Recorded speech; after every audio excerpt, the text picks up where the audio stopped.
So, okay, greetings, ladies and gentlemen. So, welcome to the second day of our event, Free History for Ukraine live stream that is aimed to gather funds and donates to support and safeguard Ukrainian heritage by digitization, by providing the digital slots, the other digital data to these instances that might be endangered. And today we're featured with 12 marvelous speakers. 11 marvelous speakers, and I'm as a closer one to the event. And before that, we'll put on the video just to remind you why we're here. And then I introduce the first speaker of today.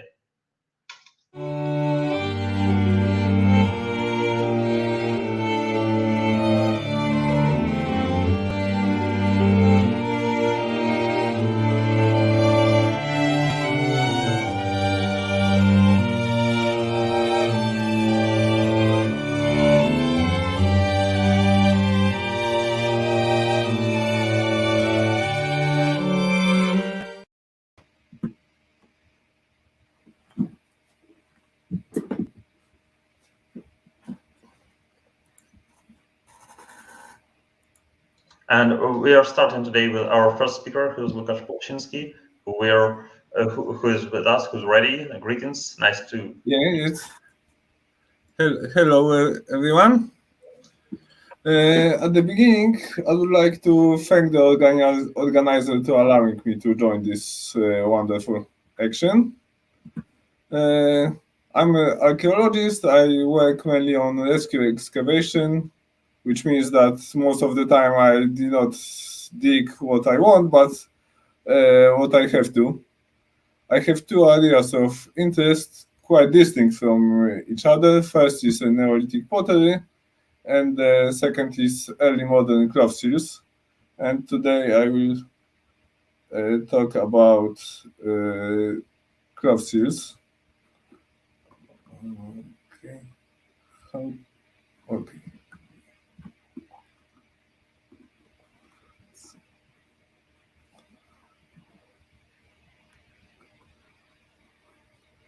Yeah, okay.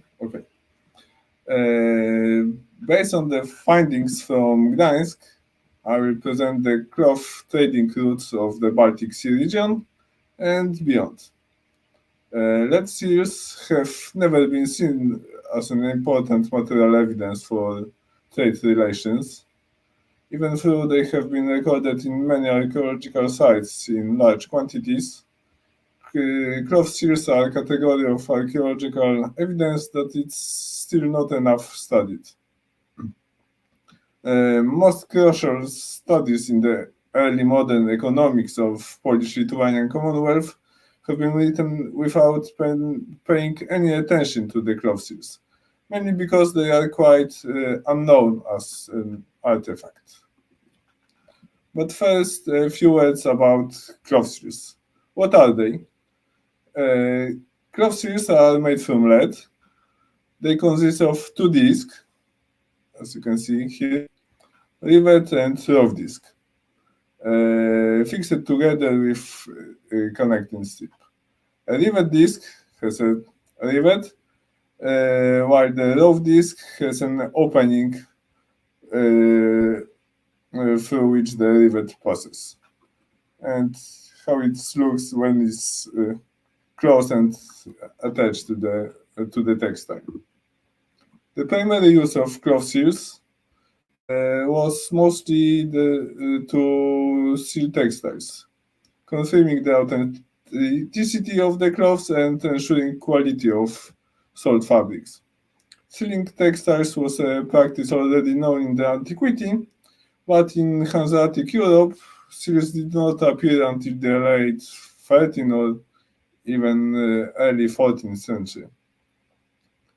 They were most used between 16th and late 18th century. Until the end of 15th century, sealing was only reserved for high-quality cloths. But since 16th century, textiles of a lower quality has also been sealed.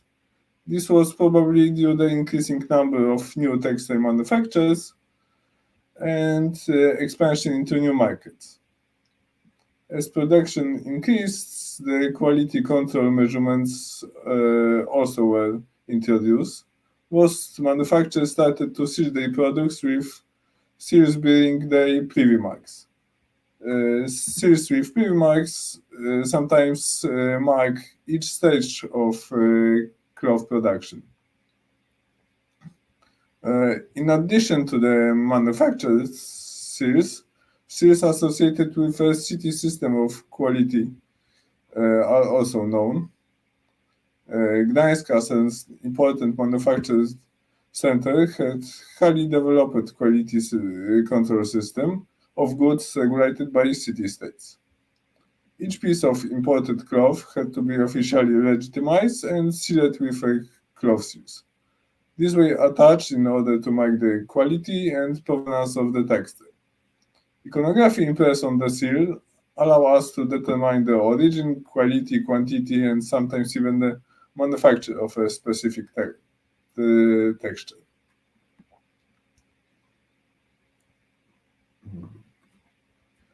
Here are a few examples. This one came from Leiden in Netherlands, and it's gold-plated. This one, for example, came from England, and instead of ending up in a trash, it became a part of child toy to make noise. It's interesting, but despite the ease of processing it, I did not came across any information that they were reused in any way. As you can see, they very different in size. Usually the size depends on the quality of the fabric. The higher the quality, the greater the seal. But it's not always the case, because sometimes seals marked some different things.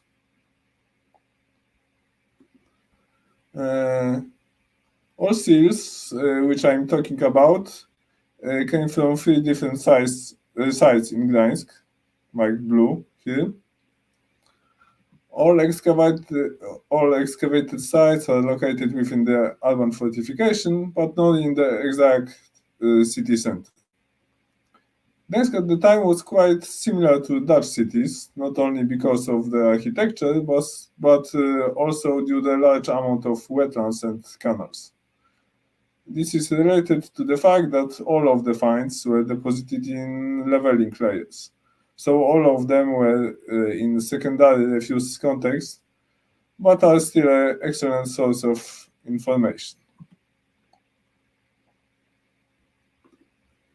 Gdańsk was the main port of Poland and the whole Polish-Lithuanian Commonwealth. By the middle of the 17th century, 70,000 people live in Gdańsk, 3 times more than in the capital city of Kraków.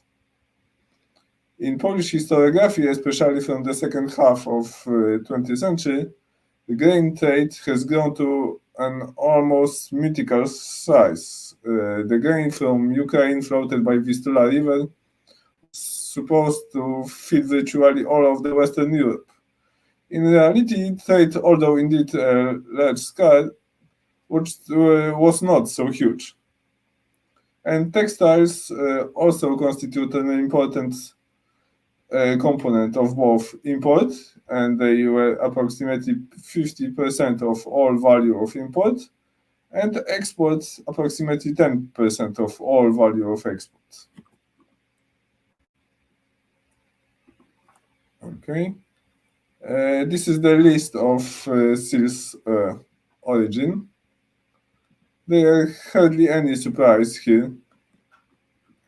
England, the Netherlands, were the huge textile production centers, and it's something that we expected.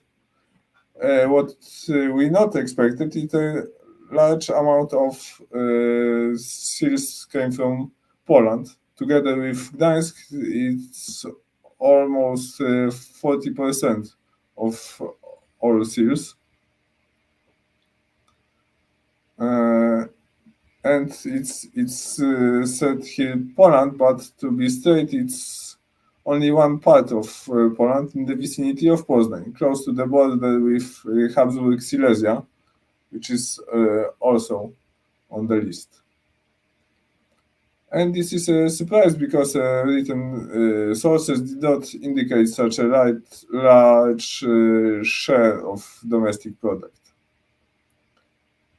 Imports from abroad are mainly from England, the Netherlands, and German states, then Pomerania, Venice, and France.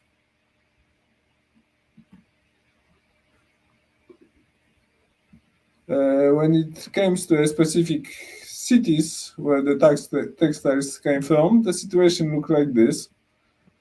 Most seals is, again, local, from Gdańsk. Then is Leszno in Poland. And Leszno was among the most important and rapidly growing centers of cloth production in Poland. Then is Leiden in the Netherlands, Augsburg in Bayern, Wschowa, again Poland. And Wschowa is in fact the only town in Poland which its cloth production tradition going back to the medieval period, not the early modern. Then is Amsterdam in the Netherlands, Strzelin in Silesia. This town was dated back to the medieval period, but the highest growth was from the second half of the 15th and during the whole 16th century. And Strzelin, however, suffered serious damage during the 30 Years' War on the first half of 17th century. Then is London, Lampartopol. This one is interesting. It's a town that no longer exists. It was founded in 60-89 by Lampart Sierakowski and was extremely short-lived. It became a shelter for many cloth makers, immigrants from Bohemia and Silesia. They escaping through the 30 Years' War.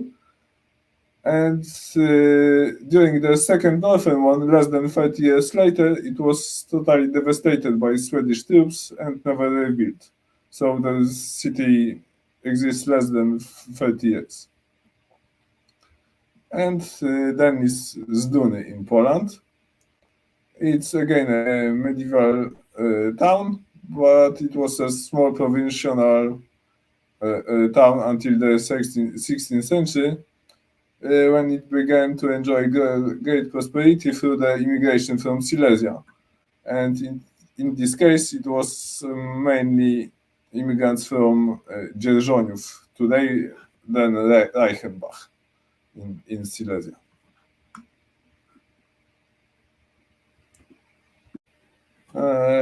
If I talk about business contact, let's take a look at the map. English seals came from London, Gloucester, Suffolk, and York, and single items from several other cities. Dutch seals came from Leiden, Amsterdam, and Haarlem. German Empire seals came from Augsburg in Bayern, Meiningen in Thuringen, and Hamburg and Bremen. And in Pomerania, Franzborg and Darłowo. Seals from France come from Lille and Nîmes. And this is Venice, of course. The way that the English, Dutch, or Hamburg or Pomeranian fabrics were imported is obvious. It was by sea.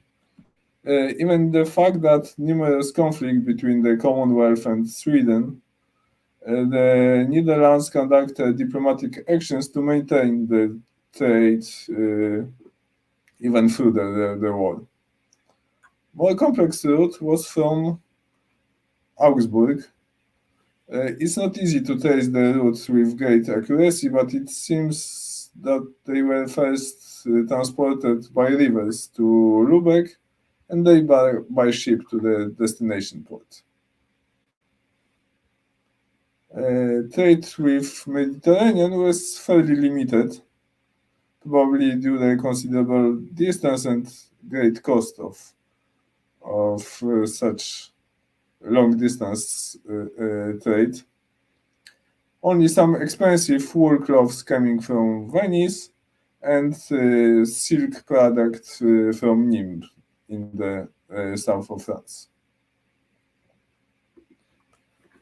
It's very difficult to identify where the trade routes run due to scarce sources. Economic reason would indicate a river route, many times cheaper and faster than a wagon. Fabrics from this part of Poland, it's called Greater Poland, and probably from Silesia, joined a huge river. Goods floated down the Vistula River, but Vistula is here, so it demands some other transport to the Vistula River. As I mentioned earlier, the large share of internal market turned to be a big surprise. It accounted of 1/5 of the total, and the written sources did not indicate such a high share of domestic product. But this state was a very short-lived.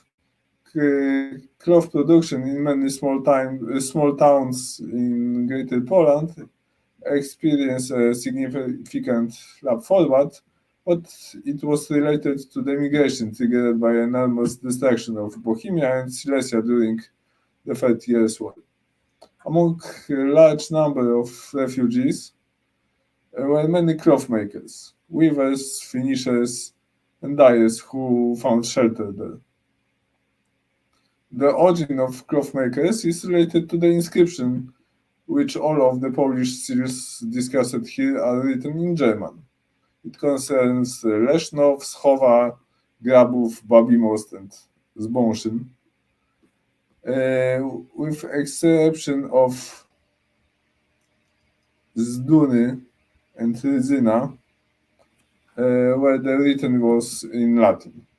New immigrants settled close to the Silesian border, and most of the manufactured cloths were directed to internal markets. Seals from Leszno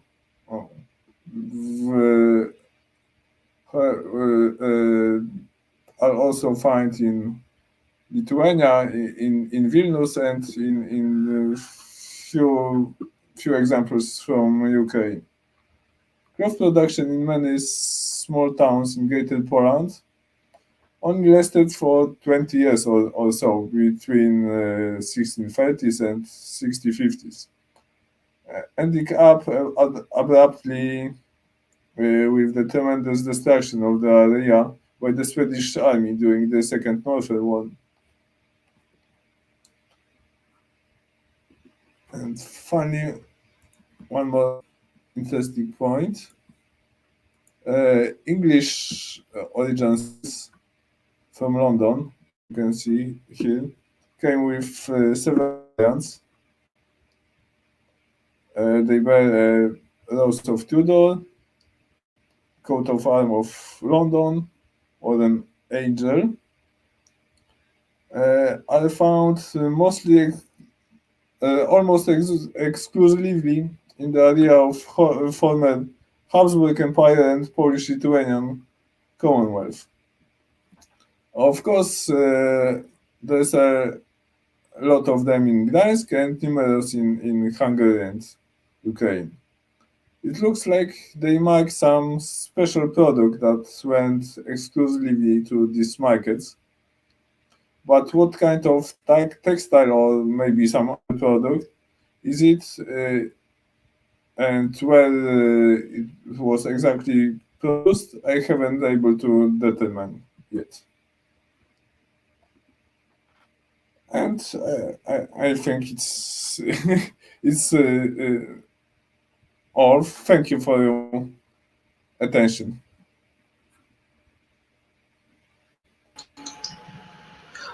Thank you very much, Lukasz. That was a great talk. I think if whoever has a question, you can type it in the chat and we'll make it aloud and ask the host to answer it. And meanwhile, I definitely have one question to you. What about the color pigments for this silk objects? How they were colored?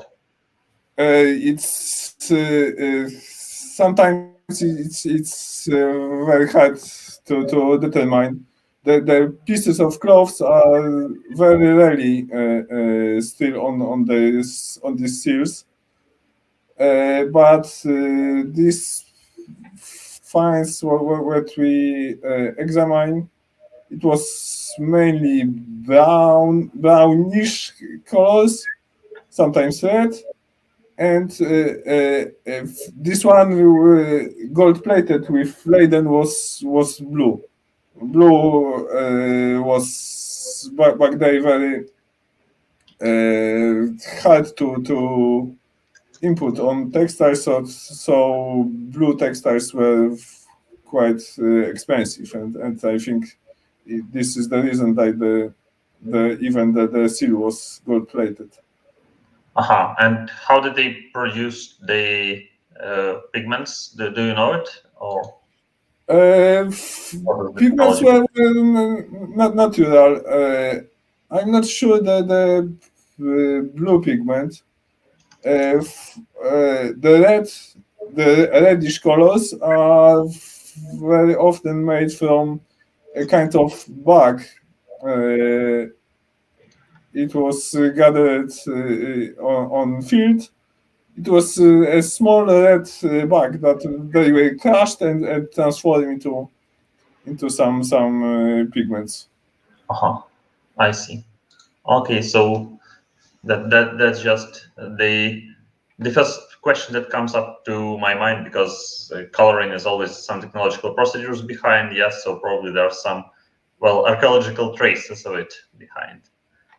Okay, thank you very much. Thank you. Well, if anybody has more questions in the chat, I see it seems like there are no.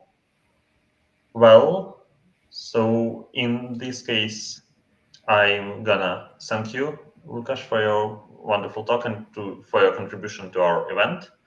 And thank you very much. It was my pleasure. Thank you.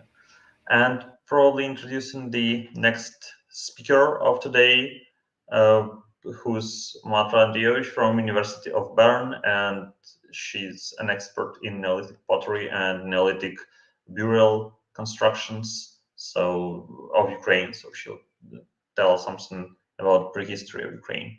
And I see that she's here with us, and she'll.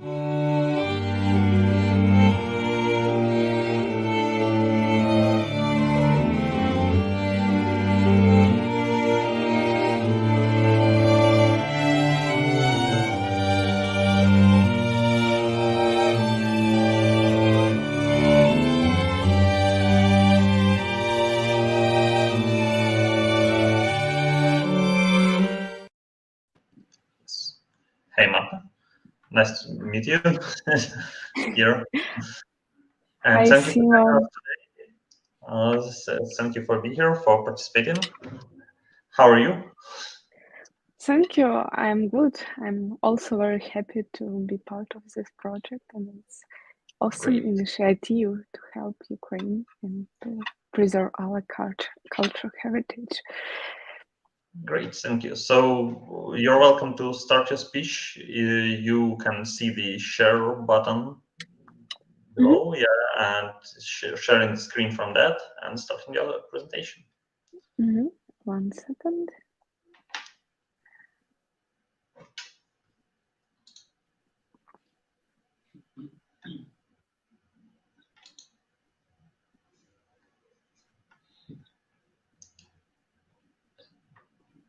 So, is it working now? I assume it should, yeah. Whenever we put it on, our technicians will drive it to the screen, and we are supposed to see it. So. Hello, everyone.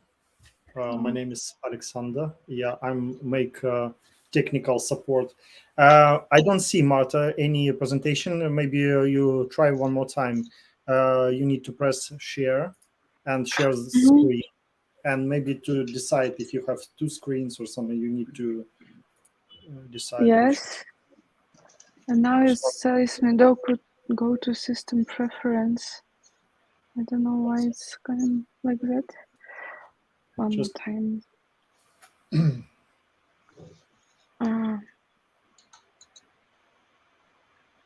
So share screen, and then you should want to share, and that should work. And you need to have your presentation on, obviously. While we have this pause, we wanted to remind all people who are watching this that we make this event for donation to preserve Ukrainian history and heritage, and we're trying to collect money for the 3D scanner, which could make a 3D scan copy in case they could be destroyed in this Russian aggression against Ukraine. So please, you have the link, you have QR code also in the corner, so you could share. You could also subscribe and share this video to your friends, this conference. And anyway, this conference will be in recording, so you could watch even later this. I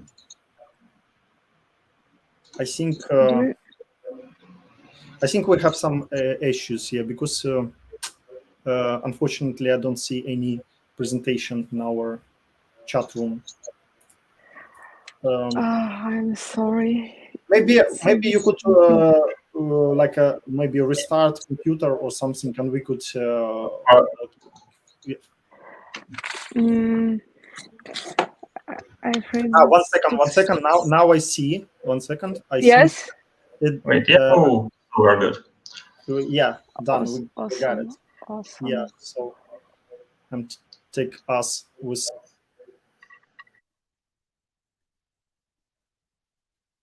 Yes. So now we can start.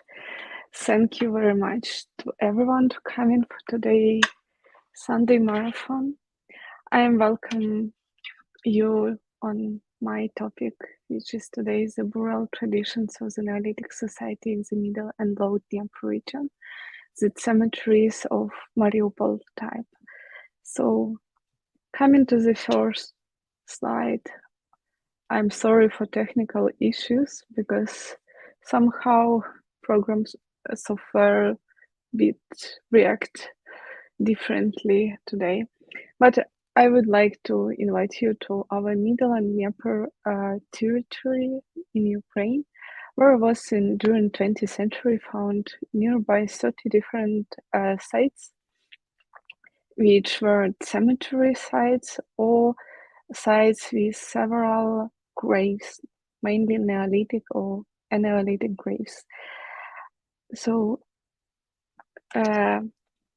to put these sites in the cultural context, I share with you the context of Neolithic cultures of Ukraine during the 6th, 4th millennium BC. And during our topic today, we would be interested mainly in Azov Dnieper culture, Surska culture, Dnepro Donetsk culture, in Kievo-Cherkasska cultures. As you see, they were really in tight neighborhood in the Middle and Low Dnieper region. Sometimes they were overlapping each other. Sometimes they were just in neighboring neighborhood. But what we can talk exactly that they had really tight cross influences on each other and rich history. So to make it more clear, when we are about which period of time we are talking today. It is mainly from 5,000 to 500 years BC to 4,500 years BC. Sometimes it is coming to the 4,000 years BC. So this is 5 cultures, or also I'm in my current research tend to name them styles. They all had 3 phases of their development. First phase, which the earliest phase of their existing, second phase and third phase. And typically second phase was divided on 2 parts, like second period A and second period B. And you can see also the plot with calibration of C14 data from this cemetery sites, and you see that this show us clearly that a lot of sites were coexisting in the same time period. What does make it very interesting for us? So let's go closer to the history of opening of these cemeteries. As I told you, that during 20th century was opened more than 30 sites, and the excavation started in 1923, very early, and was founded the first cemetery, Sobachki Cemetery, and in which were founded 40 skeletons. It was quite unique site in this moment. As you see, skeletons were laying on their backs with in supine position, almost without any grave goods. And this was the first Neolithic cemetery which were founded. But soon, Mykyta Makarenko found in 1930 Mariupol Cemetery. It is great part of history of our topic, because this one of the first big cemeteries which were found. It had 124 skeletons, which had the same position, laying on the back in supine position, with hands on the pelvis, with straightened legs. And what is very interesting and important, it was covered with big amount of red ochre. From idea how this cemetery was found, it's coming to construction of our famous Azovstal manufactory. And before construction, this manufactory were made in first groundworks, and the workers found a huge red spot of red ochre and first skeletons, and then they invited archaeologists to do a survey, and then during the 1930 were founded this huge cemetery. Later, the Azovstal was built in the same place. What I would like to tell you a bit more about Mariupol Cemetery. Oh no, 1 second. Yeah, I would like to come to the ritual part in several words, which helps to understand us how the cemeteries later. So we all can divide old cemeteries in 2 parts. But common for everyone that the skeletons were laying in the trenches.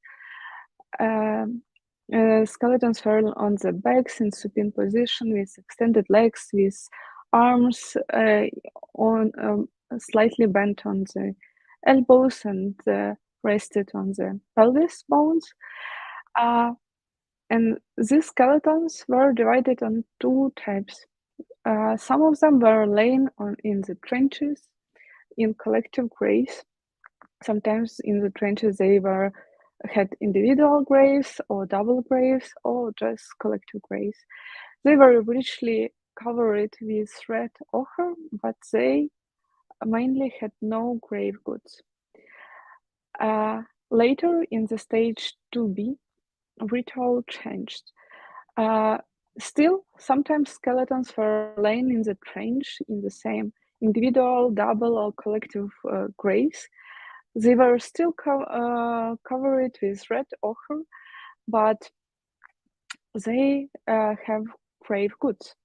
And first of all, they had a lot of pendants, beads, plates, which were part of their clothes.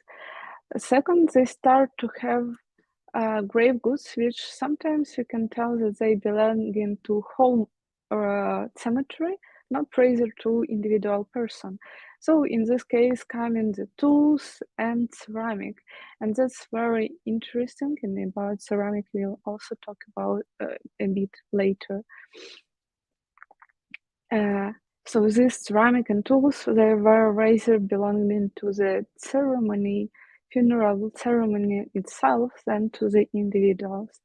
And with this, I would like to show you a bit more detailed graves from Mariupol cemetery to clarify what a supine position is, how it looks like, and also from these pictures, which were made in beginning of 20th century, and they were published in 1933. That we see the preservation with these clothes. It is not jewelry in our sense of word, but it is a part of clothes and those Neolithic type of jewelry. And what was interesting from Mariupol times, that they were super rich for this war tank blades or pendants made from undeveloped tools from deer. And also they had different types of beans and pendants made from different materials. So here you can see different types of these blades. And why I'm focusing on this so much, it's later in old cemeteries were founded the same types of Neolithic jewelry, and it became typical for cemeteries. That's why cemeteries later having were all united under the name burials of Mariupol type, not cemeteries of Mariupol type, because they had such a same or similar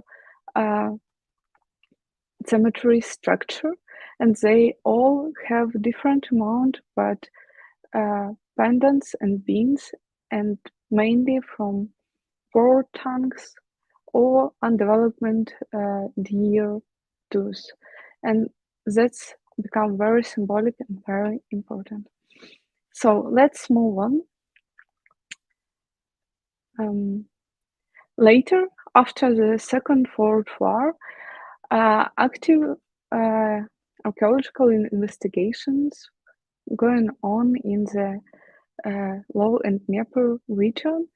First of all, because of second big construction project, such as building of Kerchenska hydroelectric station. That's why later in banks of the Dnieper River and nearby rivers were founded new cemeteries. Mainly, all of them were damaged during on the moment when they were founded because of active erosion of the big lake, which were created for work of the hydroelectric station. And then picture which we create with collecting of new cemeteries were accomplished with new sites, and we see the same rituals as earlier, that the skeletons were laying on trenches, overlapping each other. Sometimes they were laying in several rows on top of each other. So mainly the idea of all the cemeteries was that they were working for quite a long time, and new skeletons were just bringing to the old ones. If place on the cemetery were like not enough anymore,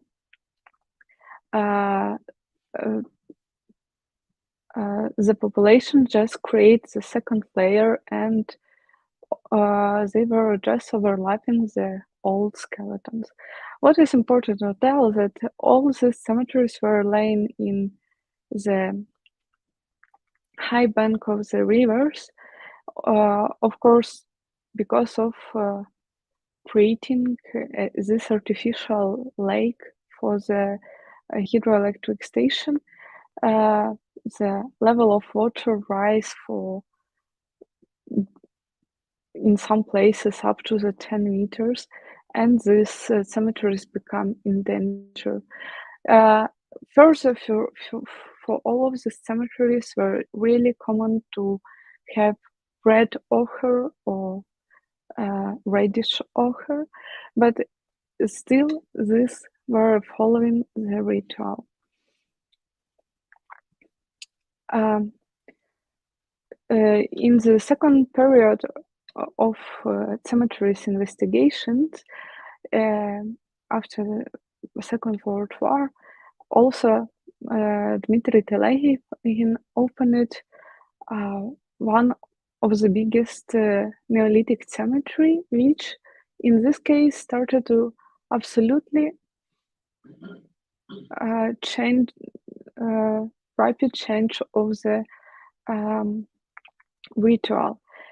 It is not so rapid because, as I told earlier, mainly everyone was in trenches, but in this case, it's a big difference because skeletons were laying in pits, and, for example, in the Mykylsky pit were founded nearby 6 pits, which had different size. The biggest one pit was in center, and as you see on the slide, they contain big amount of skeletons. Skeletons continue to lay in supine position on the back, with straightened leg, with arms bent on the pelvis.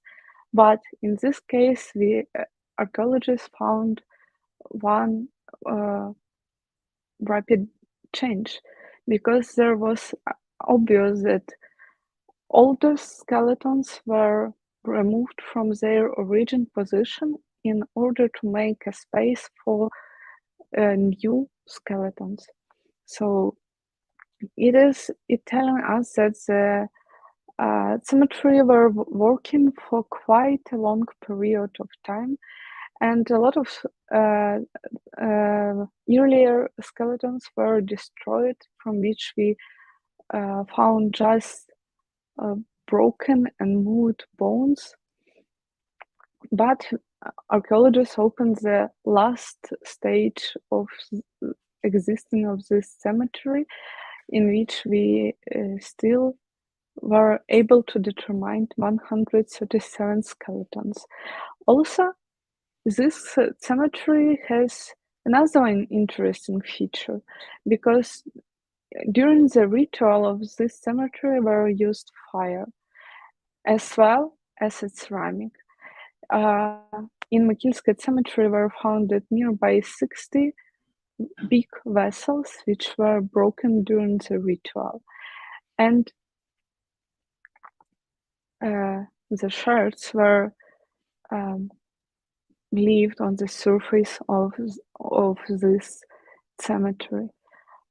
In the same year, Bodansky found another one cemetery, which had only 50 skeletons, but it was absolutely the same ritual which was following for Mogilsky Cemetery.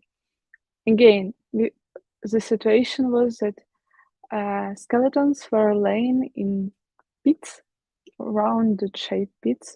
They were covered with red ochre.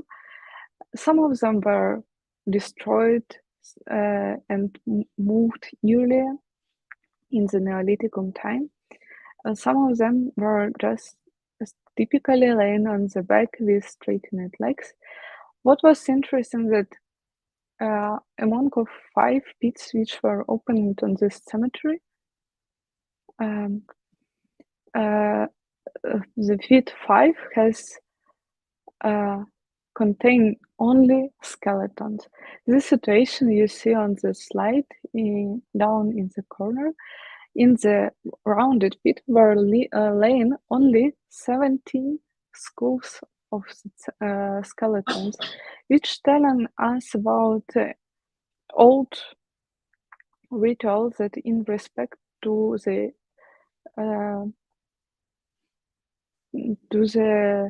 people who were buried earlier, they preserved their skulls in this one pit, and skeletons make clear lines that they were accurately put on the special place. After that, the Neolithic population had to remove their skeletons in order to make a new space for new funeral rituals.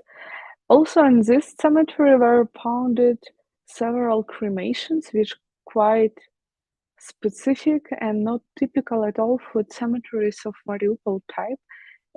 It is rather later ritual tradition, and in the same time on the relatively smaller area of the cemetery, which were also probably halfly destroyed by the erosion from river, were founded nearby 80 vessels, 80 ceramic vessels, which were again broken during the ritual and spread it over the cemetery territory. So for both of these cemeteries, we think that these vessels were containing ritual food, which were burned during the funeral ritual, as maybe a food for life after the death, or we don't know exactly, but with some meaning of it. And after the ritual, this ceramic were broken. What is interesting that this ceramic were founded with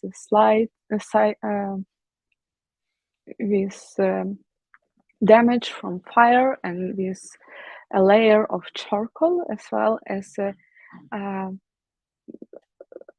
area of the cemetery had a rich remains of charcoal. So after that, let's move in to the next slide. Later in 1960, were again by Dmytro Nykonenko, were founded the biggest Neolithic cemetery, the Andriiovka Cemetery, where was founded 177 skeletons. Again, these skeletons were laying in the trenches in the same position on the back. Also on the Andriiovka Cemetery were founded only 2 pieces of ceramic, and this cemetery were also covered with a rich layer of red ochre, but among of beads and blades were not founded so much of funeral goods.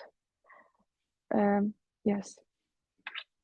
The same was with Vasil situation later in 1967, when Vasilivka the fifth cemetery was open, and there was contained 37 skeletons. But Vasilivka 5 cemetery unique with idea that according to our data, it covers time from the early Neolithicum to the late Neolithicum and to Chalcolithicum or to Neolithicum, but not preserve so much diversity of grave goods. The same situation with Kapulivka cemetery. One of the latest opened cemeteries, they are united in the third period of opened Neolithic cemeteries, which were led by Dmitry Nykonenko, were Yosipova cemetery, in which were founded 37 skeletons as well. This cemetery also belongs to the second V phase. We clearly see that these skeletons were laying in rounded pits, and some of skeletons had individual graves. But what is unique that these pits were spread in quite big territory.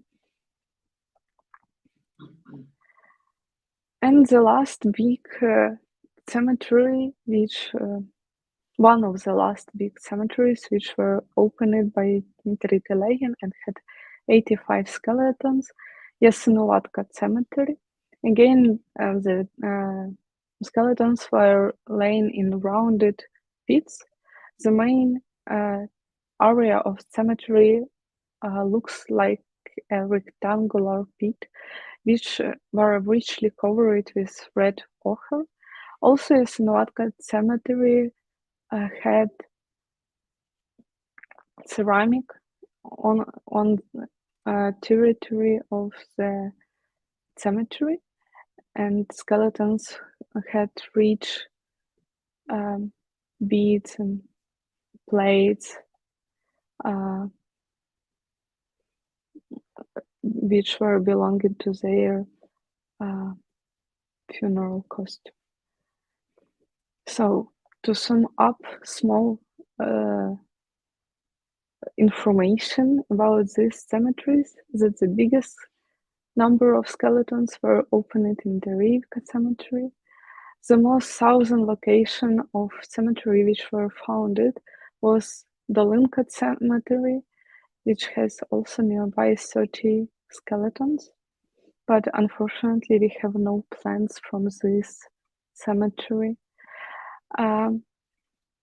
Another one cemetery which contained also 90 skeletons, Hospitalny Home Cemetery, has the most northern location, but also unfortunately the plans of excavation not preserved. According to C14 data, the most oldest or earliest cemeteries were Vasilivka 2 and Vasilivka 3 cemeteries, which slightly close to the Mesolithicum time and actually exists in early Neolithicum time. The latest cemeteries were Vilyanka, Dariyivka, Chapli, and Sobachki, which definitely belonged to the phase 2B and to early Chalcolithicum or Neolithicum time. And the biggest amount of the grave finds, which were part of skeleton or ritual itself, had Mariupol, Mykilska, and Lysahora cemeteries. With this, I would like to go to talk with you a little bit more about ceramic, which were founded from the cemeteries of stage 2B. Also, to stress one more time that interesting fact that on these cemeteries, almost all of them appear in place of fireplace or of using fire in ritual.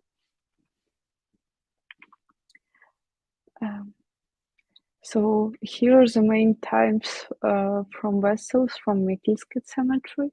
It was mainly flatted pots with covered flatted bottom pots, subconical or rounded shape, fully covered with decoration, mainly with decoration made was with impression or scratched lines or pit comb stamp decoration, which were united in different plots.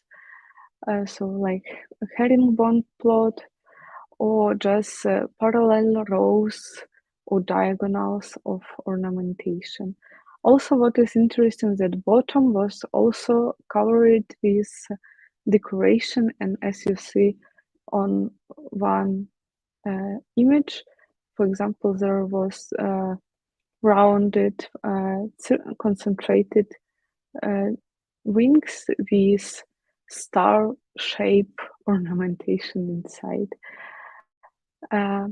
The few pieces of ceramic from the Dariyuka cemetery, and according to Pelagin, it also was connected to Yamna culture.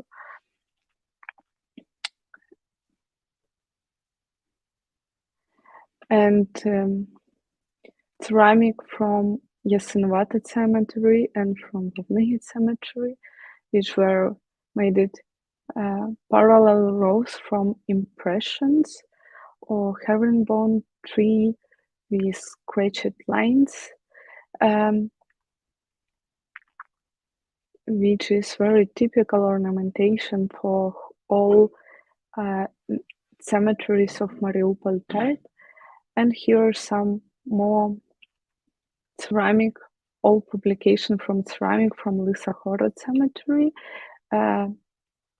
from vessels which were completely founded, which were full preserved and broken, but archaeologists were able to collect them and restore them with typical ornamentation.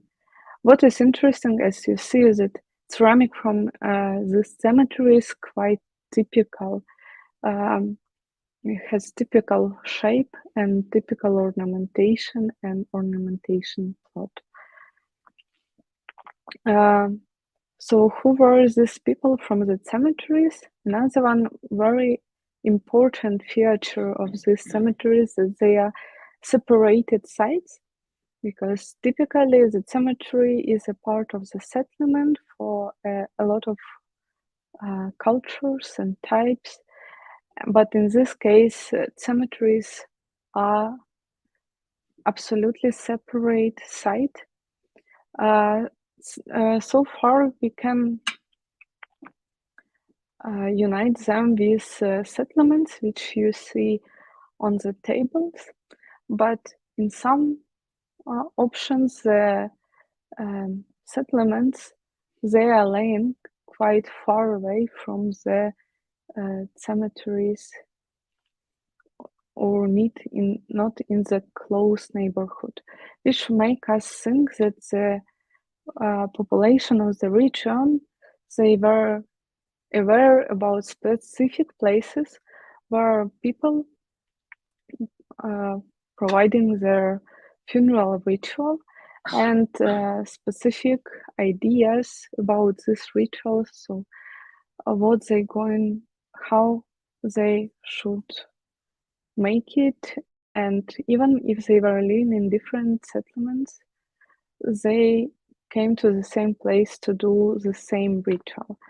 It is quite controversial, and we couldn't really trace it, but still can be explained with the phase 2b, because when the cemeteries having such narrow complex of pottery with very similar features.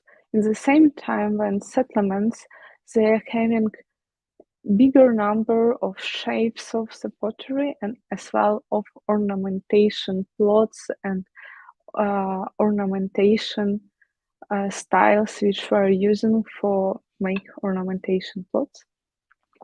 We come into the idea that probably they were choosing specific pots which should be brought to the funeral ritual. And again, coming to the first map which I showed you, also we can talk that the Neolithic cemeteries from Middle and Low Dnieper rivers, they had huge connection to other cultures. They had cross-influence connection to the other cultures in as well, for example, to Buddhist culture or to Low Don culture or Rakushичный Yar culture. So in this region, all time were active cross influences between different tribes and different population. And to come into one of my last slides, again, please excuse me, because with technical issues, somehow my map bit destroyed. But I would like to show you the map with Mariupol type cemeteries, and in upper corner you see map with current situation with territory which are occupied by Russian army, and you see that number of Neolithic cemetery sites, and as well as Mariupol, which the days of huge fight in Mariupol in Azovstal for all of us deeply in heart. And like I just want to show that a lot of archaeological sites as well as our people under occupation. And if you're talking about archaeology, it is coming to the point that a lot of sites and Ukrainian heritage would be destroyed as well. And unfortunately, for example, Lysa Hora and Neolithic sites in Mariupol, they definitely destroyed, even if we would be able to make a new investigation to find new details about cemeteries and settlements which might be belong to them. In current situation, it become absolutely impossible, as well as a horrible situation which face museums which contain a big number of materials which directly were belonging to my topic and to the topic of the neolithization of Ukraine and settlements and cemeteries, Neolithic cemeteries. On this moment, I would like to thank you for your attention. I hope you enjoy my talk and learn something new for you. Thank you. Thank you very much, Marta. It was very nice, very interesting speech, especially, for example, that I'm from these regions as well. I'm originally from Melitopol, so, Kam'yana Могила and yes. Scythian kurgans and Cossacks land and Hortitsa, everything around my place. Yes. And I'm really very sad that all of us, we have this tragedy in our life, to see live what's going on. Yeah, and I hopefully it will, as soon as possible, it will finish in our win. Yeah, of course, there are nothing else as our win. We don't have a choice, and and I think destiny also don't have a choice. Only give to us this win, because we deserve this, absolutely. Yes. Simon, Yeah. yeah, sorry, yeah. I think we don't really have time for questions, but maybe just a short one for me. Do you know anything about the new discoveries of Neolithic cemeteries somewhere in the region? There was opened a new one, early Neolithic cemetery, as I know, like in 2020. But so far, I haven't seen publication to be able to present it also in my speech. So I am waiting the original results of these excavations Okay, so to we be are waiting. able to join it. Yes, exactly. Okay, thank you very much, Marta, and thank you for your contribution. That was perfect. Thank you for inviting. Thank you. And now I know that Carlton is back and he'll join us in a minute, but meanwhile, I'm introducing the next speaker of today. That's Mr. Oleh Yatsuk, who's my co-fellow in Technologies Cultural Heritage PhD School, and he's present something from his current research project and current study.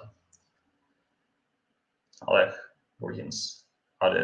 You can turn your micro on, by the way. Hello, can you hear me? That's it. Very good. I'm going to share my screen now. Yeah, the button below, and then you know what it. Yep. Okay. Is it sharing? Yep, and we see it. Great. Wonderful. So I leave you to that. Great. So, hello everyone. I am deeply honored to be invited in this kind of a charitable event, and I'm going to talk about glass making in Iron Age. Well, it's this topic, and generally my presentation is going to be very, very trivial for those glass enthusiasts who might be watching us. But for the rest, I hope you will have a great time. And with this, I will start talking about what my job is. I am doing chemical analysis of glasses, and well, sometimes somebody from archaeology department knocks the door of chemistry department and asks some questions about their artifacts. For example, where these objects come from, or how were they made, or how the color was achieved. So sometimes it happens the other way around. I am going to the archaeology department or a museum, and I'm knocking at doors and saying, I have the idea to analyze some of the artifacts, to maybe say something more about the technology of the past. And while I'm talking, we'll be mostly talking about Iron Age, and intentionally using this expression in a very vague way, because in different areas Iron Age is counted differently. Probably most of our audience know it. These are the questions that chemistry can answer about ancient technology, and well, it depends on many aspects, and sometimes if we are lucky, we can actually get a great result. The glass has many definitions depending on the area where you exploit this material. I like this one for this presentation particularly because it mentions the raw materials for its making, and we can see here that it consists of sand, it consists of soda, which is sodium carbonate, and lime, which is calcium carbonate or oxide, to be correctly. Well, its area of application is huge, but in Iron Age it was mostly reserved for those precious objects that you saw in the previous screen. I invite you to walk with me on a beach, and on this beach, as this famous writer and chronist of the Roman Empire, Pliny the Elder, said there were some Phoenician merchants that put some rocks to make fire, and they discovered that the sand melted suddenly, and the first glass was born this way. Well, experimental archaeology had long ago proved this suggestion about the origin of glass wrong. You cannot achieve that even if you put the ideal kind of rock, which is a very particular one, and we will mention it later, on a very ideal sand for glassmaking. It is not possible. But the origin of glass lies in the Bronze Age, and you will have a different kind of specialist, hopefully explaining this origins. I will be talking about the raw materials that were used in Iron Age, and sand is the key. Of course, there are other sources of silica in nature, but sand is most abundant, and probably it was used for the glass making of the past. It makes up to 80% of glass mass, and essentially the question of the origin of sand is the question of the origin of glass, because it is hard to imagine that the glass will be made with the sand that was imported from somewhere else, the different corner of Mediterranean, perhaps. So when we look in the glass composition, we look in the everything that is related to the sand, and we understand the provenance. The provenance hypothesis also has some considerations about itself, and some reservations or assumptions have to be made in order to correctly interpret your chemical information that you obtain from the archaeological glasses, or even from archaeological sands too.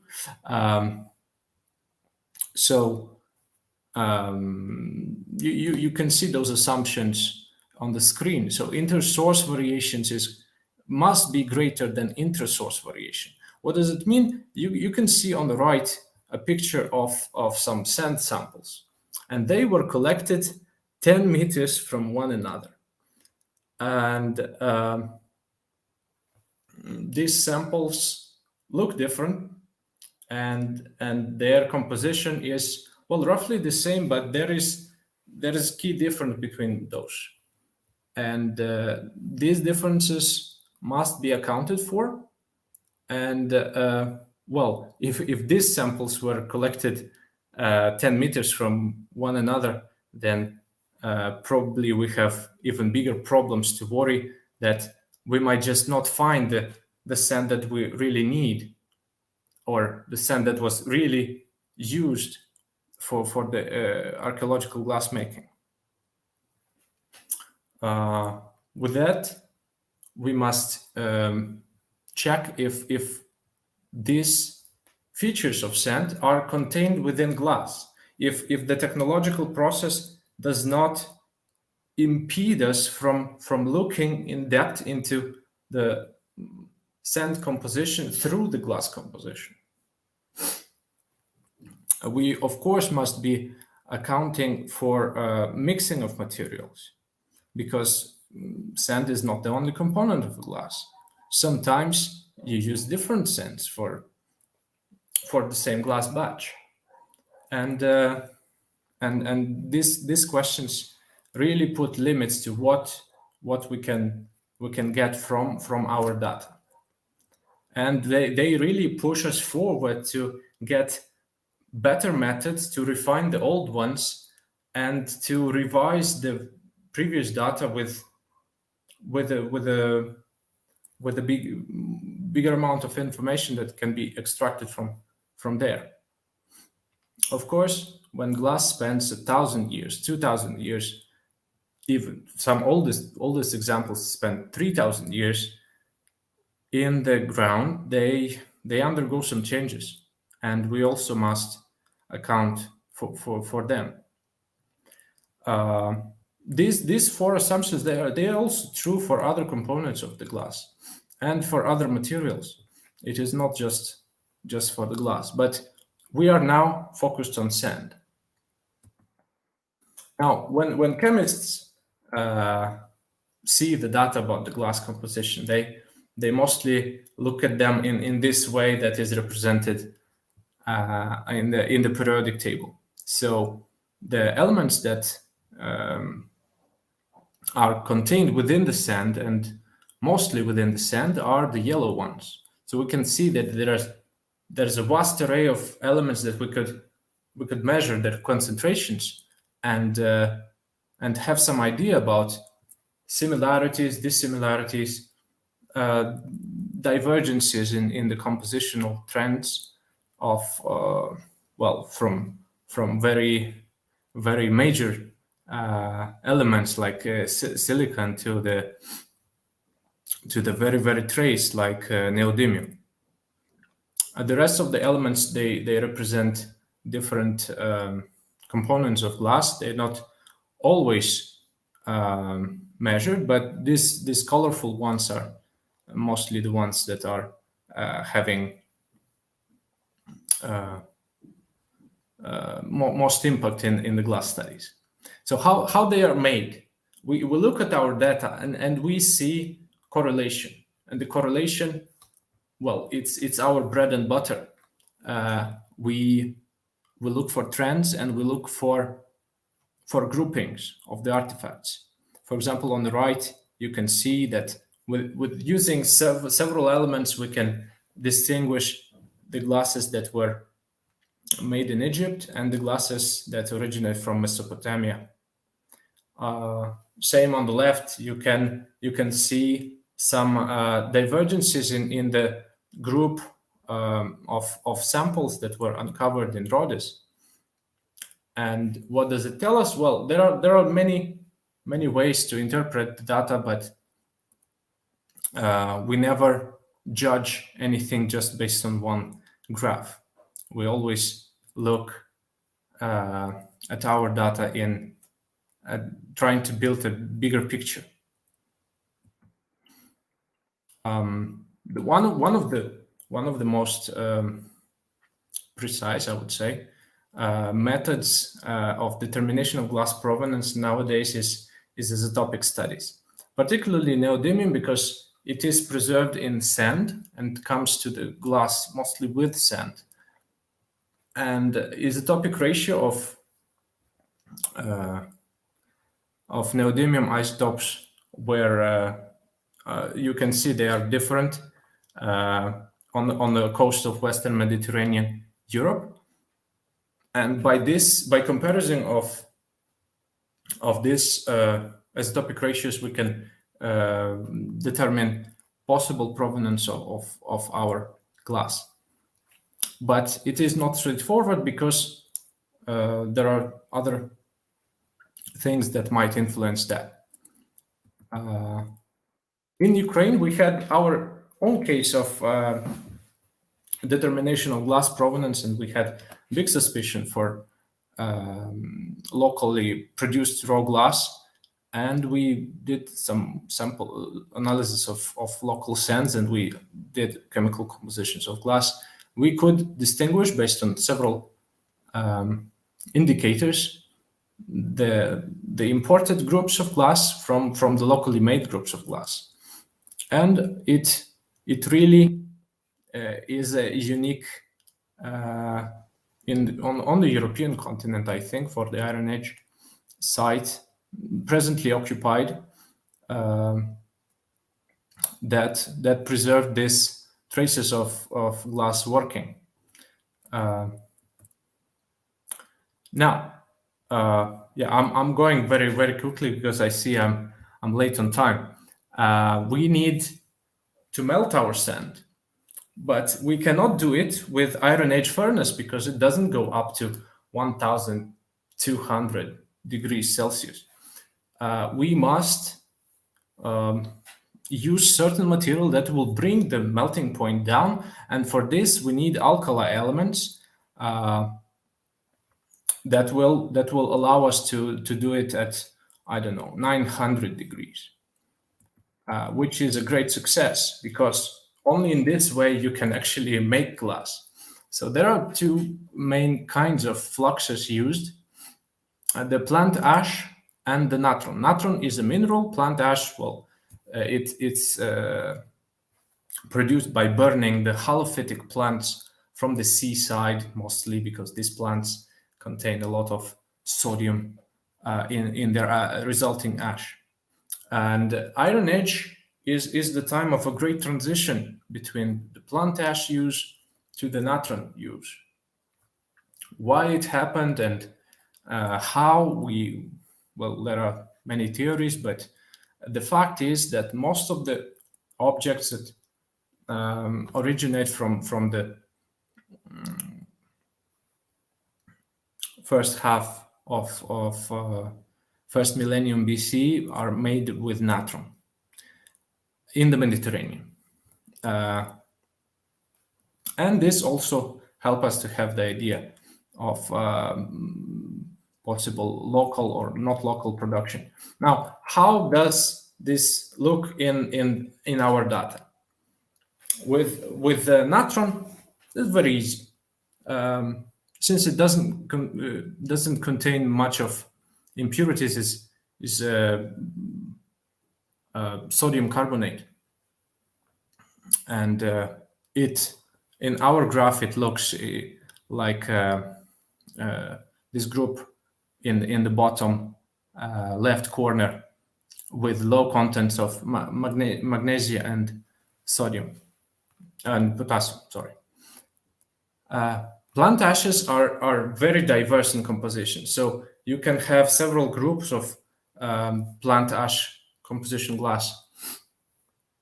And this sometimes helps to distinguish the provenances because certain glass working places preferred certain kind of material. But fluxes also are hard to study because of the glass alteration. And in most of the cases, you need somehow invasive methods to penetrate the altered part of glass to have adequate composition, especially in the light elements that are crucial for flux determination. And these crusts you can see on the right, they look like tree rings, but they do not really correspond to years. There was a theory that they did, but they don't really. Now, we can fuse our sand with Iron Age furnace, but this mixture of silica and sodium carbonate or plant ash will be soluble in water, in fact. So we need to stabilize it with the use of some shell or other source of calcium.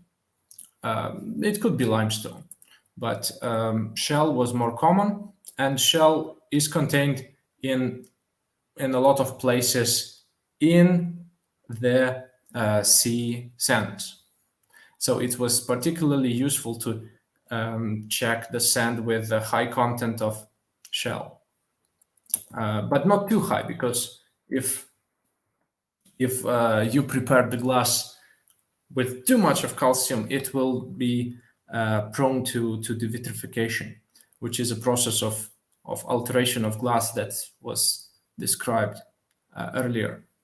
Now, there are ways to also check the source of this agent in the glass batch. You can see that possibly, I will not be very sure, but possibly two different groups of different calcium and strontium content emerge, two trends. We would need more work to refine that picture, but it becomes apparent that for certain types of glass, more calcium was preferred, and for certain types of glass, less calcium was prepared. It also depends on the plant ash use that might contain additional calcium, which makes this whole picture more complicated. There are also strontium isotope studies, but as I said, by using plant ash, by using sand that contains calcium minerals, this affair can be also very, very difficult to manage with a proper result. Now we have made raw glass, and well, to make it, we of course grinded everything very finely, and we fired it for a lot of hours. So wood abundance is crucial. In fact, when you think about possibility of local glass making, you always think about burning materials, because glass, as well as metal working, requires a lot of firewood or charcoal or other something that gives enough heat to preserve this batch for hours and days even in the furnace, white hot. We can color our glass. Well, this is not the most appropriate picture I put here, but it gives you an idea about the colors. And I'm sure you remember that glass can come in different colors. They are achieved by addition of minor quantities of certain elements that in certain positions, in certain conditions, can produce colorful glass. Well, these two examples are both blue, cobalt, and copper. Sometimes you can distinguish just by looking at them. Sometimes you cannot. And that's why you need analysis. Well, this one is fairly easy. Just look at how visible light is reflected from the surface of these glasses with a spectrometer, and you could see the significant features of these graphs that point out to use of one colorant or another. Sometimes both are present, and it's actually up to our interpretation of how we deal with this.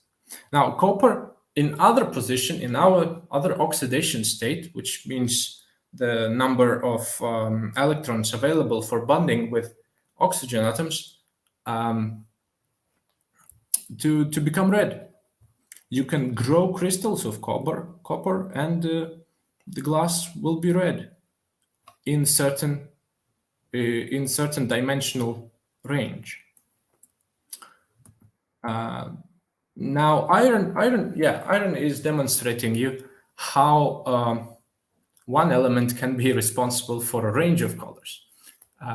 Well, if it's more oxidized, it will give you something like yellow glass, and if it's more reduced, the reduced one is on the left, it will give you something like blue glass, and well, in the middle, if you mix those two, like there is on this graph, there will be green glass.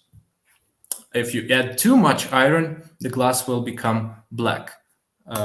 But you also have to keep your furnace in certain conditions. You can allow more air or less air, and this is how you manage this ratio of reduced and oxidized iron atoms. The different mechanism of coloring and opacification is what is on this slide. Now you can place certain crystals of certain compounds to make the glass white or yellow. These were most common opaque varieties of glass. Now in the electron microscope, it looks like the round in the middle, that there are many light spots in the glass matrix that change the color. Now composition and diffraction of the X-rays tells us which one is what. But usually also you might assume that they were used because not so many options for this milky white and bright yellow opaque glasses existed in the Iron Age. Okay, so we have colorful glass. Now let's have fun with it by making some vessels by making some beads. I am mostly studying beads, so beads are more numerous also in Iron Age, but vessels happen, and they were prepared in interesting and surprising ways, because Iron Age is a time when no glass blowing is known. All the vessels must be prepared in a certain way without blowing the glass, which is most common technique nowadays. So a core forming technique was introduced in the Bronze Age, continued to be used in the Iron Age. Also some mold vessels, like that cup from the beginning. It was also known, but the core forming works like this in the bottom. You see that you have a coil, and this core was made of dung, pressed together with some other agents. So the hot glass was coiled on this core, and then the decoration applied, and then the final appearance of the vessel took shape. The beads, with beads, it's easier, and they do not require big workshop, big amount of glass molten. They require strings of glass that would be melted and applied as either a body of bead or as a decoration. So these are basic ways how you deal with glass in the Iron Age. And now, by doing this presentation, I thought how 3D technology could aid us in the studies of ancient glass, and I happened to find this article about tomography of some glass beads that distinguishes between different layers of glass inside the bead. It was fascinating, and it made me think that 3D scanners can be applied for these core form vessels to distinguish between individual stripes of glass that were wound around the core by checking the variation in the surface. I hope it's possible, but we can discuss with Symon maybe. Now, the problem with glass, there is not so much waste when you produce it, and you can always remelt the resulting product if you don't like it, or if it gets broken. And recycling is actually a nightmare for provenance studies, because you can see on the graph below that sometimes different glasses from the so-called primary workshops where you make the raw glass, they can be mixed. And then if this mixing happens from different corners of Mediterranean, then you lose the unique features of the glasses. Of course, these glasses will have other features, but they will not correspond to the actual place of making. And yeah, you can have several sources of primary glass, and you can distribute it across the Mediterranean in various ways. You can transport already made products. Why not? And you can transport the raw glass, and the local people, somewhere in Italy perhaps, will make something new, something that is not happening too often in, for example, the Eastern Mediterranean, that is considered for the Iron Age the place of making for vast majority of glass objects.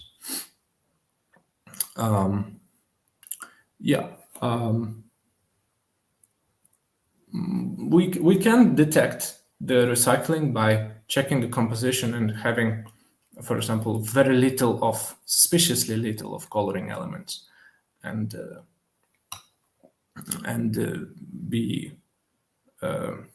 we can assume that a little bit of this colored object happened to come with colorless glass, and then mix in a card, and the signature, so-called, was lost. But well, me and other people are working on these issues, and we propose new ways of looking at data. We propose new methods of acquiring the data, and we analyze more and more glass to understand how it was made, where, and by whom. And with this, I thank you. Please support the 3D History for Ukraine. It's a great initiative, and that's me. Thank you. Thank you, Oleh. That was great. That was very interesting to hear. And yeah, you're right. I think the scanners, the thing you talked about, is a very prominent way to study the technology if we're talking about adding the component to the structure.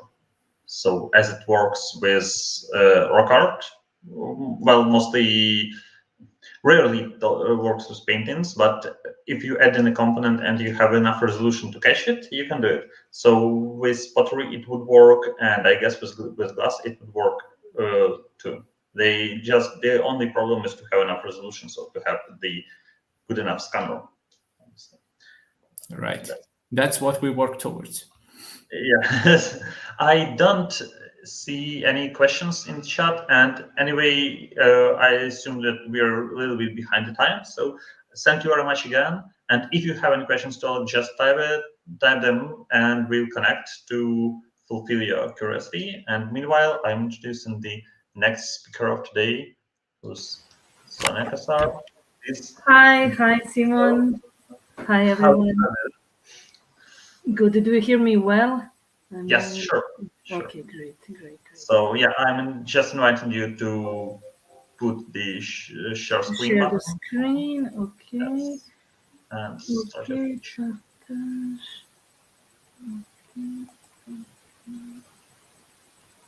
Of course.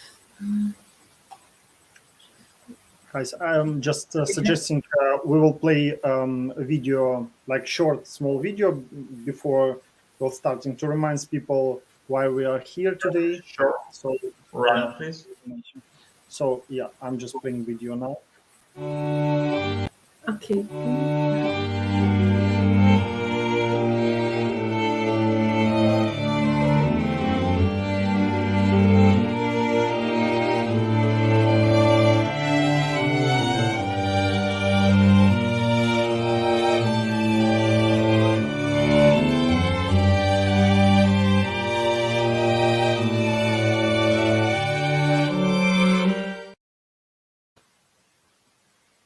Hello, everyone. Again, okay. Do you see my screen? Yes, we're seeing your screen. Yeah, okay. Everything is good? Okay. So thank you again for inviting me, Simon, and hello, everybody. So my talk is entitled Prehistory of Northern Dalmatia and Work of Šibenik City Museum during the Croatian War of Independence and post-war period. And I'm presenting this because besides being a postdoctoral fellow at University College Dublin, I'm also research associate at Šibenik City Museum in Croatia. I'm working with them since 2012, so the last 12 years.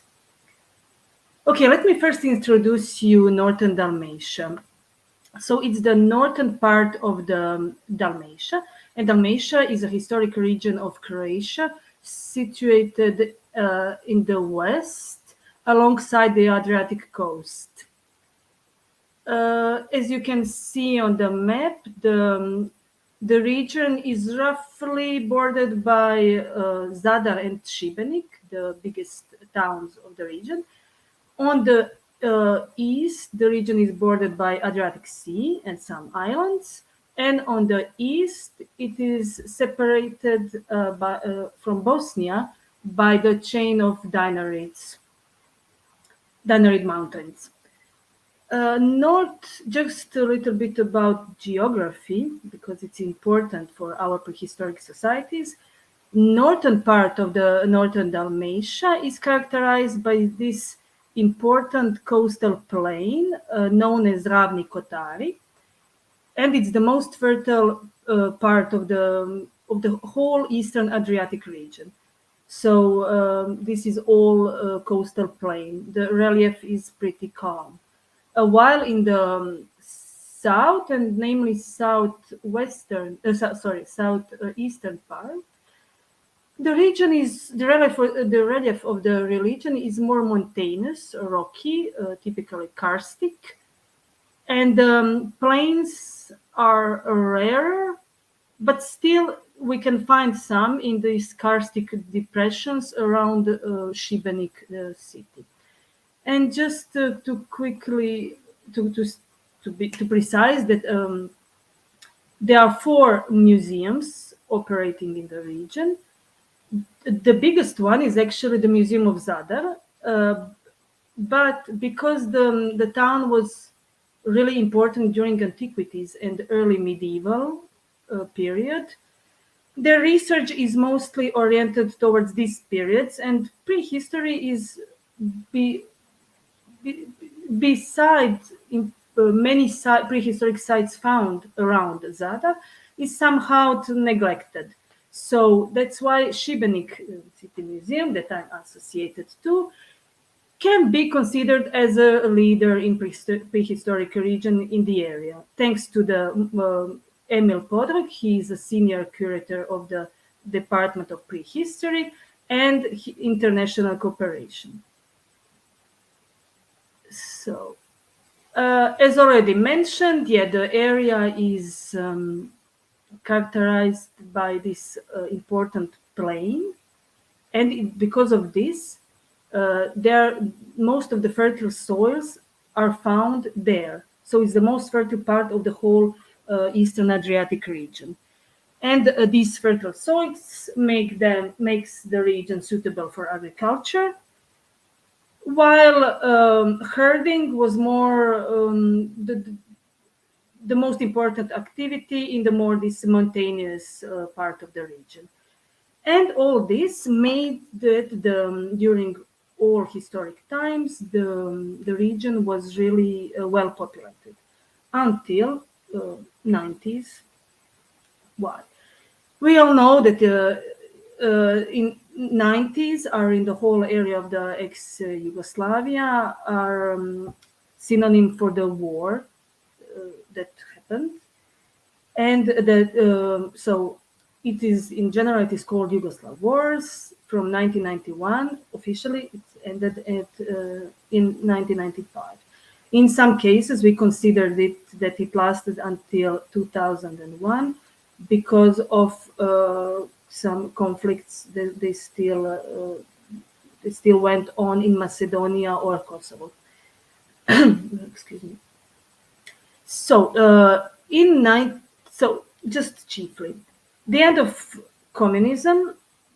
With the end of communism, Slovenia and Croatia wanted to separate from Yugoslavia and claim their independence.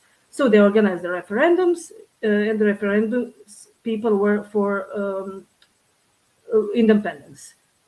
But while in Croatia, one part of the population, one part of Serbs living in Croatia didn't want independent Croatia, and they rebelled. So they started what we call today so-called a log revolution. It happened in summer in 1991, and then they auto-proclaimed the so-called Republic of Serbian Krajina in 1991.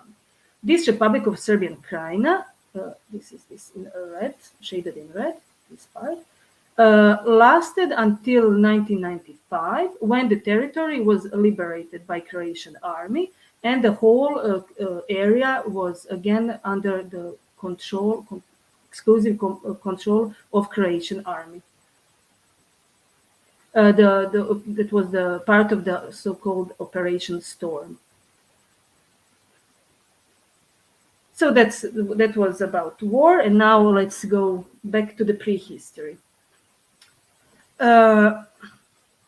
As already mentioned, so this is the most fertile part of the whole Eastern Adriatic. And for that reason, we found so many Neolithic sites in the region, and that's the most common type of prehistoric sites in this region. Here, the early Neolithic starts from 6000 Cal BC and is associated to the impressed Werser culture. What we know about this today is, if we look at the map, we can see that all the sites are situated in this hinterland. There are no early Neolithic sites situated neither on the coast nor on the islands. So that means that these first Neolithic migrants were mostly interested by fertile plains because they brought agriculture with them, and their economy was really exclusively based on agriculture and herding, while fishing or hunting played almost no role. Also, when we look at the lithic assemblages, we can conclude that there is no continuity with Mesolithic traditions, and that the lithic assemblage can be considered as typically Neolithic, because the blades are made by lever pressure technique, and they were mostly made on, not mostly, exclusively, made on exogenous cherts, high quality exogenous cherts, coming from Italy, South Italy, that is Gargano Promontory, and where these cherts were extracted by mining activities. All this made this production is being typically Neolithic. So there is complete break with the late Mesolithic period, meaning that the migration played a crucial role in Neolithization of the area. Middle Neolithic is associated to the so-called Danilo ceramic style. There are many Middle Neolithic sites found in the region. And late Neolithic is associated to the Hvar style pottery, but there are not so many sites found. But there is this one called Čista Mala Velištak that is still excavated. And thanks to this site, we are starting to get some clues about the late Neolithic of the area. Unfortunately, until now, the final Neolithic or Chalcolithic periods are little known, almost not known at all. But we have this found of this huge blade that is more than 25 centimeters long, and it is made of lever pressure flaking on Gargano chert, again the same chert coming from southeastern Italy.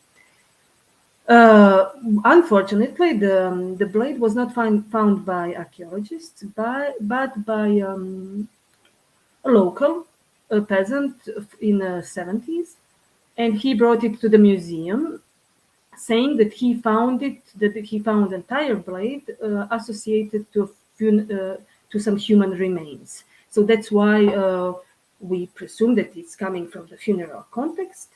And the parallels are found in the southeastern Italy, where this kind of blades, so the blades made by pressure flaking, lever pressure flaking, are found in funerary contexts. And these blades are there in Italy associated to the final Neolithic or Chalcolithic, and for that reason, we suppose that our blade is also a proof of occupation during final Neolithic or Chalcolithic.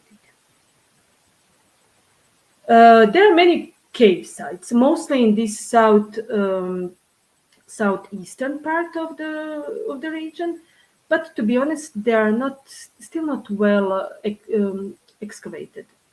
Actually, they were excavated, but not systematically. So we still don't know much about it. what we know is that the caves were visited during Neolithic, but mostly they were frequented during Bronze Age, and when these caves were used as a places of inhumation. What is interesting is that that these caves have that the Paleolithic or Mesolithic occupations were not found in these caves, but I think that the reason for this is just because these caves were not systematically excavated, so that the excavators didn't go deep enough. Because the region was populated during the Paleolithic, and we know this since recently, because we were excavating in 2018, and we found this first Paleolithic site in this North Dalmatian region. It's situated in Konjevrate. The site was already new before, and it was excavated before Croatian War for Independence. But it was attributed to the early Neolithic on the basis of the ceramics found. So ceramic was typically impressed ware. But for us, the lithic seemed a little bit strange, in a sense different than all the other lithics I studied for my PhD from the region, and so we decided to do a revision excavation, and we found really we had a chance, and we found some early Neolithic pit dig into a whole completely different layer that contained many lithic finds, and no ceramics and no fauna. And these epigravatian, these lithics that are currently under study shows all epigravatian traits, and can be so attributed to the epigravatian technocomplex. So this is, besides these excavations carried out in the region, there were many more. Mostly again oriented to the Neolithic research, and thanks to the cooperation between Šibenik City Museum, the prehistoric department, and University of Santa Barbara in the United States. So they together there were 3 big projects going on about Neolithic, and one of the most famous discovery was the discovery of the traces of fermented milk in these pots, which you can see down here. These pots are called rhytons, and according to the Sarah McClure and her collaborators, this presents the earliest Mediterranean cheese production. So for that reason, there were this discovery was really covered by the world's media. Also, more recently, the research are oriented mostly on towards paleo environment. So, for example, recently, the team discovered, so Croatian and American team, discovered the existence of this paleo, so-called paleo lake in the Behavior Ostravica Valley.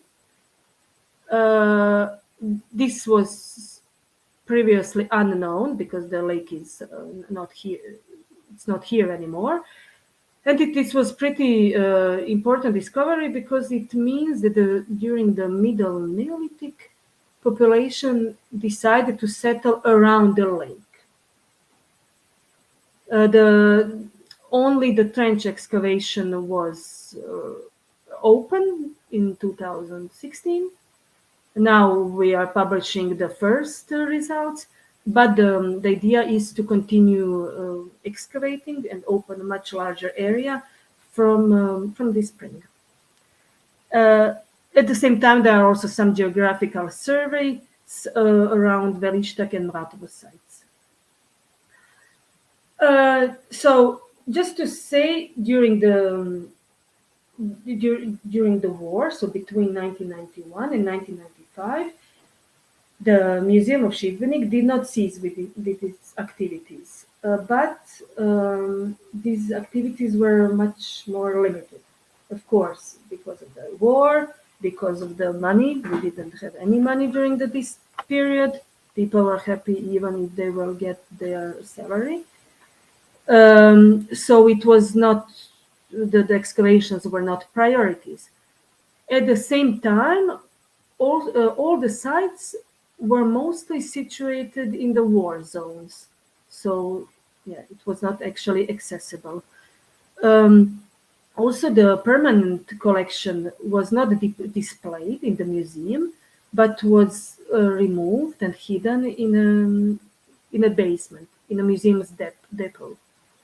And that was a good choice, because one day Šibenik itself, the town, was bombarded, and even the Cathedral of St. James, which is today on UNESCO World Heritage List, was grenaded. And as you can see on this photo in the middle, the Šibenik City Museum is situated really just next to the cathedral itself. So during the war, these prehistoric sites were not directly endangered, especially prehistoric in the sense Neolithic sites. And why? Because these Neolithic sites were mostly found in the valleys, in these fields, because these were the most fertile parts of the region. And in these parts, there were not direct wars.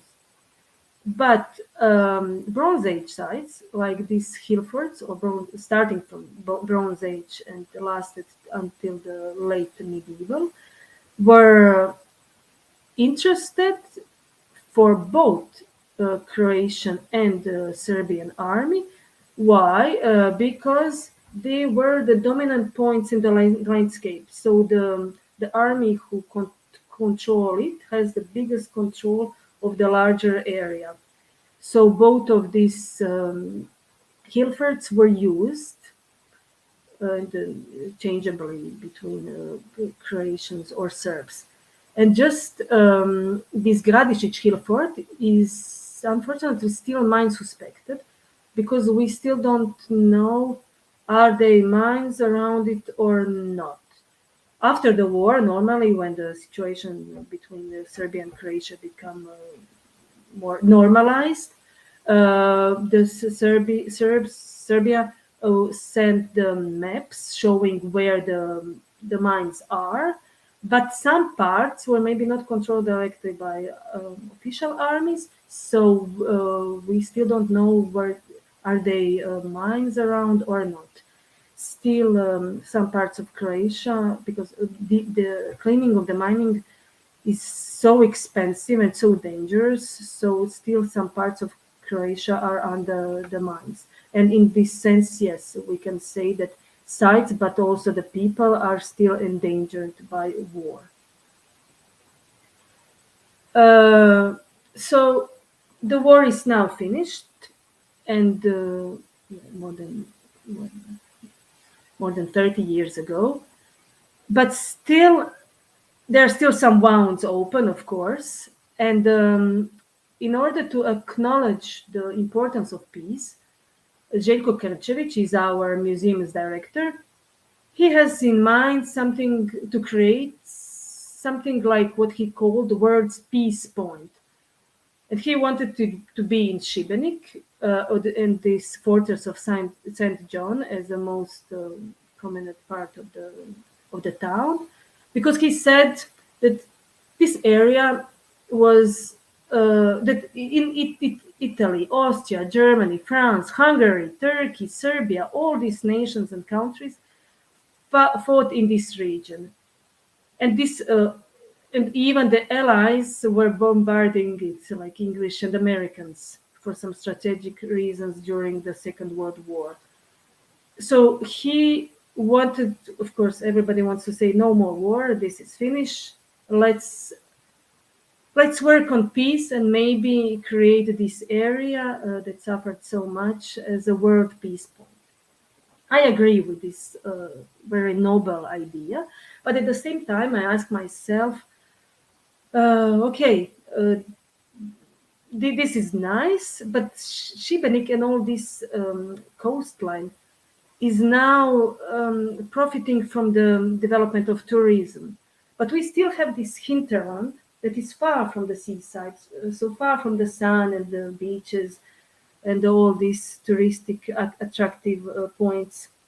And this area is still impoverished and war destroyed and neglected. And there are still these two populations, Croats and Serbs, living together, but not in the biggest harmony. So I have an idea with some of my colleagues that maybe in the near future it will be nice to create some center for prehistoric research, because the area is so rich in prehistory. And why not also experimental archaeology, because this discipline is still underdeveloped in Croatia. And the idea will be that the prehistory is something that has kind of shared identity that is important both to the Croats and Serbs, in the sense that it's something so far away and it's connected to the land, and both populations are so emotionally connected to their lands. So maybe something above, prehistory is something above the idea of the nation itself, which is mostly used in medieval or modern history. But and it's still, of course, a matter of dispute between two populations. So yes, something like this, prehistory as a shared identity. That's what I'm hoping for. And yeah, sorry for this. And thank you for your attention. Thank you, Sonja, for this great speech and for very interesting case study of the archaeology during the war and together with war. I think we have a question from the chat, which actually fits to what I was like to ask. Yeah, you've shown a number of caves there. Yeah, regions. So have you searched for any rock art, cave art objects there? Not in this region, but I also think I cannot. Maybe it's because of the lack of the research for this. Because in Istria region of Croatia, that is north of Adriatic, recently a friend of mine, he's a Spanish colleague, he discovered what is considered like the first rock art in the Balkans. So yeah. They are not so important as in France or in Spain, but it shows that when somebody is interested in something and the research is targeted, we'll find something like this. You mean Paleolithic rock art or some later? Sorry? You mean Upper Paleolithic things? Yes, yes, Upper Paleolithic, yeah. Okay, I assume I even know what you're talking about. I've read the text. Yeah, I read. But more recently, no, we don't have anything like for. Okay. Yeah, except some graffiti from maybe late medieval times or whatever. Thank you. Thank you. Well, so yeah, and probably thank you for the great speech again and for your contribution. And I hope we'll implement some of post-war experience from Serbia and Croatia when the time will come. Yeah, when the time will come, still. Thank you.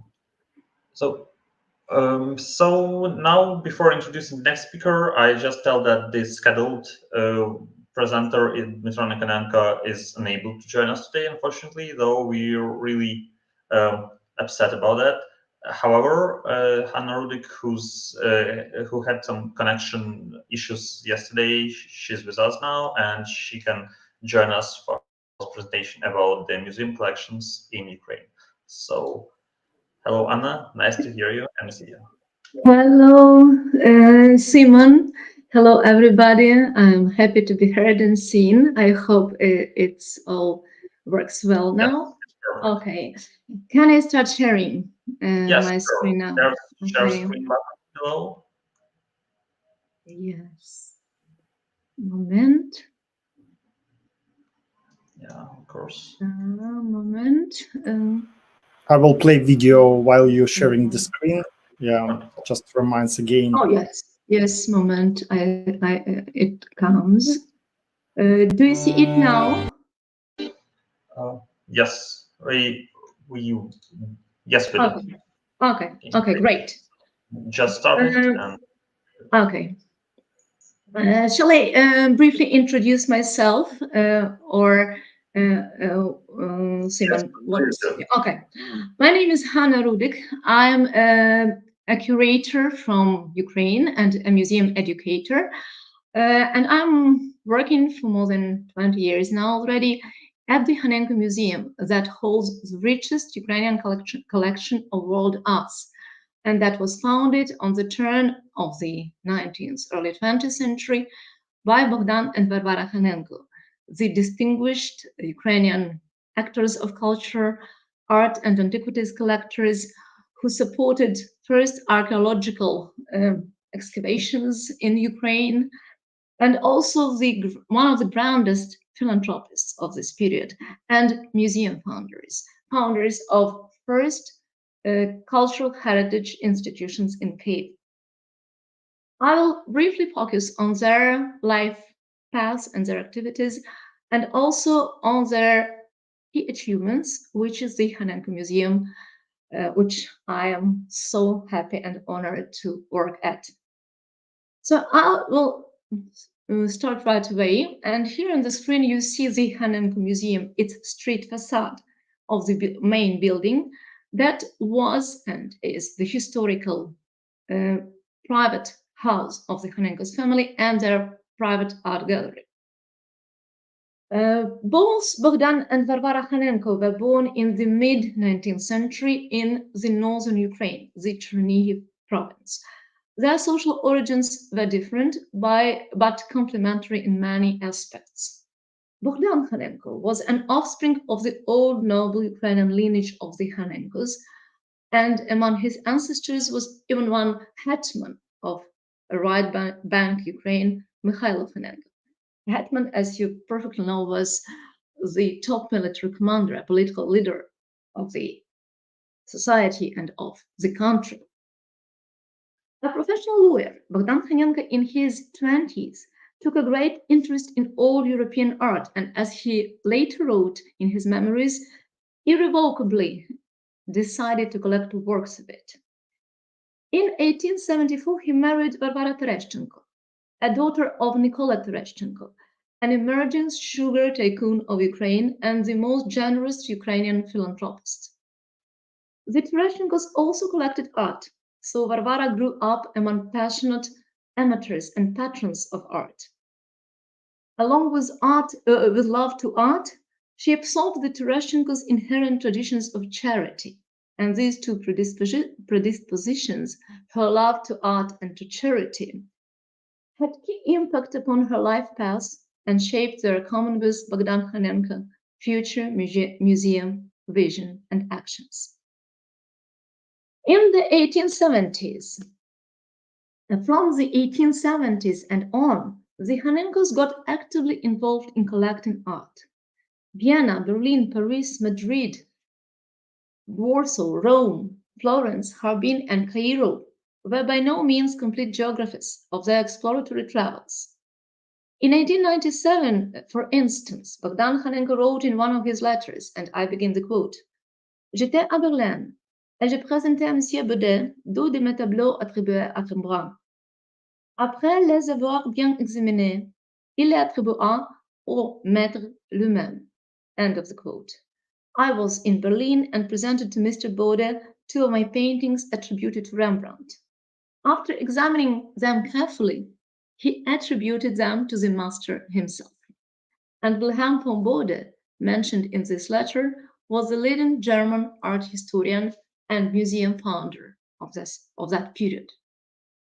Besides European old masters and the art of classical antiquity, the Khanenkos collected old Christian icons, Islamic art, Islamic, Asian, and European arms and armor, Chinese and Japanese bronze, Chinese and Japanese painting, sculpture, and prints, Ukrainian archaeology, Ukrainian objects of so-called Kazakh antiquity, and folk art. Their interest in Ukrainica was aimed, as Bogdan Khanenko put it, I am starting his quote, to create in Kyiv a department of local historical antiquities of the 15th to 18th centuries, end of the quote. This idea of presenting Ukrainian history of the period prior to Russian colonization was a political and patriotic ambition of Ukrainian elite of that time. And this ambition was implemented in the late 1890s, when Bogdan Khanenko personally led to success a grand cultural, political, financial, and architectural project of the first public city museum in Kyiv. He raised for the museum near 250,000 rubles and managed a very complicated architectural project, and also attracted dozens of collectors who donated to the museum near 20,000 objects. Here on the screen you see the building of this museum at the beginning of the 20th century. The Khanenkos themselves made a grand donation of more than 3,000 items of Ukrainian archaeology from Dnipro region, dated from the Stone Age to the period of Slavonic settlements. Their collection became a core of the museum's first permanent exhibition devoted to ancient Ukrainian history that was opened in 1899. You can see a picture of this exhibition on the screen. The Khanenkos besides donated there about 30 pieces of ancient Egyptian art brought by Bogdan Khanenko from the Cairo Museum in 1902. Varvara Khanenko, who was herself a passionate art collector, and particularly the collector of Ukrainian old icons and folk art, coordinated in 1906 the first Ukrainian handicraft exhibition in the halls of the First City Museum. In the following years, she personally donated there about 1,500 of Ukrainian historical art objects. Here on this picture, you see Varvara Khanenko, presumably we think that this is Varvara Khanenko, sitting on the far left in the hall of the first handicraft Ukrainian exhibition in 1906. In his keynote speech of 1904 at the official opening and consecration ceremony of the first Kyiv Museum, Bogdan Khanenko proclaimed a universal collector's mission statement. He said, "Creations of Genesis must not belong only to those who own them. A work of art makes up property that belongs to all and that evokes and ennobles feelings and dreams of mankind, in which mankind can contemplate and comprehend itself. That is why, in the gifts of donors to museums, we should truly recognize only a generous return of due." End of the quote. Yet, the first Kyiv Public Museum was not the Khanenkos' opus magnum. In 1913, they announced their plans about the Khanenko Museum, envisioned as an encyclopedic museum of world arts, to be organized in their private house in Tereshchenkivska Street in Kyiv. Built in 1880s, the house was artistically tailored to accommodate a universal art collection. Let's go back more than 100 years and just for a few minutes look inside this unique mansion. The entrance hall and the grand staircase, both lavishly adorned in the Baroque style. featured. Yes.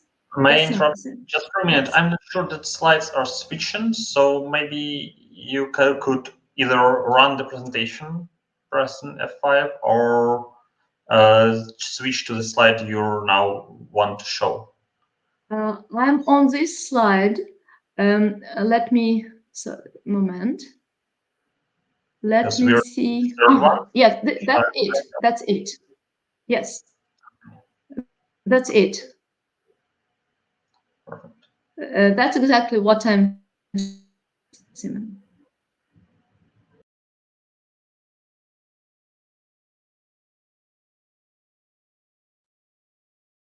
Shall I proceed? Do you see it? Yeah, sure. Of course. Symon, hello. Yeah, yes. Hello. Do you hear me? Shall Yes. I proceed? Do you see? Yes. Okay. Okay. So this is the entrance hall and the grand staircase, lavishly adorned in Baroque style, featuring Islamic, Asian, European, and Russian arms and armor from the 16th to the 19th century. In the grand staircase, upper level moment, here it is. Let me check if it's, yes, okay. In the grand staircase upper level, it also featured Italian painting and Spanish sculpture of the 18th century and Hindu Vishnuyat wooden sculpture of the same period. I'm sorry, we're definitely not seeing it. I assume you're sharing the PowerPoint, but not the demonstration mode. So could you please share? Because we're seeing just the third slide, and not what you're showing. So let's try to fix it. Okay, so what you suggest to do that? I'd say that you can try to share. You suggest, Symon? To share screens, but not the PowerPoint, but the PowerPoint demonstration mode, if it's possible. Or you can switch the slides with the mouse button. So whatever you like.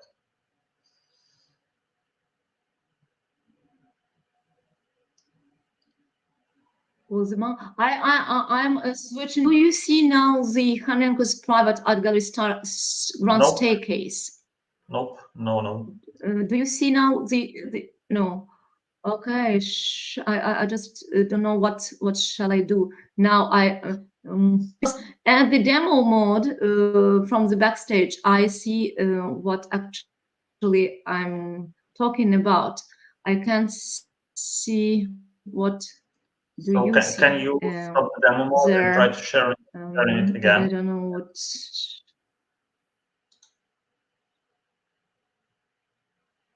I will just remove it from here now, and okay, I will stop and okay. Yes. I will reshare it. Okay, yep. And okay.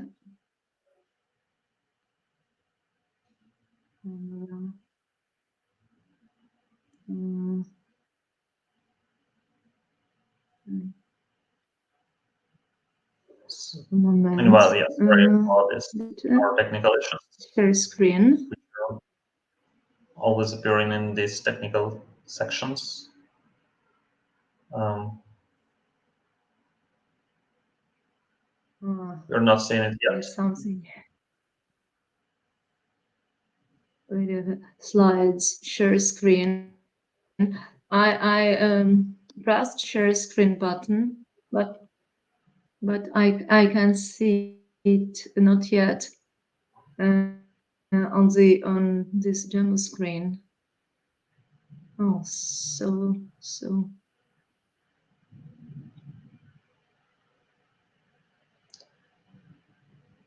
Okay, but I know I can switch to the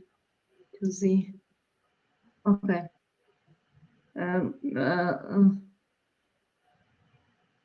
So I'll try to start it from the very start again. Yeah, great. We are waiting for it. Yeah. Sure. No problem at all. Share screen.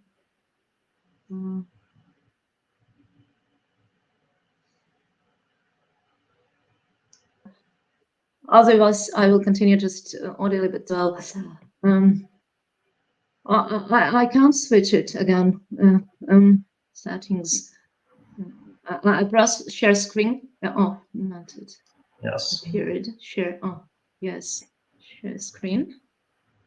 And now I'm going to files, which I have already.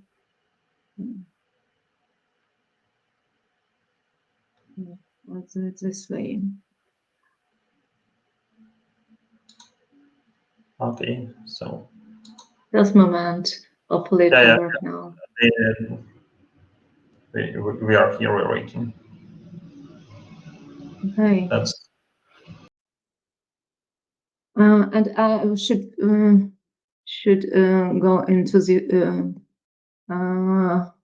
yes, to the full screen mode. Sorry, I didn't see the instruction. So I will just, that's Bogdan and Varvara Khanenko. This is the first city museum. This is their archaeological donation and first archaeological exhibition. This is the handicraft exhibition that Varvara Khanenko so actively organized and co-organized in 1906. And this is the Bogdan Khanenko and his mission of collectors. And this is finally the Khanenko Museum in Kyiv, which was envisioned by Khanenko's as the World Art Museum.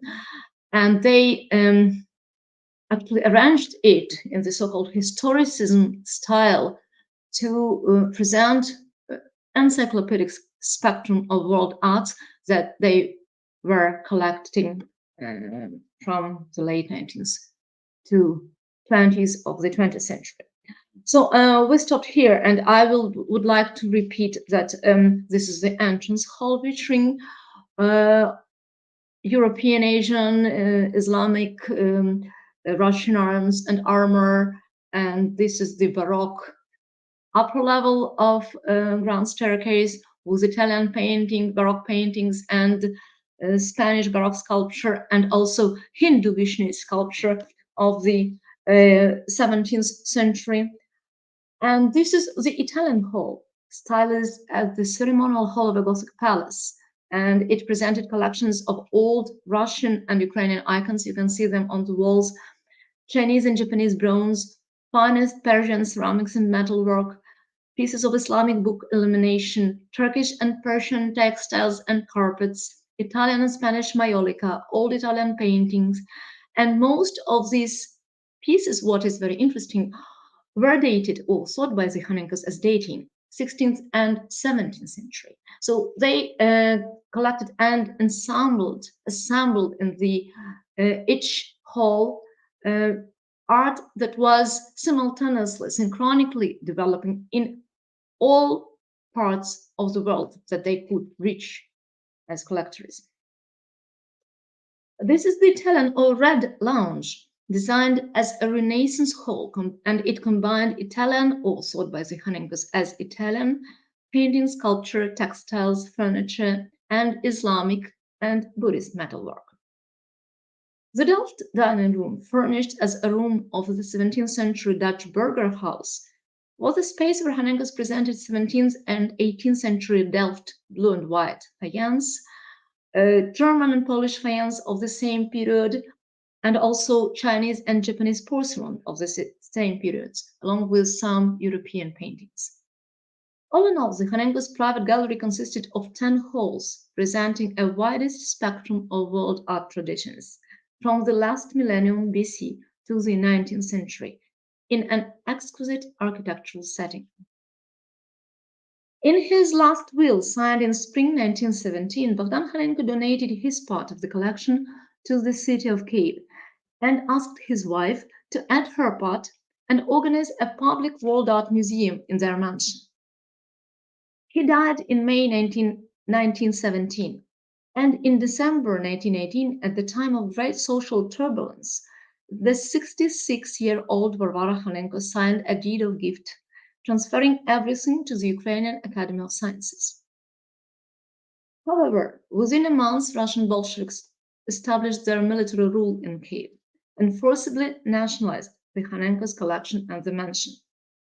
The public museum was officially established in June 23, 1919. Varvara Hanenko rejected several opportunities to emigrate. She remained in Kyiv, taking all possible care of the museum, inviting scholars to study the collection and solving maintenance problems. She passed away 100 years ago in May 1922. And a week later, all the Hanenko's archives disappeared, and there has been no trace of them up to now. In 1924, their names were removed from the museum title, as it was explained in the official Soviet document, due to the absence of the revolutionary merits of the Hanenkos, and the political campaign of obliteration of their memory started. In 1925, in line with the new Soviet cultural and education policy of rearrangement of the museum collections according to their profile, the first transfers from the former Hanenko Museum collection took place. The complex history and contents of the Hanenko's original collection of arts and antiquities deserve a special collaborative large-scale study. Due to their generous donations to the first museum and the later Soviet period transfers, today parts of their encyclopedic collection besides the Hanenko Museum itself are presented by 5 other national museums in Kyiv. I will only name them: the National Art Museum of Ukraine, the National Museum of the History of Ukraine, with its branch, the National Treasury, the National Museum Kyiv Picture Gallery, the National Museum of Ukrainian Folk and Decorative Art, and the National Kyiv-Pechersk Historical and Cultural Preserve. Getting back to the Hanenko Museum, or the Kyiv State Museum of Western and Oriental Art, as it was called during the most part of the 20th century, I would add that in the course of that century, of that period, the Hanenko's valuable world art collection got considerably enriched by many donations, acquisitions, and transfers. Say, in 1921, a collection of archaeological ceramic from Samarkand, mostly of the Samanid period, that is, late 9th and 10th centuries, entered the museum holdings. It included about 200 first-class whole pieces and more than 1,000 of sherds. In 1925, by the last will of the famous scholar, art connoisseur, and collector Vasil Stravinsky, his large and very valuable collection of paintings and prints by North European old masters, including, for instance, this folio by Albrecht Dürer in the center, was transferred to the museum. This donation considerably enriched the Hanenko's European art collection that was focused primarily on Italian old masters' painting, sculpture, and applied art from the late Gothic period on. In 1940, earliest Byzantine encaustic icons dating 6th and 7th century, the pre-iconoclastic period of Byzantine art, were transferred to the museum from another Kyiv state collection. One of the oldest, from the 6th century, was this pre-canonic icon Godmother with Child Christ that you see to the left. In 1950s, Taisia Jaspar, a Ukrainian-born artist and a collector who was living in Shanghai for many years, donated and also sold to the museum over 350 pieces of classical Chinese painting, sculpture, and objects of decorated and applied art. On the other hand, during the Soviet period of history, the museum suffered great losses. Just a few examples.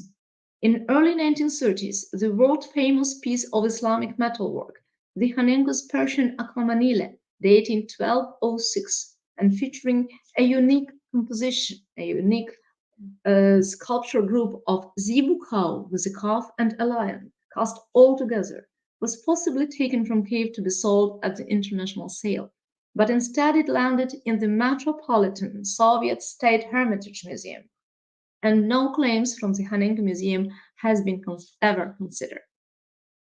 During the years of the Second World War, about 25,000 museum items were looted by Nazis.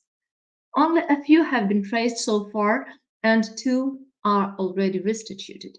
One of them you see on the slide to the right, Lovers by Pierre Boudreau, French master of the 18th century. And this is the way the museum halls looked in 1944 after Nazis' retreat. It was the second war in the museum history, and in fall 1944, the exhibitions were reinstalled and reopened to the public. And I'm going to quickly flip through a few pictures of the Hanenko Museum before February 24, 2022, for you to have an idea of the museum and its activities. This is the grand staircase and Chinese and Islamic art halls. This is the gallery and a concert of classical music there.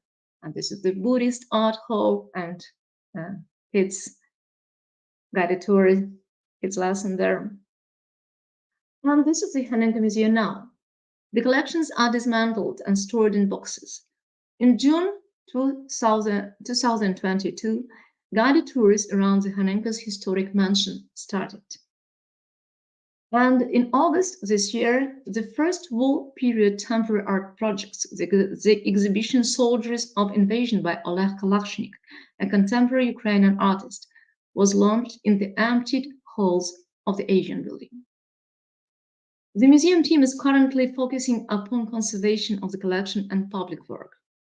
Only a very small, although the most valuable part of the museum collection has been so far digitized and presented on the museum website.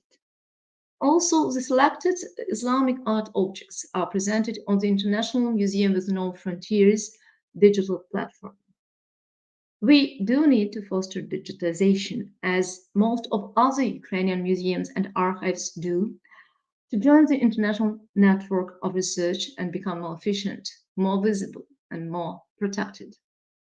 So we do appreciate all kinds of technical and financial support of digitization of rich cultural heritage of Ukraine. Thank you very much for your kind attention and for patience for these technical troubles. And I will be very happy to answer all questions and hear the comments. Thank you, Hannah. Thank you. I'm not sure that we have any questions in the chat, but anyway, we're still a little bit behind time, so that's probably the moment for me to thank you for your participation and for you donating the time to our event. I think I have just one short question. Like, do you have any initiative or activity in Hanenko Museum to provide the systematic digitization of your collections? I mean, like 3D modeling.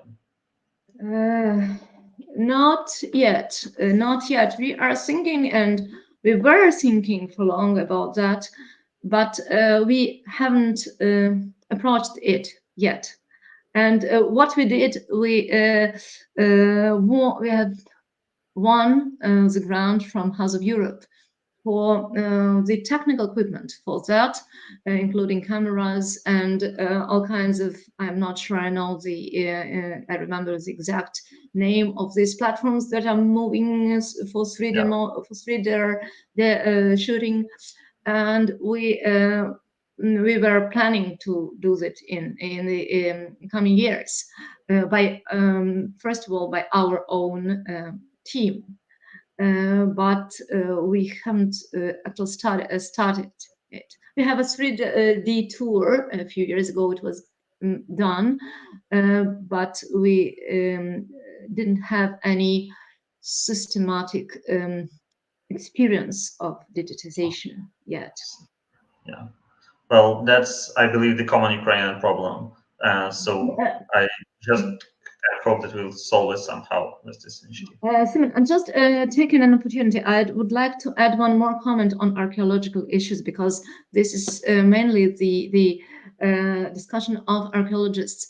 Ukrainian, the Hanenko Museum have, and as curator, I'm kind of in charge of rather big and interesting collection of Islamic shards, starting, as I said, from the early period of early Islam, 7th and 8th centuries, from Abbasid, or maybe even earlier from Umayyads, and to the, say, 17th Safavid, Iranian Safavid period. And it's about 2000 now, including all the acquisitions and transfers of the 20th century. And it's only very roughly registered, described and registered. And just to let people who are listening to us know that there is such a collection, which someday should be digitized and should be accessed by the wider public. Maybe that could appear some collaborative projects that we can join. That's what we would like to approach. Yeah, that would be the great solution. Okay, thank you very much, Hannah. Thank you for contribution. Thank you, Simon. Thank you all. Have a nice day. Yeah, and our next speaker is already here in the studio, so please welcome Gennadiy Kazakevych. Nice to meet you. Hello, Simon. Nice to meet you too. Hello. And Gennadiy is Ukrainian best and most known expert in the unusual to Ukrainian archaeology topics. So we are very welcome him here, and please share your talk with us. Thank you. Now I'll try to share my screen. Yep, sure. Mm-hmm.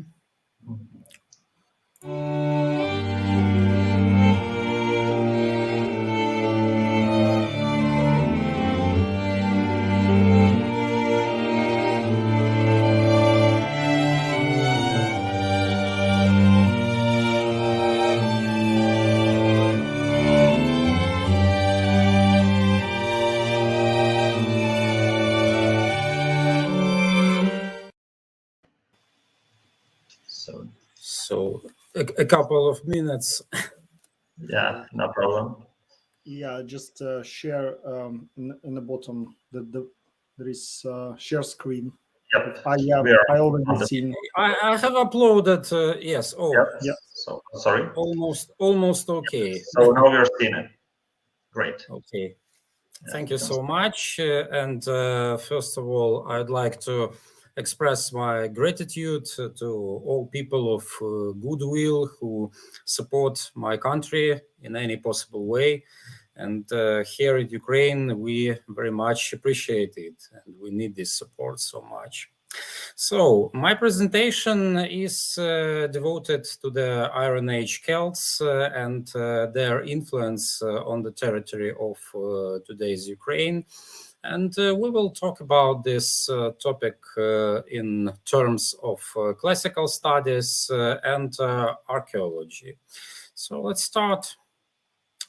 The lands of present-day Ukraine were stretched across the distinct periphery of the Celtic world. And the only region of the present-day Ukraine where the Latin culture was sufficiently widespread is the Transcarpathian area, which lies southwestwards of the Carpathian Mountains. The undulating terrain with its mild climate provided excellent conditions for cattle breeding and farming. And the wetlands of the Upper Tisa basin offered large sources of both iron ore and charcoal, which were used in the Iron Age metallurgy. During the 7th, 4th centuries BC, the Upper Tisa basin was occupied by the Kushtanovitsa culture, which is most frequently associated with the northern Thracians. In the 3rd, 2nd centuries BC, the cultural situation in the region changed radically. New technologies of house building, pottery making, and metalworking were introduced in the Upper Tisa area, and new centers of economic and political activities emerged. There are more than 20 sites of the Latin culture in this region of Ukraine, and the most notable of them is the one located on the Galesh and Lovachka hills near the modern town of Mukachevo. It was a large rural settlement that had no significant fortifications. However, it was also a major center of craftsmanship, especially bronze and iron working, which was involved in long-distance trade with other Celtic centers of this region. The local blacksmiths acquired raw materials from the nearby area and probably from the specialized center of metallurgy in Nove Klinove, which consisted of working grounds with remains of about 200 of forges, slag, and iron aggregations. And here we can see the picture of excavations which were provided by Vasil Bidzila in this area in the early 60s. It is highly likely that Galeș-Lovačka was not just a production, but also a political center of the local area. The traces of the coin minting, as well as some characteristic findings of military equipment, such as the short sword with an X-shaped handle, long slashing swords and iron chain belts, horse bits and chariot fittings, give a lot of reasons to suggest a presence of the Celtic military elite on the settlement. There is no doubt that there were also some sanctuaries in the nearby area. There are some findings of the Celtic coins with characteristic chop marks, which are typical for many cult centers in the Central Europe. And some bronze figurines come from the votive deposit in Malabigany, not so far from Galeș and Lovačka hills. In the 1st century BC, the Celtic settlements of the whole Upper Tisa area declined due to the military activity of Dacians and their leader Burebista. It is not clear when the Latin sites of the Transcarpathian area were abandoned exactly, but we know that at least some of them survived the Burebista's raids in the mid-1st century BC. The Latin technological achievements influenced the Dacians significantly. So during the next few decades, a syncretic Celtic Dacian culture with a center at Malakopania Hillfort emerged. It is rather a complicated task to define how far-reaching was the Celtic expansion in the lands eastward of the Carpathian Mountains.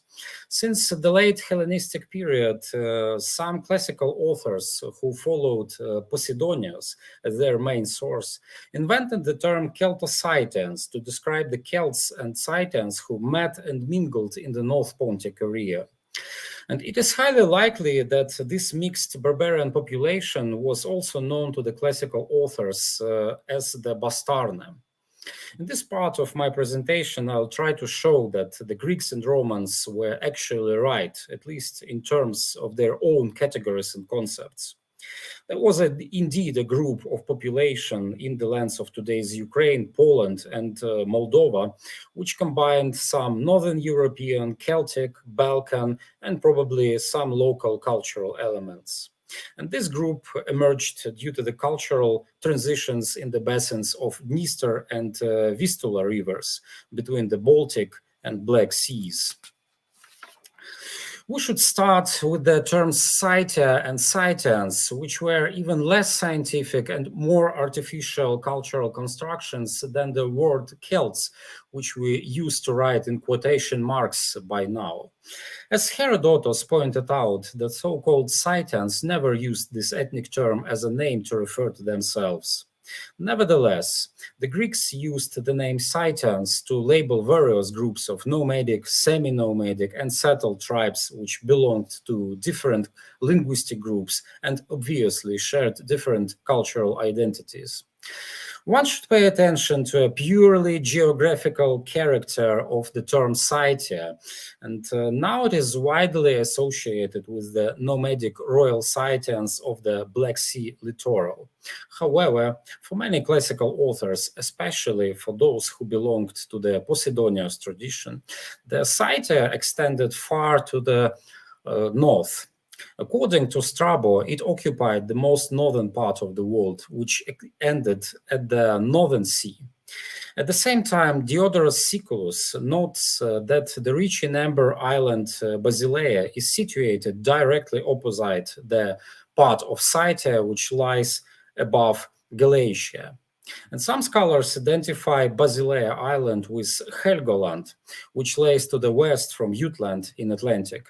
Anyway, it is important to stress that the classical authors, at least those of the Hellenistic period, considered the southern littoral of Baltic Sea as a part of Scythia.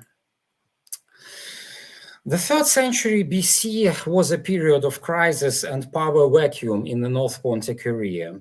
At this time, both narrative and archaeological sources demonstrate a penetration of some groups of newcomers from the West in this part of Eastern Europe.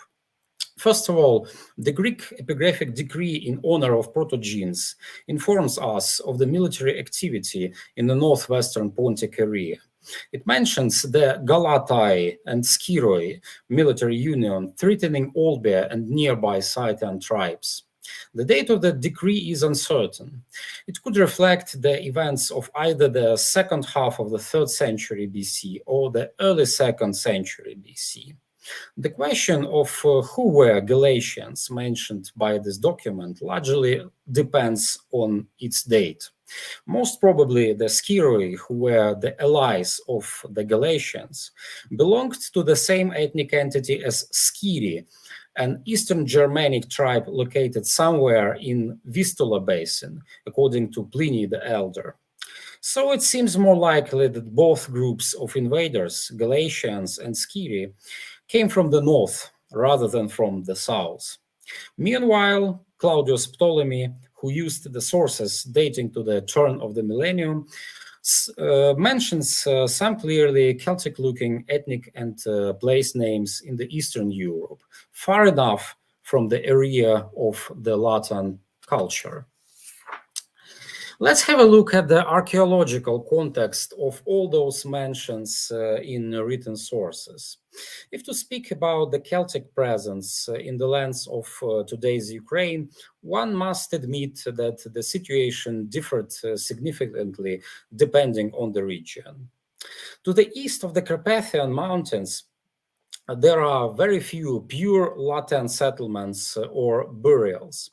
One can mention the small settlement and pottery workshop in Bovshiv, Upper Dniester area, and 2 cremation burials, Zalisia and Vyshche Tarasivka. Such complexes may probably be considered as traces of the micromigrations of craftsmen, mercenaries, and women involved in matrimonial links. There are also a lot of isolated findings of the Latin jewelry, coins, and military equipment. They can be divided into 2 major groups: the early to middle Latin and the middle to late Latin imports. Most of them are concentrated in the Upper Dniester and Middle Dnipro basins. It is clearly visible that the earliest Latin artifacts in the region had their prototypes in Thrace. These include the double spring brooches of the Pestrup type, also known as the Pauken Feeble type, which were produced extensively in Seutopolis and Zboranovo in Thrace until the middle of the 3rd century BC. One should also point out the findings of the lead coins from the Dniester estuary. They most probably belong to the rare type of coins which was produced in northeastern Bulgaria in the 3rd-2nd centuries BC by mixed Celtic Thracian population.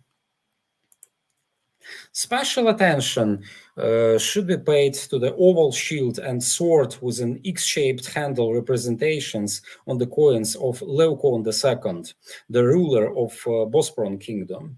We don't know exactly why he started to mint coins with the images of the Celtic-looking military equipment.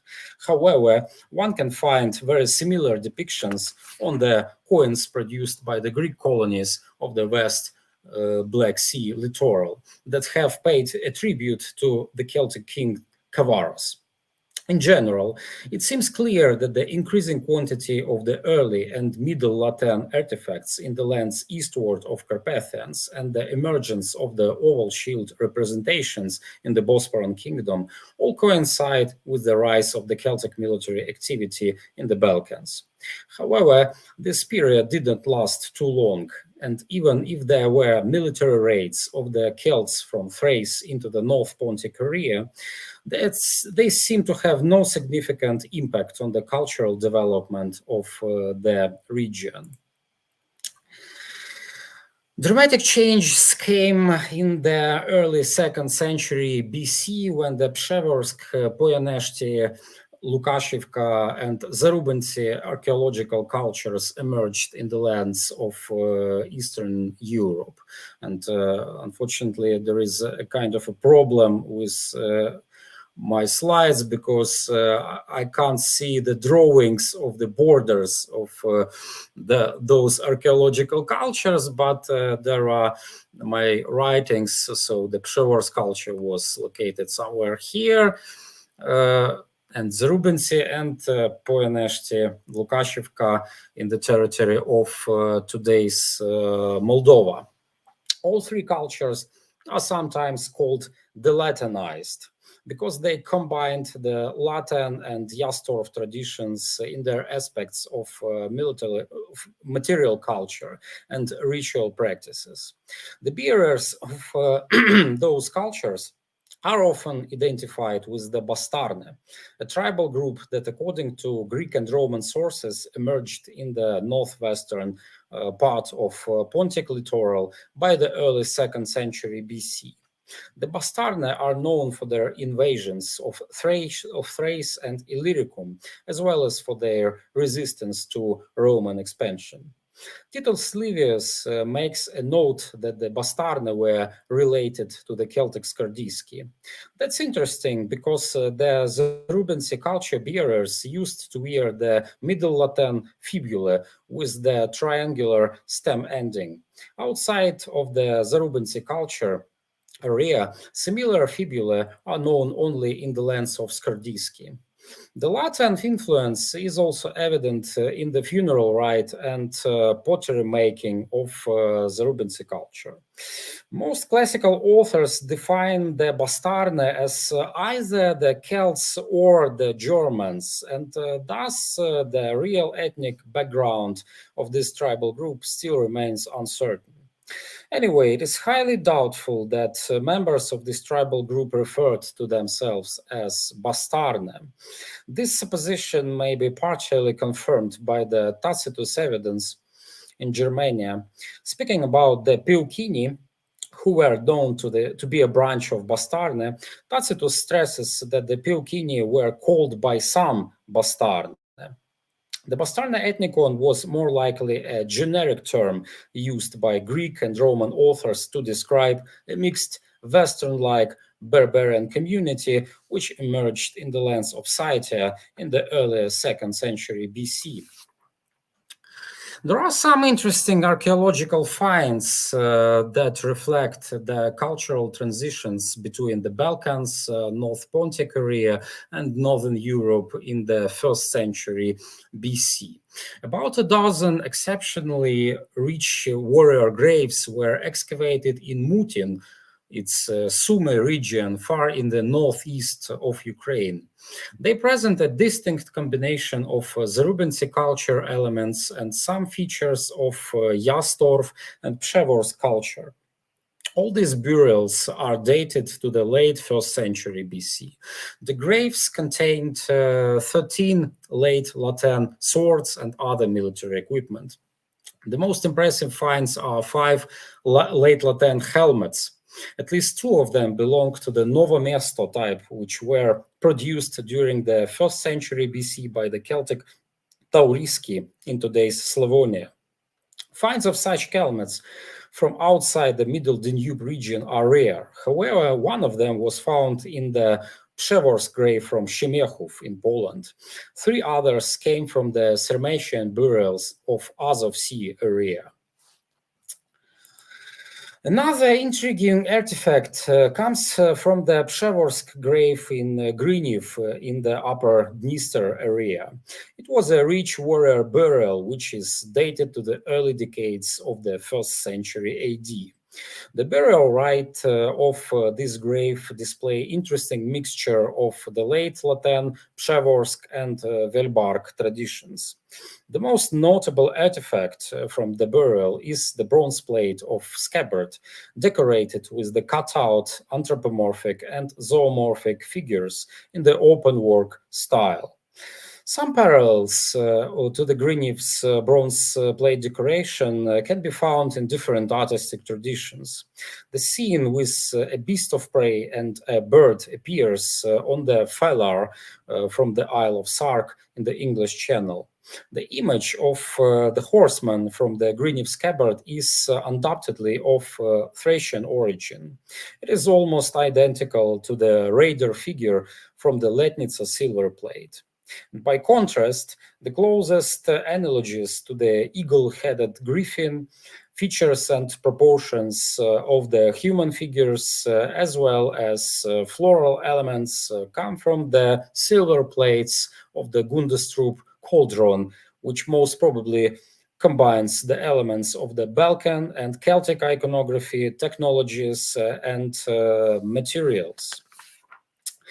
The warrior graves from Mutin and Greniv, as well as some other finds, give reasons to suggest that there was a significant cultural transitions and movements of individuals, ideas, and technologies between the southern Baltic area, North Pontic area, and the Celtic enclaves in Balkan region.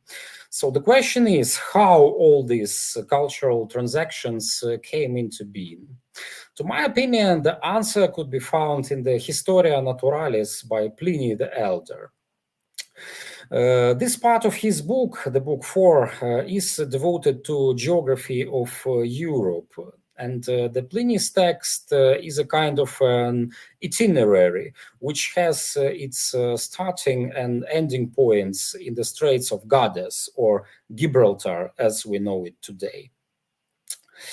Pliny's writings are based on the accounts of some earlier geographers and travelers. He describes the Mediterranean littoral, Italy, Alps, and Balkans, islands of Ionian Sea. Then he pays his attention to Hellespont, Dacia, Sarmatia, and Scythia. But the most interesting for us is the part of his book in which Pliny proposes his reader to leave the Black Sea, cross Riphean mountains, and come into the Northern Ocean, or Baltic Sea, where numerous islands lay opposite the shores of Scythia.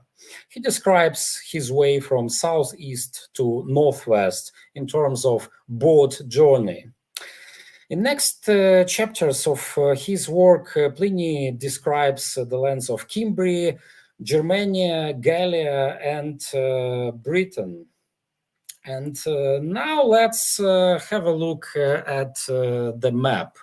There is no doubt that Riphean mountains are actually Carpathians, because there are no other mountains laying between the Black and Baltic Seas. Pliny mentions Vistula River as a kind of a natural boundary of this region, which is populated by Sarmatians, Venedi, Skiri, and Hiri. But as far as Pliny describes his way from southeast to northwest, it means that Sarmatians were first to be met, then came Venedi, Skiri, and Hiri, and the latter probably occupied the shores of the Baltic Sea. Finally, the one can admit that the Celtic-looking names mentioned by Claudius Ptolemy are located exactly on the waterway from Baltic to Black Seas, as well as such important archaeological sites as Bovshev workshop and Greniv burial that were mentioned above. And to conclude, if to speak about the Celtic presence in the lands of today's Ukraine, one must admit that the situation differed significantly depending on the region. There was a group of settlements and burials which occupied the Transcarpathian region during the 3rd and 2nd centuries BC. It was a rather typical subgroup of the Latin culture, similar to those in nearby regions of Slovakia, Hungary, and Romania. In the lands eastward of Carpathians, there are some traces of Celtic military raids and micro-migrations of craftsmen, mercenaries, and women. However, they had no significant influence on the cultural situation. In the lands of today's Ukraine, the Greeks and Romans mentioned the Celtocytaeans or Bastarne to identify the Western-looking population of this region, people of Scythia who looked like Celts or Germans because of their appearance, military traditions, and so on. And they were right, at least to some extent, because this population used material culture very similar to the Celtic or Latin one. We used to label this population as the Eastern Germanic. However, if we take into account Claudius Ptolemy evidence, we should acknowledge that there were some groups of population in the lower Danube and Dniester areas that either spoke Celtic dialects or, more likely, considered them prestigious enough to use them for naming their settlements and tribal groups. There are lots of evidence that the so-called Latinized cultures that flourished in the Eastern Europe from the 2nd century BC to the early 1st century AD were influenced by both Germanic Jastorf or Oxivia cultures and the cultures of the Balkan Celts. It was possible because there was a road which passed from the lower Danube area and northwest Black Sea littoral through the Dniester and Vistula basins to the Baltic Sea. It was used for exchanging individuals, artifacts, ideas, and technologies between southern, eastern, and northern Europe. 3 centuries later, the Goths used this road to migrate from the Baltic littoral to the North Pontic area. But it is completely another story. So thank you for your attention. Thank you very much, Gennadiy, for the fascinating talk, for the great, interesting story. That was a pleasure and joy to listen. I have just one quick question before we move forward. Do you know anything? Is there anything about the genetics of Celtic population here on the territory of Ukraine or nearby? Actually, no, because there are very few burials, and almost all of them came from Transcarpathian area, and almost all of them were made according to the incineration ritual. So they were burned, and we cannot exclude any genetic materials from such burials. So that is a problem, and it's a problem not only of the Celtic or Celticized population of Ukraine, but it also about this population of the whole Central and Eastern Europe, because cremation was the most popular ritual at that moment. Yeah, cremation is a horrible archaeological rite. It literally destroys the data right away. That's right. That's right. Okay. Thank you very much, and thank you again for your contribution. And I'm going to invite the next speaker to join us. That's Marta Estranquiero from Portugal and Dublin, and she's here. Greetings, Hello, Marta. Simon. How are you? Hello, everyone.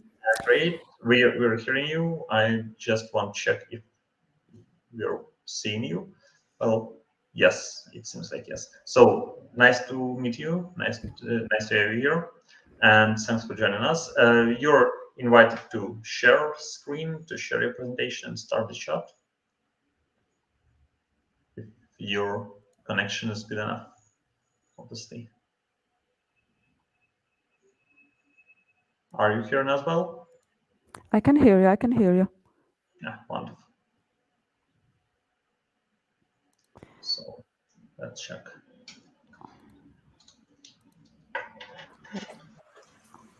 Hello. I will play again video on the background while you, Marta, preparing presentation. Yeah, and it's Okay. I just remind that this is a share button, share screen. Yeah, and you have option to choose the screen inside.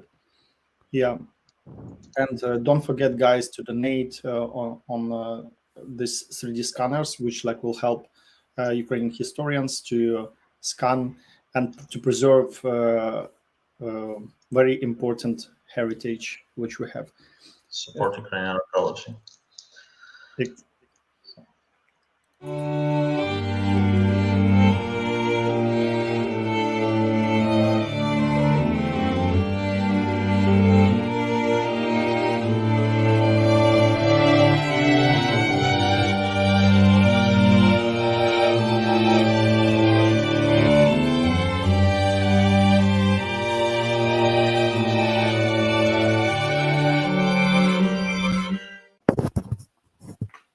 So now, Marta, you can share your presentation with us, and we are.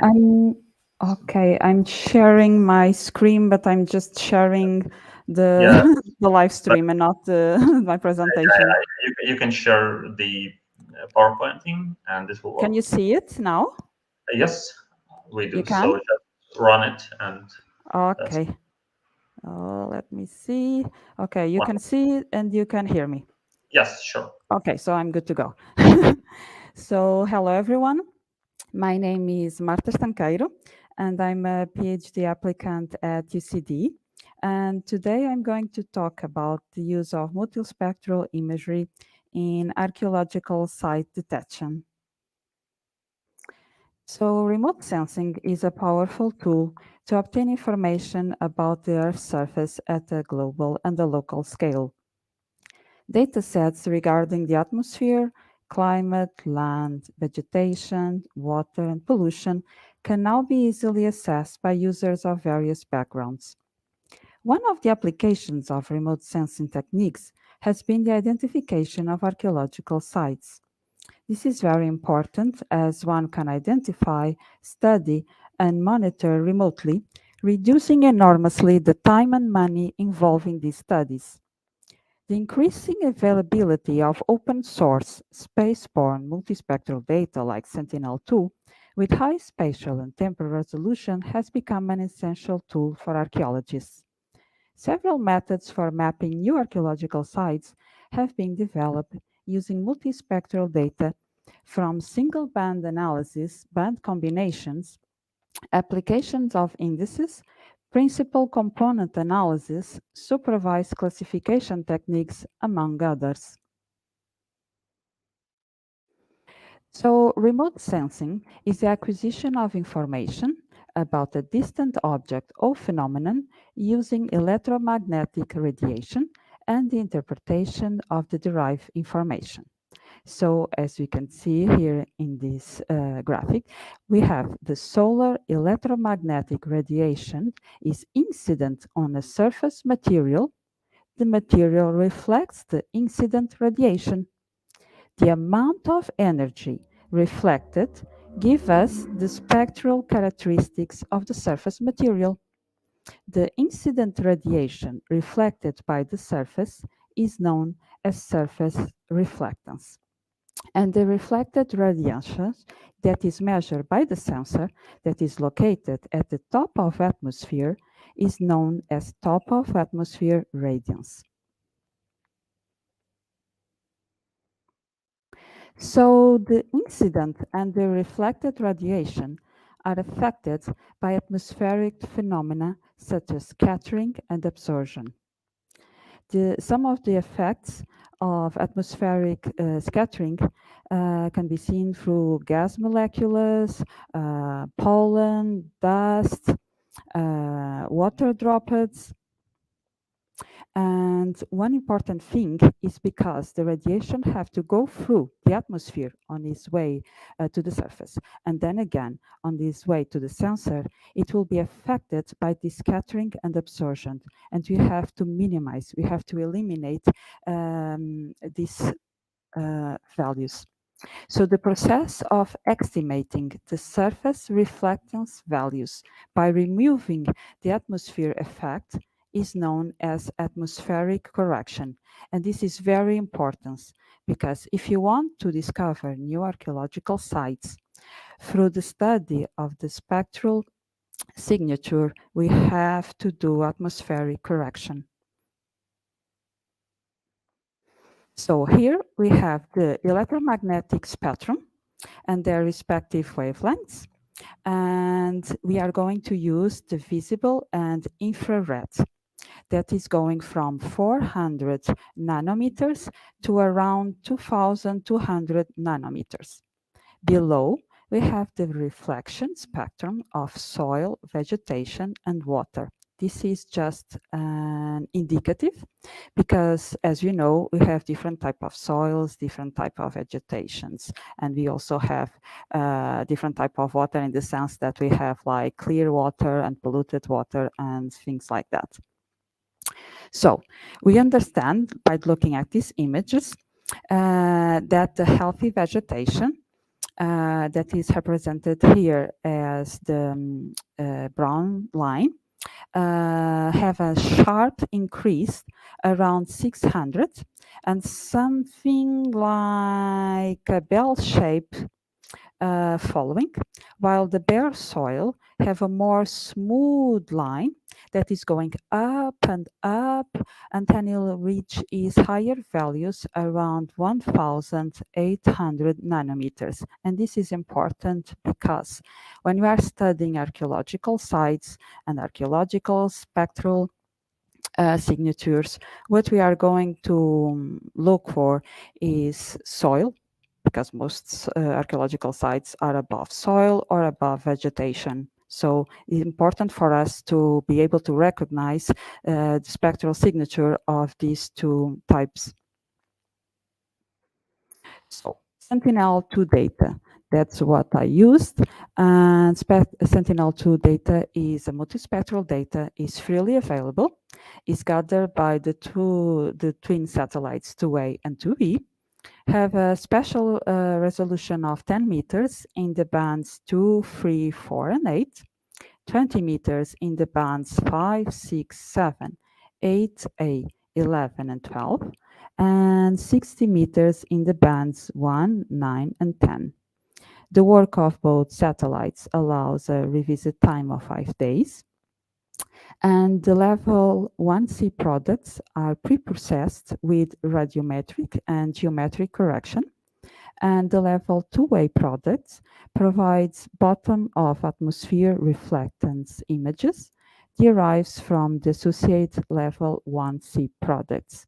That means that level 2A products have atmospheric correction. So if you want to study the spectral signature of archaeological sites, you should use these ones. So limitations. Optical data is limited by weather conditions, as we know, cloud cover or lack of sunlight.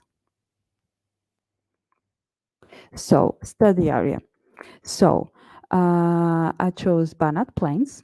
That is a flat landscape located in the Carpathian Basin and home to the confluence of major river networks centered on the Danube. It includes part of Hungary, Romania, and northern Serbia.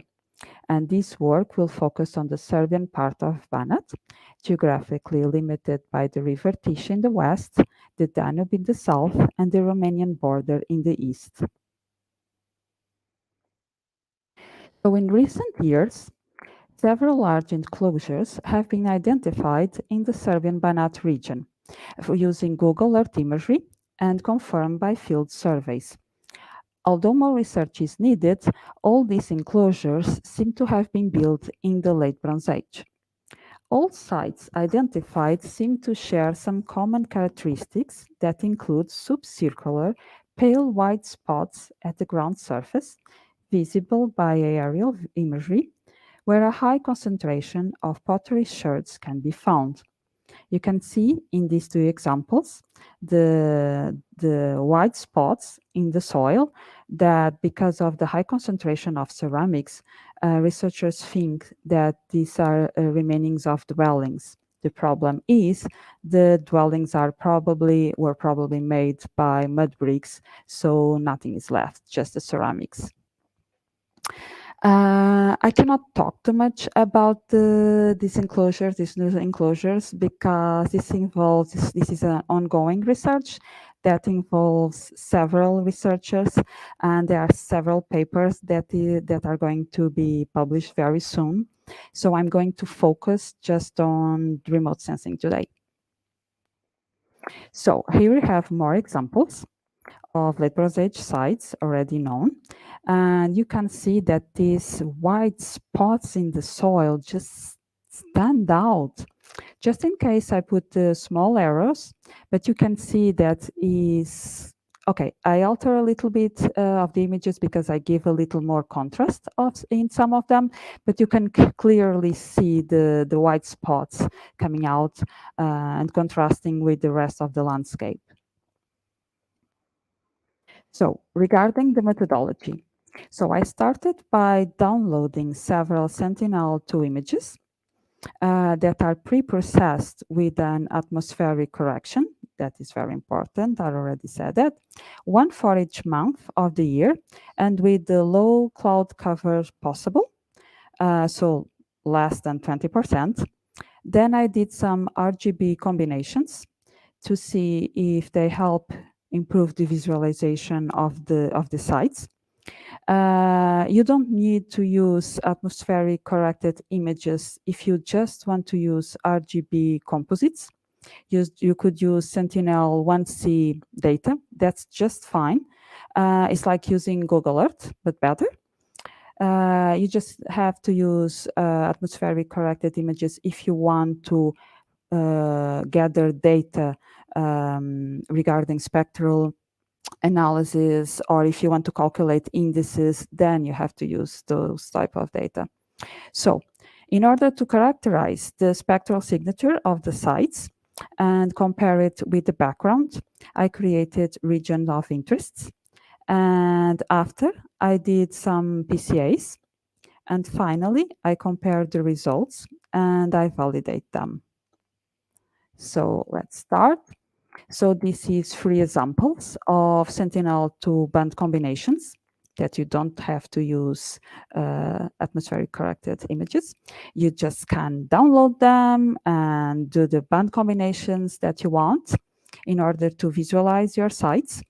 I use 3 of the combinations that are more common. In the first case, we have the 4-3-2 band combination, also known as natural color. In the second, I use the false color infrared, that is the band 8, 4, and 3. And the last one, also known as shortwave infrared, I use the 12, the 8, and the 4. And just looking at the images, you see that the first and the second works far best than the last one. So here is how I created the regions of interest. So we use GIS environment to draw a region of interest inside the archaeological site. In this case, I used the pale soil marks. And then to represent the surroundings, I chose the bare soil areas close to the archaeological sites. That is represented by these green squares. And below, you can see the spectral signatures of both archaeological and the background. And you can see that is very similar as the graphic that we saw earlier, very similar to the bare soil signature. And this is a good thing because they are on bare soil. They have a difference between them. The archaeological features have higher values. And this is also a good thing because I need a separation between both values in order to discover new sites. So both of them are sediments, but one reflects more light than the other. So here is what happens when I choose areas with vegetation to represent the background instead of bare soil. So in this case, to the right, I chose only squares that have small vegetation, and they are represented by the red rectangulars. And you can see below that the spectral signature is completely different. Now you have like a round shape, similar to the kind of similar to the vegetation signature that we saw earlier.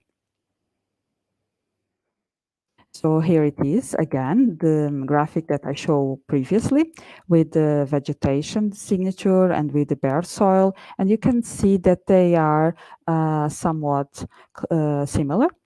As I told you before, there are very types of soil, very types of vegetation, so it's impossible for them to be exactly the same as this graphic shows. This is just an indicative.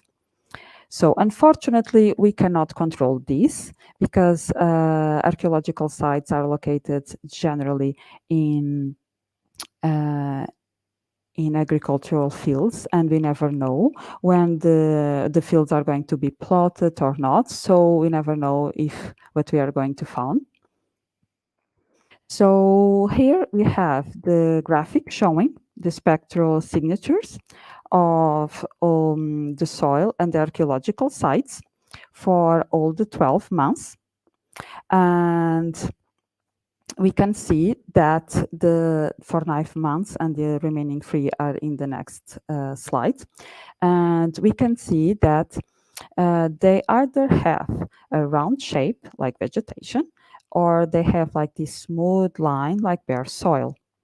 And we can also see that February, the second month, have a clear separation between archaeological sites and the surroundings.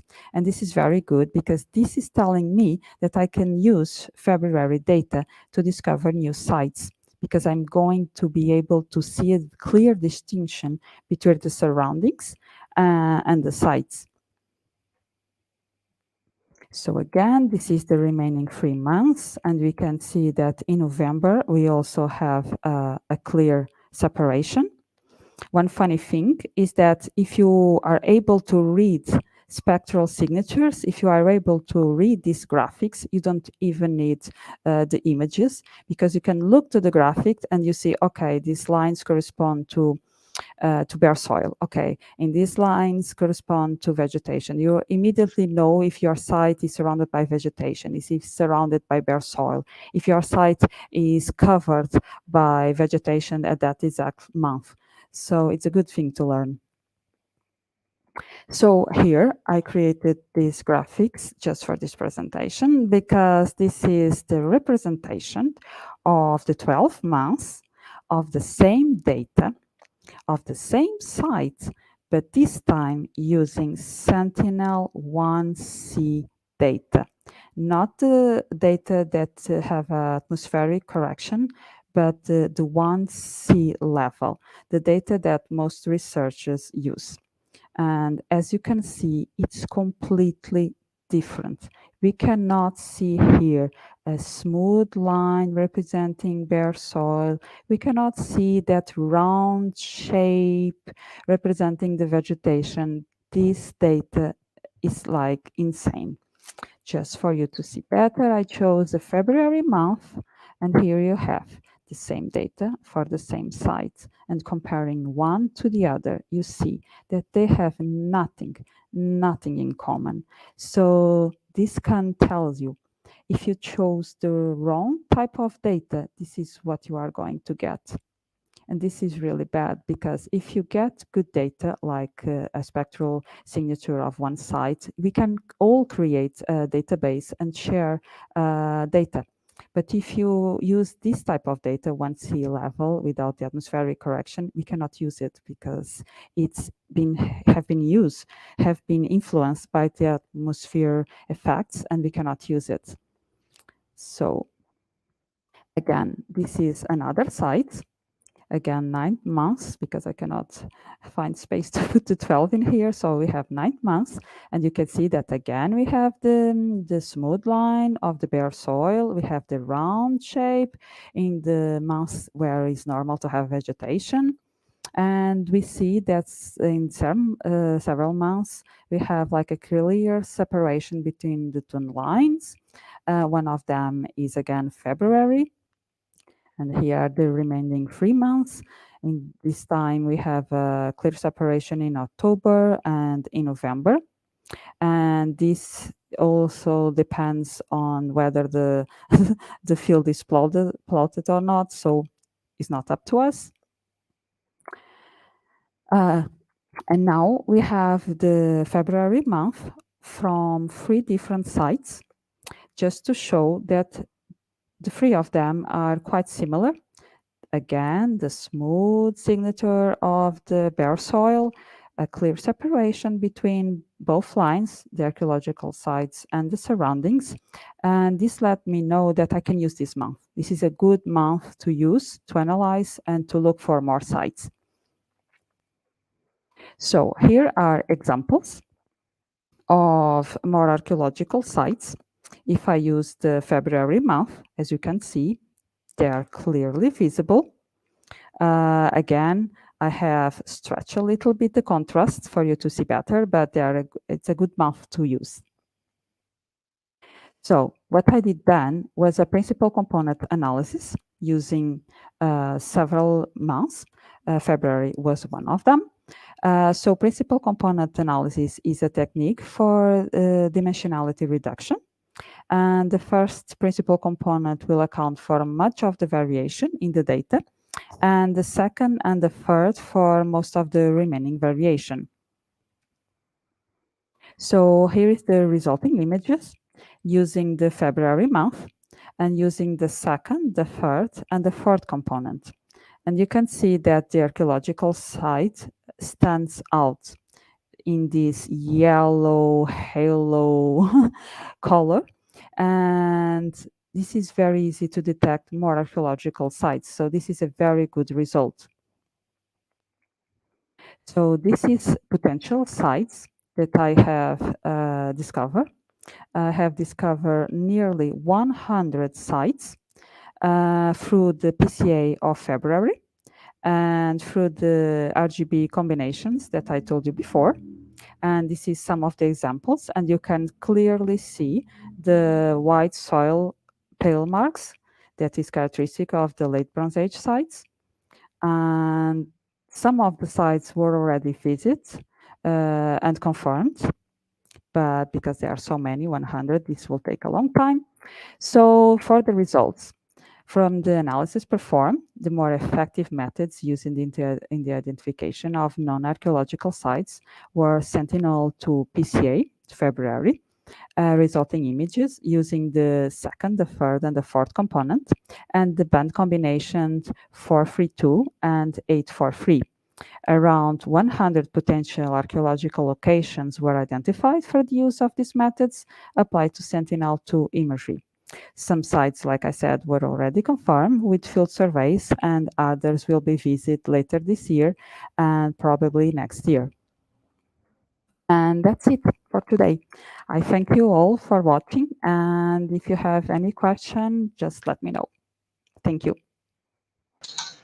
Thank you very much, Marta. And yeah, some thanks coming also from chat. That was quite interesting topic. I just want to ask a kind of professional question. I like to ask about the remote sensing every time.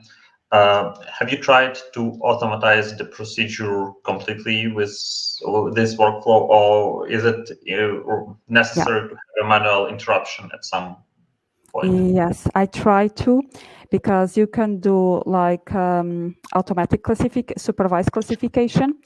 But the problem is because I only have sediments. The houses were made by mud brick, and the researcher think that I didn't analyze the sediments yet, but the researcher told me that he thinks that is made of loess, and there's a lot of loess in that area. So when I try to do a supervised classification, immediately the computer is going to pick up all the lowest signature in different areas and is going to present them as potential areas. So I thought that it's easier this way, because the final image have these like yellow spots, and you just have to count them, one here, one there, one there, one there, one there, and just visit them. That's how I've discovered like nearly 100 sites. But yes, I'm going to try to collect samples and take them to the lab and try to discover what are they made of. Got it. Well, I just think I outlined it to the territory of Ukraine, and I assume that it might be slightly simpler to automatize it, though, well, doesn't matter. We never tried, and I wish we could. That's very interesting. Thank you very much. Thank you. Amazing presentation. Just want to share some comment.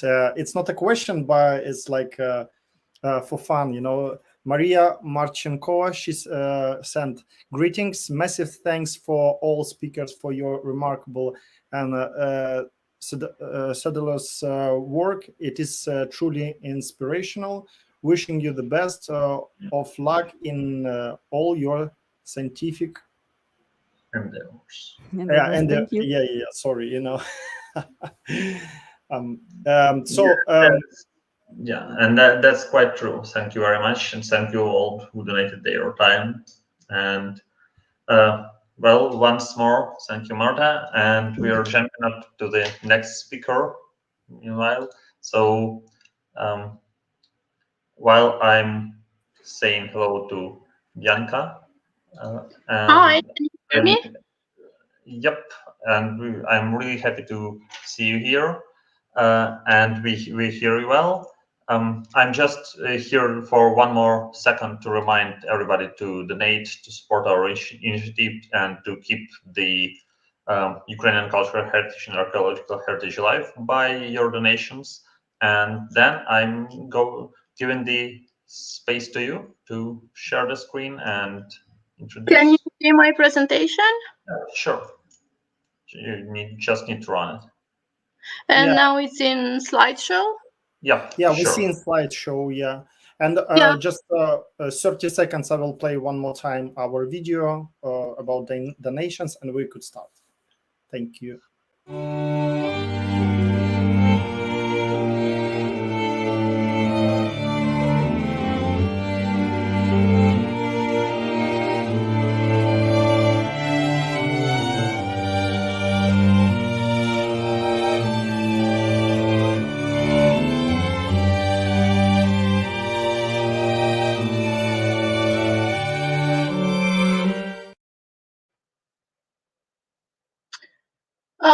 Okay, so let me know if the slides work, or I suppose that if they don't move at some point, you will tell me. First of all, thank you for inviting me to be part of this event. It's a great honor for me that I am here. I apologize, I have a bit of cold, so I think my voice sounds a bit funny, but I will try to speak as clearly as possible. I would like to introduce myself first. I am Bianca Preda-Bălănică. I am a Romanian archaeologist that I'm currently working in Helsinki at the University of Helsinki as a postdoctoral researcher in the Yamnaya Impact on Prehistoric Europe project. You can see here the project website. A couple of information about what we are studying. The Impact project is an ERC advanced grant that started in 2019 in Helsinki and is studying the migration of the Yamnaya population in the 3rd millennium BC and their impact on prehistoric Europe, as the title says. There are several components of the project. We have several teams working in different countries like Hungary and Germany and the UK, in Finland, and we also have local collaborators in Romania and Bulgaria and Hungary, which is the area where the project is focused on. We are performing aDNA analysis, isotopes related to diet mostly.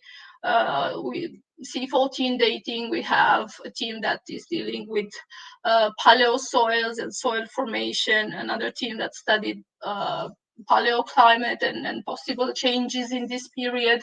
So it's an interdisciplinary project, and in this I am of course dealing with the archaeology, with the burial customs of the Yamnaya and their interaction with local societies and their impact on the region. So this is what I have been doing in the past years. I was talking about the area where the project is focused, and this is the westernmost distribution area of Yamnaya graves in the current countries of Romania, Bulgaria, Hungary, and Serbia. We have about 400 burial mounds that have been excavated in the past more than 100 years. And of course, the interest that this topic has raised in the last 10 years has brought lots of advance in the knowledge of these burial mounds that date from the last third of the 4th millennium BC and continue to be used for a long time, even during the 1st millennium AD. Excavation is also a part of the project, and it's actually what I am planning to present today. And excavation in Impact Project has several backgrounds, let's say. First is one of the objectives is research, of course, to find out more about Yamnaya graves in this region. There is also a teaching component. As always, we have students with us joining us on our excavation, and there is also a rescue component, and this is why I have actually chosen to present, because we are talking here, of course, from various reasons about endangered heritage, right? And of course, in these countries there is peace, there is no conflict, but still burial mounds are one of the most vulnerable categories of heritage in terms of intentional destruction and looting and so on. So we have excavated 2 burial mounds, one in Boldești in Romania in 2019 and another one in Moghila in 2021. We had a break in 2020 due to the COVID pandemic. And both of these mounds were partially affected by looting and illegal digging, for instance, for using the soil and so on. And I would like to present here today our findings and basically highlight the immense loss we have had if these burial mounds had been destroyed completely, right? The one in Romania, the police had to step in and stop the people that were destroying it. And the destruction was so close to one of the graves that I will show you that is a wonderful, absolutely wonderful grave. So all that information would have been just lost. So I thought that it's kind of suitable for this event to think about what we could lose by not documenting properly or not protecting our heritage. So in Romania in 2019, we excavated the kurgan in Prahova County. You can see it marked in red in the southeast of the county. I have been in the past involved in excavations in the southwest region of the same county. That looks completely different. And now it was an opportunity to study a different area, and we will see with amazing results.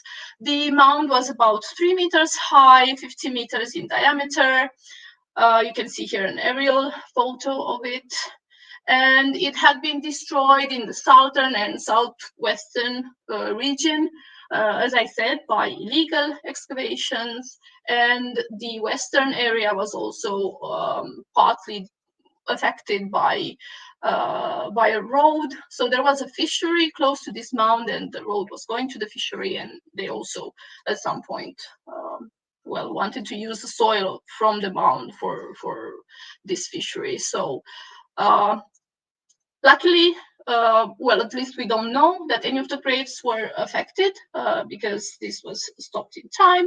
And you have here a plan of our excavation with the investigated surfaces. We left, as classical, we left 2 balks that intersect in the central area of the mound. And as you can see, we have 3 graves close to the center, grave 1, 3, and 4, that can be dated to the 3rd millennium. And then the rest of the graves in the southern region are later ones, Middle Bronze Age and even 1st millennium grave.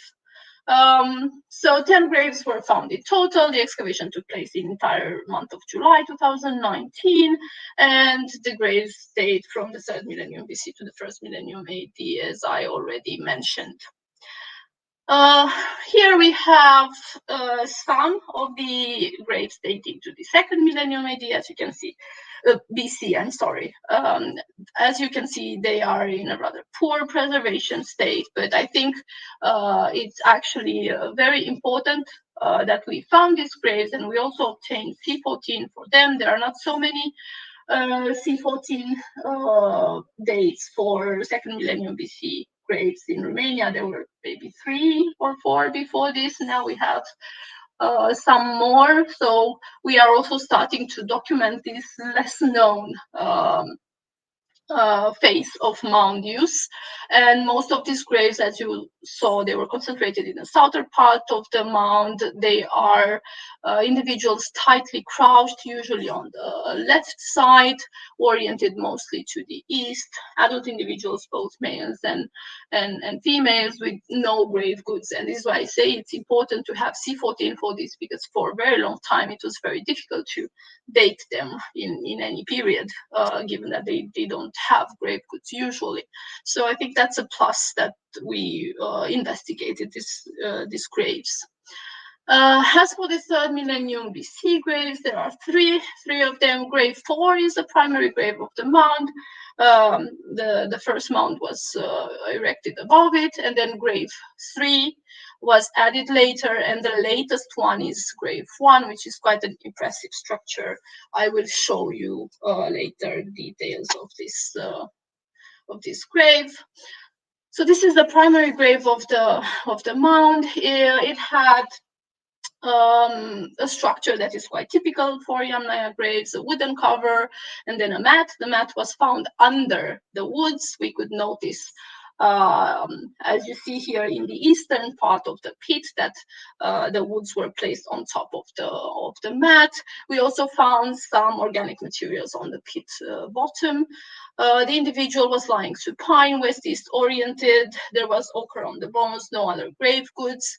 It was the grave of an individual, an adult individual, male, about 1 meter and 78 centimeters tall. You have here some details with the funerary structures as we reconstructed. The mat along the side the pit was very frail and kind of disappearing very quickly once it was we excavated it, but we managed to take in situ samples of it. We still hope at some point we will be able to study more in detail the fibers that were used to create it and the manner of weaving and so on. Some details here, as you can see, with the mat very well preserved, and lots of organic materials on the pit bottom as well. Especially under the individual, you can see this kind of like brown matter preserved very well. We also sampled this, and we hope we can study it. And at the end, we also discovered this tiny post holes on the pit bottom, 8 of them in the corners of the pits and around the middle of each edge. They had between 15 and 20 centimeters in depth and 2-3 centimeters in diameter, and they most likely were used to create some sort of structure with sticks and wood. The secondary grave 3, was very badly destroyed. We managed to find the remains of 2 individuals on different level. The skull of a female, likely female individual between 12 and 16 years old, and the lower body of an adult male. The grave was, as you can see, very badly disturbed by animals. It's only, as I said, the lower body is preserved. The upper body was completely damaged, and we managed to find bones even like 1 meter deeper than the actual pit. As you can see here in the middle, the skull was, so the scale has 0.5 meter, and the pit bottom is somewhere in the upper part, so maybe 1 meter deeper. This is sometimes the animals can cause such disturbances. It happens. Grave 1, I have to say it's a very special grave in terms of the funerary structure and also of the grave goods. It's the latest Yamnaya grave added to the mound according to the stratigraphy. It was very impressive structure of 5 meters per 3 meters. So first dug a bit in the mound, like a step, and then the actual chamber, and then it was covered with wooden beams and again a mat, and also probably a layer of leaves or grass or something like that. The pit bottom was covered with organic materials. The individual was east-west oriented, lying slightly crouched or maybe slightly tilted to the right. It was an adult male, very impressive skeleton, an individual between 30 and 45 years old, 1 meter and 84 centimeters tall, and very robust individual. Our colleague Martin Trautmann said he had been very active during his lifetime. You can see here a photogrammetry done by our student Alexander Suvorov. And some details with the wooden cover, and also in the upper part of the slide you can see all the fibers and the ochre and the organics that we found on the pit bottom. All of these have been sampled, and well, we have some intriguing preliminary results, but honestly we need more analysis to be able to say something for sure about this.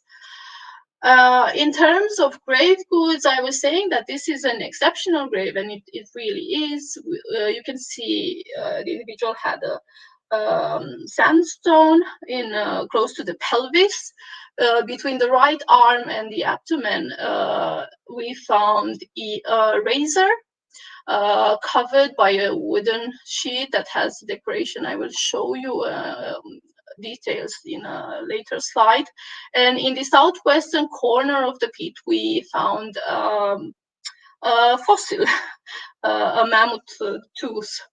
Again, I will show more details about this. And well, that's quite a unique combination. So some information about the razor.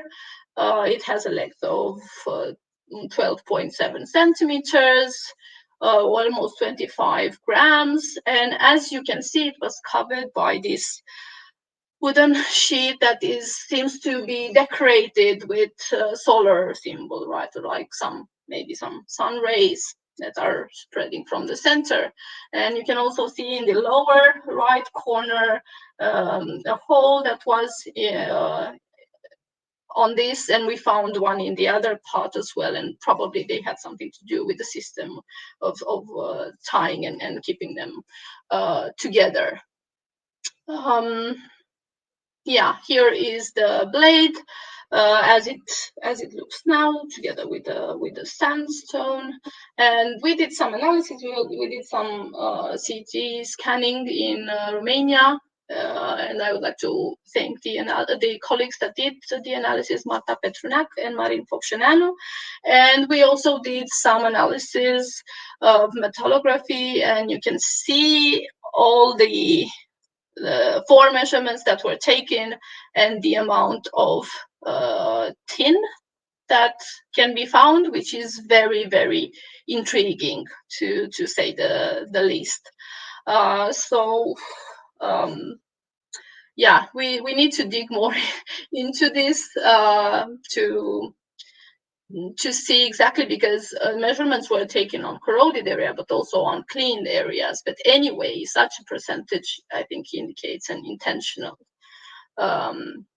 adding of tin for this razor. So that's very interesting. If we try to look for analogies, I have found some, as you can see, more to the east. But the best analogies are found in the razor knives of type 1, as they have been defined by colleagues who really know the materials very, very well. And some interesting observations are required here. Unfortunately, we don't have C14 for any of these graves. Many of them seem to be in early Yamnaya graves, at least according to the stratigraphy. For some of them, we don't have actually the stratigraphic data very well explained, but at least they seem to be in the early phases of kurgans. And in other 4 cases, they were found either in some sort of wooden boxes or covered by wooden sheets, and in some instances also associated either with limestone, I think, objects. So again, we need to look deeper into this and see if these associations are confirmed in other sites as well. Here is a detail with the mammoth tooth after it was cleaned. It was analyzed by colleague Ștefan Vasile from the University of Bucharest, and I thank him very much for this. He identified it as a lower third molar of a Mammutus meridionalis, with being like 2.2, 2.6 million years old. And according to him, there are sources of such fossils in southern Romania, so it's not necessary that this tooth has traveled a long way to be to end up as a grave good in a grave. So it might be local. However, I was not able to find any analogy for such a grave good in a kurgan grave. So if any of the colleagues know anything that could help, I would be very, very grateful. As I was saying, grave 1 was the one that was close, very close to the damage did by people who were trying to take the soil from the mound. And I think we can all agree that it would have been a terrible loss not to document this grave with the richness of organic materials and fibers and the grave goods that we have, and the anthropological information about the life of this individual. So I'm very happy that we had the privilege to research this grave.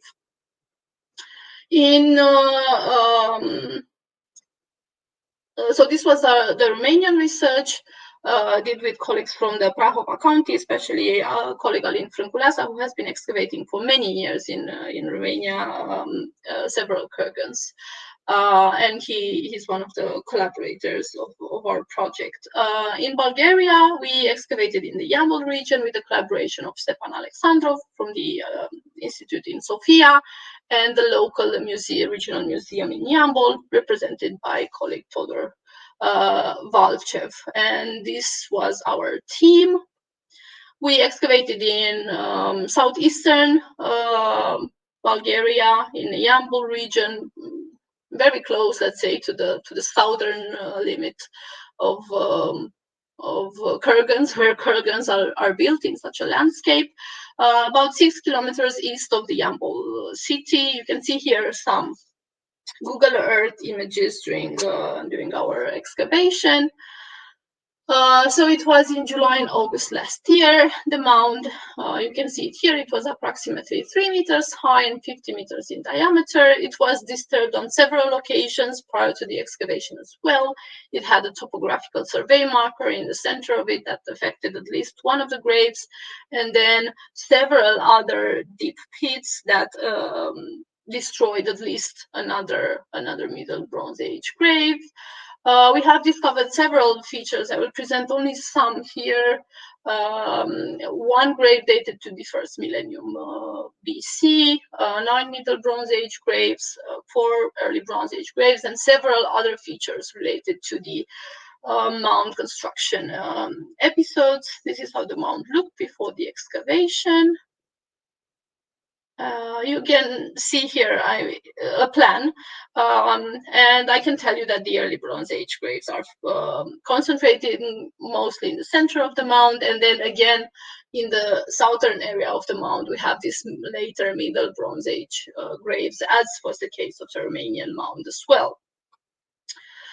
Here is the cremation grave, dated according to the artifacts that it contained in the second half of the first millennium BC.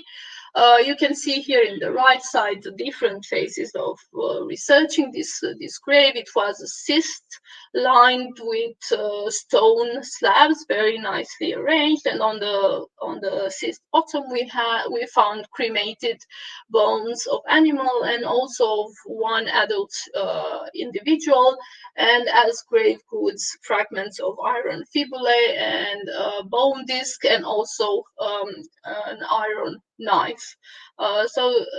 This again, it's very impressive structure, and it managed to escape any damage. It was exactly a bit more stout to the topographic survey marker, so it wasn't fortunately damaged during its construction. And then several of the Middle Bronze Age graves, again we have individuals like crouched on the side, oriented mostly to the east, and here we have also some pots. We obtained some C14 dates from here as well, but they are not. We are waiting for the final years, but they are also dated to the second millennium BC. So again, we could document this later phase of mound use. Now the primary grave, we can see here. We found a layer of stones that were removed during the digging of the pit. I have to say here that the pits were dug into the bedrock. Probably it must have been a huge effort, and we found some of these stones dug out from the pit and then just put next to the pit, and also the remains of a vessel on the same level, probably related to some activities that were taking place during the arrangement of the original grave. It was a structure again with wooden cover and lots of organic materials. We also found animal antlers on the pit edge. Very carefully placed there, so intentionally placed.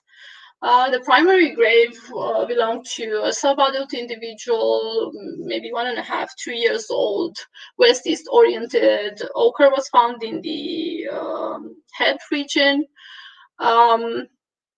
And again, with very interesting grave goods, we found 4 silver herrings, as you can see. 2 spiral ones and 2 crescent ones, but also in the right side of my image, you can see what looks like a rectangular silver item with 2 longitudinal perforation that was found in the thoracic area of the individual, but under the bone. So this is where we found it during the excavation. And at least for this, we don't really know any analogies for the moment. We have been looking, but we were not able to find, at least not for the beginning of the third millennium. So very intriguing, I would say. And then we had a secondary grave of an adult individual. without any grave goods. But as you can see, again, with a very classical structure, also covered with wood, but also with the local stone, because you can find it there, lying supine, west-east oriented with ochre, but not any grave goods. Again, a very robust individual, around 50 years old, and 1.80 meter tall. And you can see here the relationship between these two graves. So the grave of the sub-adult was the primary one. We found it under the mound, and then the later grave of the adult individual was perforating the mantle of the mound. And you can see it was very carefully built next to the grave of the child, so as not to disturb it. Well, we are still waiting for 14 days from here to see the exact chronological relationship between these two graves, if there was a longer time or maybe shorter, and people still have kind of like the memory where the primary grave was done or not. But anyway, they were very careful not to destroy it. And here is an aerial image with the mound, and also with the mound reconstructed, because this is how Bulgarian law works. So after the excavation, the mound was reconstructed just to be preserved in the landscape. And then yes, we are, what I already mentioned, what we are trying to do in the project, and anthropological evaluation, ADNA, C14 dates. I didn't mention for Boldesht, but we completely failed. We had wonderful preservation of organics there, but terrible preservation of human bones. So we were not really able to obtain dates on human bones, but only on wood. And this is why I think they need to be treated very carefully. And then we took samples of soil, and results are already starting to appear. And also we hope that in the future we can analyze the fibers and possible hairs and all the other materials we have sampled from there. And thank you very much for your attention, and I really hope that I did not go over time too much. Thank you, Bianca. You just in time. Well, you know that I am extremely jealous by your sites there, and that's wonderful to watch the pictures from there every time. I have one short comment, my classical comment, and some questions from the chat. So, okay, let's start from the chat questions. I will translate that. That's about the site I'm usually presenting, the general cut, the second, yeah. So what do you actually think about our site in Ukraine, if you have an opinion on it after our chats? Like, what do you think of that? Is it I think it's so. I think it's so intriguing, honestly. And I think actually well, we talk about being jealous now. I'm jealous that we actually cannot find really anything similar. This is the most intriguing part. I mean, we have lots of kurgans, of course, but we cannot find anything remotely similar to what you have. And of course, you wonder why is it different? Why people were not leaving the same material traces? What was changing, maybe in their lifestyle or in their I don't know, in the relationship with the landscape or in their ritual practices, I think maybe. Yeah. So I don't really know what to. I'm very fearful of saying anything very clear about your site. Yeah, I agree with you. That's very intriguing what it is, in fact. And also, just short say that you're probably right, and we really can expect some DNA from Ukrainian Yamna culture from the upcoming data set. Yeah, collected. All right, so that's very intriguing. Another thing, okay, that's about funeral goods. So you kind of answered it in the presentation. And the third one is, are you still excavating this complex, which is Grave 14? And well, these mounds, are the works there ongoing, or is it finished? So the mounts that I showed, we yes, they are finished. So they have been excavated in one campaign. Yes, they are finished, and maybe we will see if we excavate in Hungary next year. Again, if we find there an endangered kurgan that we could excavate, yes. But we usually, when we excavate, yes, we have a full campaign focusing 1 month or 5 weeks or 6 weeks, how much is necessary to finish the excavation. Yeah. Okay, great. So all those if you features will have been excavate there next year, just tell me to be jealous again. If you will excavate there next year, just tell me, and I'll become jealous again. We can invite you to visit us. Great, thank you. And one more question. That's actually the question from our next presenter.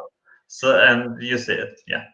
Yeah. Well, so this is why I'm saying that we need to be so careful about this, because we actually have a C14 date from that grave, but it's made on wood, and the C14 date is, I would say, terribly early. It's 2900, 2800. For that amount of tin, I would say that I cannot be more cautious in saying anything about this. I don't actually know most of the artifacts that we have, at least in kurgans. We don't have much copper in Yamnaya graves actually in the region. Before that, we only have copper, and then now we have this grave with that amount of tin, and no, for at least for the moment, I cannot offer any explanation for it. Yeah. That's the comment I saved from the beginning, that actually we have this razor of type 1 on this site on Hortis Island. It's not published yet, so I'm not sure you can find it somewhere. But anyway, we have it, and I hope we will present it anytime soon. So it'll be another point on the map you showed. Yeah, that would be very wonderful. And actually, what I have presented here is the preliminary analysis we have done after the excavation, and we will probably be focusing on more detailed studies and publishing them in the next year, 2 years. So I'm kind of presenting some preliminary results, actually. Can't wait to hear it. That's very nice to see you, Mykyta. I'm very happy to see you. Yeah, and that's actually, I'm happy to introduce our next presenter, Mykyta Ivanov, who will actually talk about ancient metals. So that's his speech is ongoing. And thank you again, Bianca, for joining us. And for having me. Hey, Mykyta. Nice. Good evening. And we can hear you well. So you're welcome to share your screen and start your presentation. Meanwhile, we can run the donation video on once again, and you'll have time to start the sharing procedure.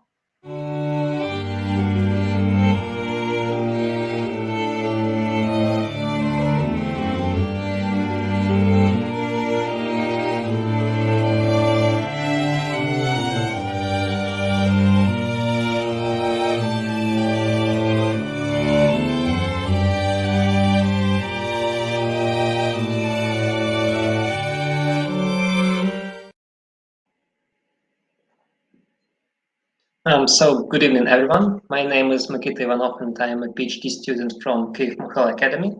And today I will talk about the early metallurgy of Ukraine. So can you see my slides? Oh, I hope it works. Yes. Hello, Mykyta. Yes, we are pretty good. We see. Okay. Yeah, and everything. Okay. Yeah, so the reconstruction of long-distance exchange routes is a common theme in world archaeology. And for some periods, like the late Bronze Age, the existence of complex world systems is postulated. And such models are based on the fact of absence of raw materials in some regions, but the presence of metal goods there.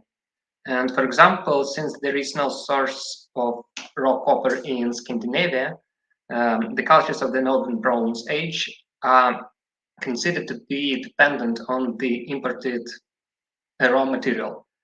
And the same notions were made about the late Neolithic of Ukraine as well. And if you read some old Soviet books about the early metallurgy of Eastern Europe, especially the works of Yevhen Chernyk and his students, you may learn that during the 4th and 3rd millennium BC, all of the metal artifacts coming from Ukraine were made from the raw material originating either from Balkans or from Caucasus. And in Chernyk's opinion, there was no local metallurgy in Ukraine during this time, and instead local smiths were capable only of processing imported raw material. And indeed, in 1960s and 1980s, when Chernyk composed most of his writings, there was no evidence to prove otherwise. And the situation changed in 1990s, when Ukrainian scholars for the first time spoke loud about the metallurgy in their homeland. And currently we know at least about 3 different metallurgical centers and 2 different metal working zones. And the number one is Volhynia Center, the second one is Central Ukrainian, the third one is from Donbass, and also there are 2 metal working areas like Usatova and Sofiivka. And since Volhynia and Donbass metallurgical centers are well defined in literature, the conceptualization of the Central Ukrainian Metallurgical Center is the main deliverable of my PhD thesis. So I will talk about all of these centers, but I will pay the most attention to the Central Ukraine. And to start, I would like to talk about the best studied regions of so far, Donbass. And its history of research begins in 1974 when local enthusiast Sergei Tatarinov presented to the Kievan Institute of Archaeology his findings. And during the next year, archaeologists discovered 8 prehistoric mining sites, and some of them were excavated. And during those excavations of mining heaps, Tatarinov revealed late Bronze Age pottery, pieces of slag, fragments of bones and horns saturated with the copper oxides, and other metallurgy-related artifacts. And also, at the site near the village Polchatino, Tatarinov managed to excavate the ruins of ore smelting kiln. And Tatarinov's results were quite impressive, and they drew attention of other archaeologists who rushed to Donbass to study the early metallurgy. And during 1975-1983, Sofia Berezanska excavated a late Bronze Age site Usowe Ozero, which specialized in the production of metal artifacts. And on the site you can see the metal casting forms from this site. And also Berezanska found several stone hammers that were used for fracturing of the copper ore and also for smithing the artifacts. And please remember how they look like. I will show them on other territories as well.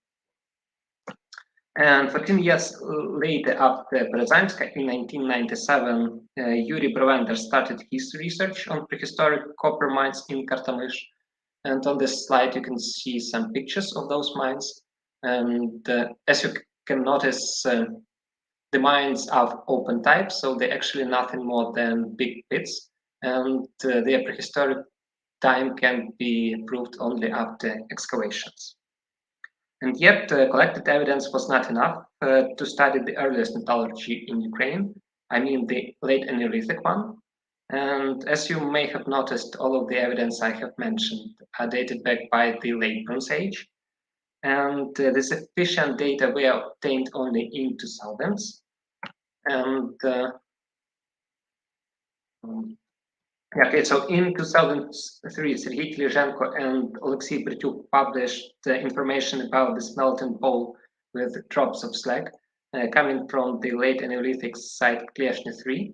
And also in the cultural layer of this site, they found arsenic bronze bracelet. And it is quite a peculiar finding because well, it is believed that the arsenic bronze appears only in 3rd millennium BC, and here we have the example of arsenic bronze from the 4th millennium BC. And it may be that this alloy was received after the smelting of the sulfine ore coming from the local mines. And the other evidence includes a smelting bowl with drops of slag from the Neolithic site Sosnova Roshcha and pottery fragments covered with slag from the site Leshen Strumok. And new finds motivated me to review some historical archaeological data, and I also noticed that near the famous late Bronze Age mining sites like Bolchatino and Ozero, there are also late Neolithic settlements. And well, so the geographical proximity of late Neolithic sites to the source of ore may also suggest that people mined it. And yeah, so the tragic news about Donbass is that it's currently at the spike of war with Russia. And so the Bakhmut city, the native city of Serhiy Tatarinov, where he worked and lived, looks like this right now. So for this reason, I'm not sure when we will be able to return to our research and collect some new data. And now let's move to the Volhynia and Dniester region and review some evidence from there.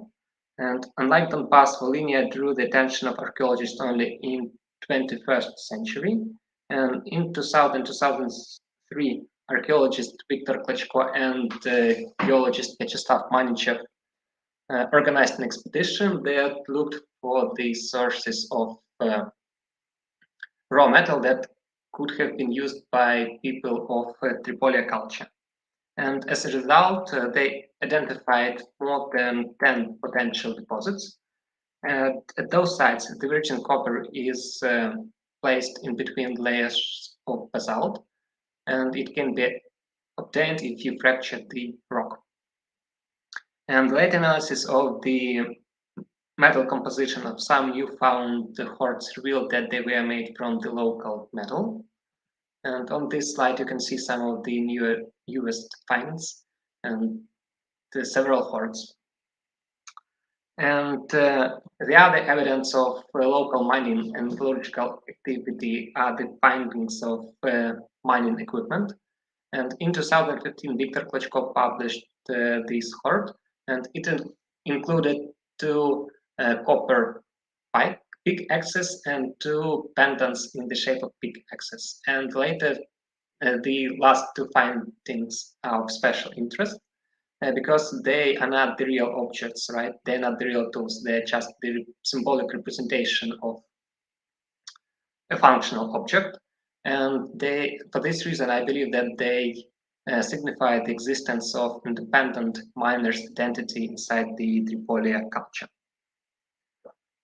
Also, I would like you to show a finding from 2016 that was made by Dr. Dmytro Nykonenko during his excavation of the Tripolia site in the city Kamenets-Podilsky. And those are 3 fragments of smelting bowls and 6 copper plates. And Hey, unfortunately, sorry for interrupting. Maybe try to fix something with the slide switch, because I assume that due to connection or some technical issues, we're still looking at the first slide, and that's definitely not how it was intended. Yeah, so maybe you can okay, search for a way to switch it. Yeah, let's.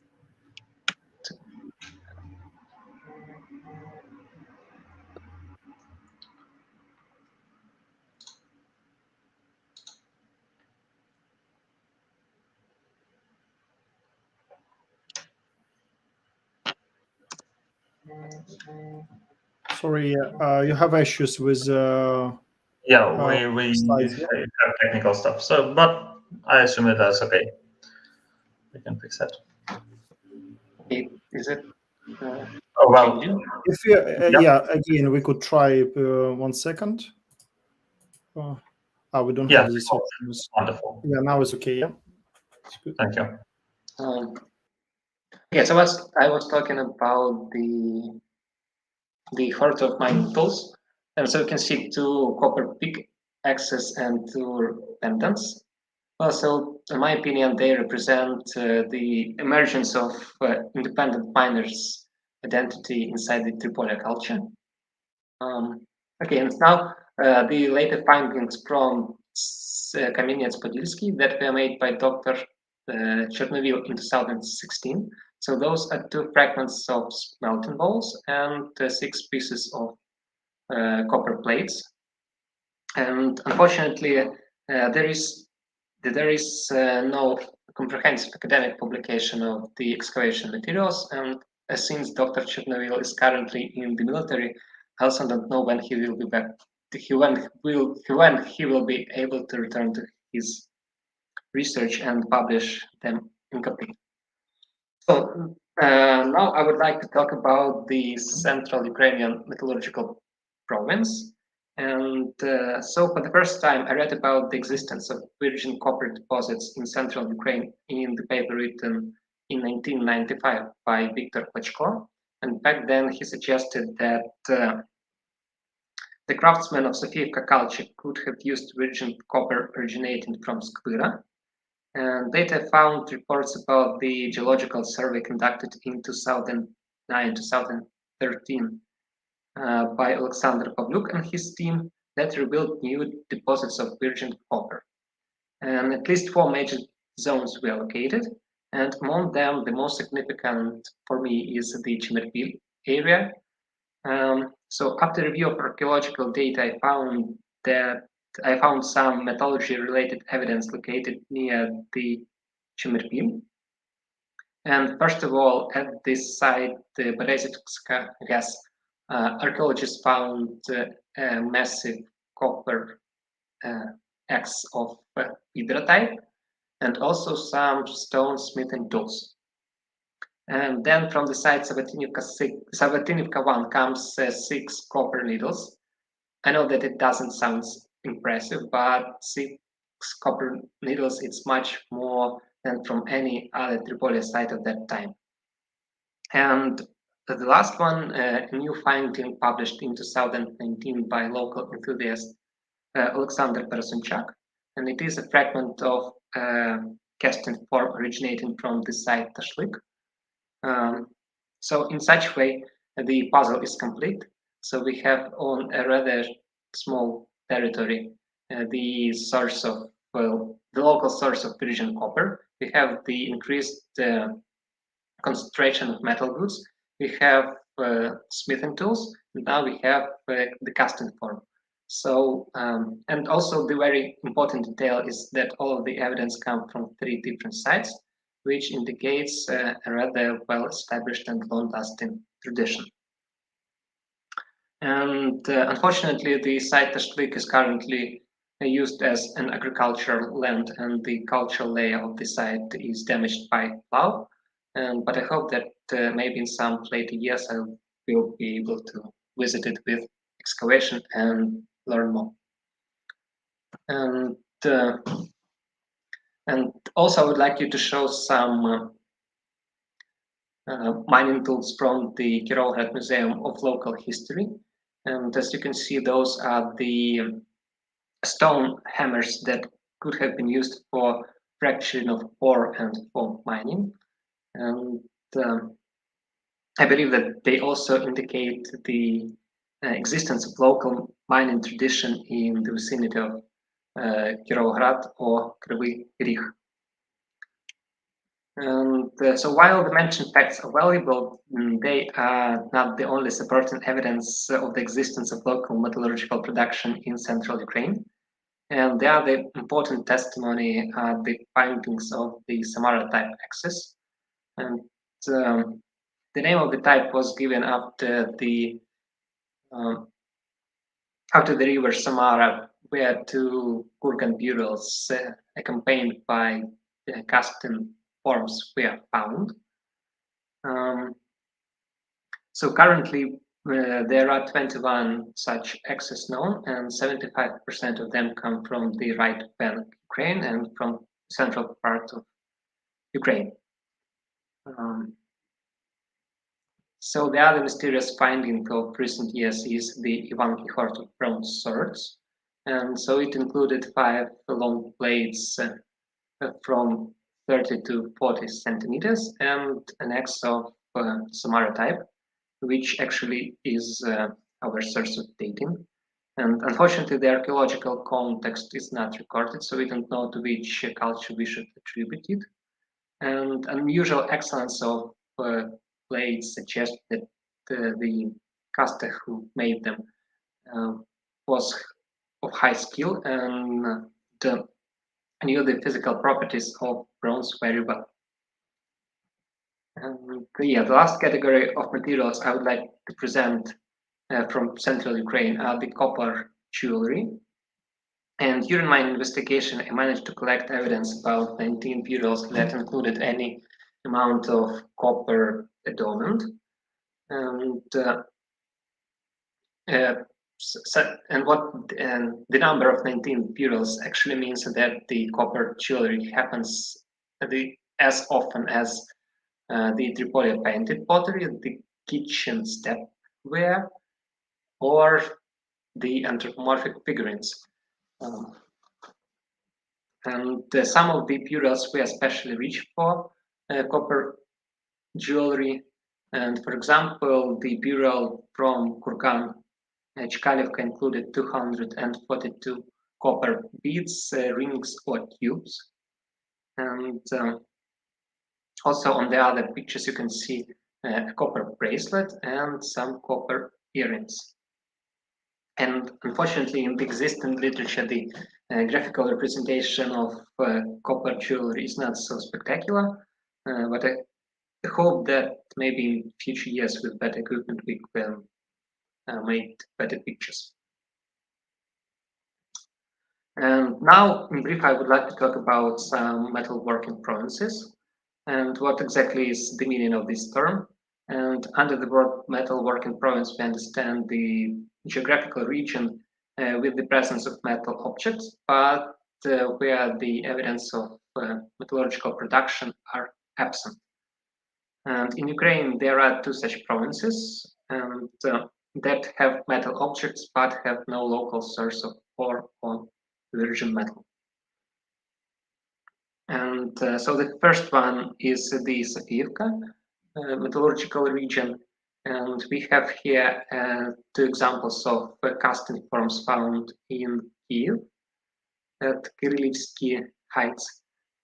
And also some examples of copper daggers that actually remind us the daggers of Podrokirishtur culture from Central Europe. And the second province is attributed to the Usatova culture, and the most bright examples of Usatova metal objects are the Usatova daggers, and some of them are extra long, up to 20 centimeters. And technology of their production is rather complex, and to avoid freezing of the liquid metal, the casting form had to be heated to the temperature of 300 degrees Celsius. And after the casting, the blade of a dagger was heated at temperature around 400 degrees Celsius, but not higher than 450, and smithed. And at the end of the production, the edges of daggers were also finished, but now in gold. Also, with the Usatova culture, we associate some examples of flat axes.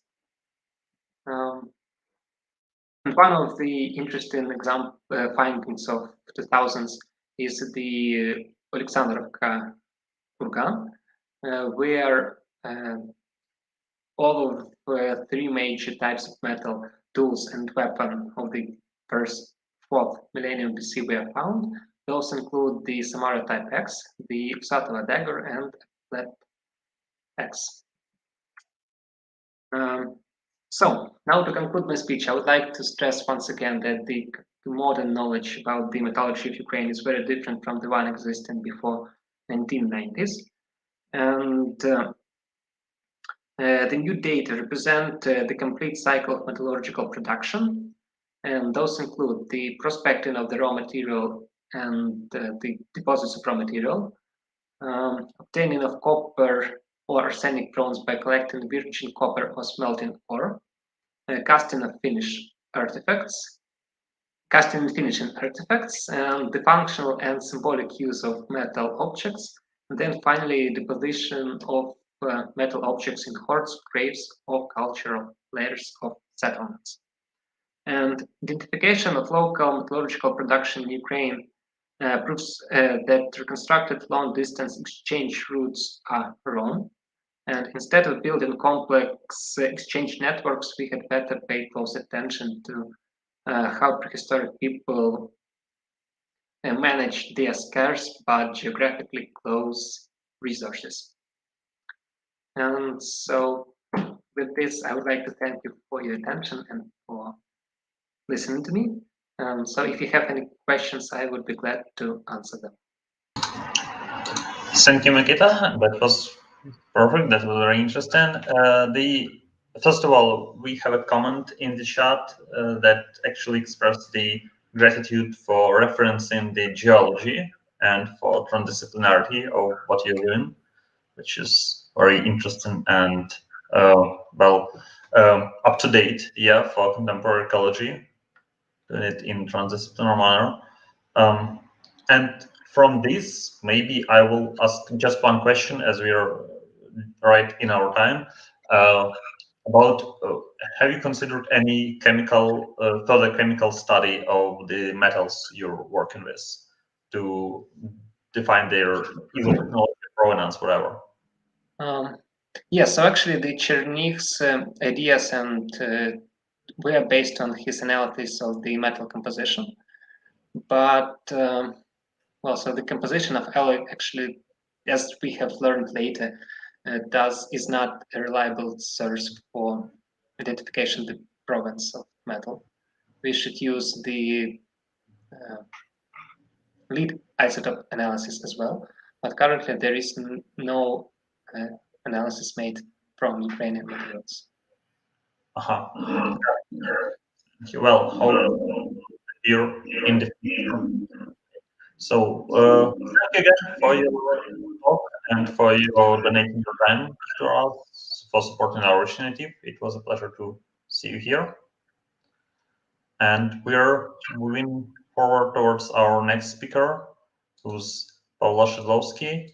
He joined us yesterday with his report on the rhythm in the life of Afro-Paleolithic societies in Ukraine, and now he's with the topical war-related issue. Greetings, Pavlo. Nice to see you here. Nice to see you, Simon, too. How are you? We hear you, and just like yesterday, ask you to be a little bit louder and to share your screen. I will try to speak louder, and again, thank you very much for the invitation and the possibility to speak twice in this great 3D for Ukraine project.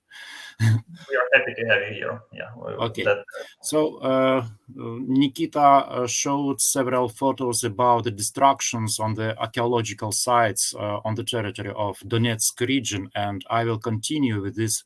With such relevant and painful problem in our country directly today because of the war. And I will try to share my screen now.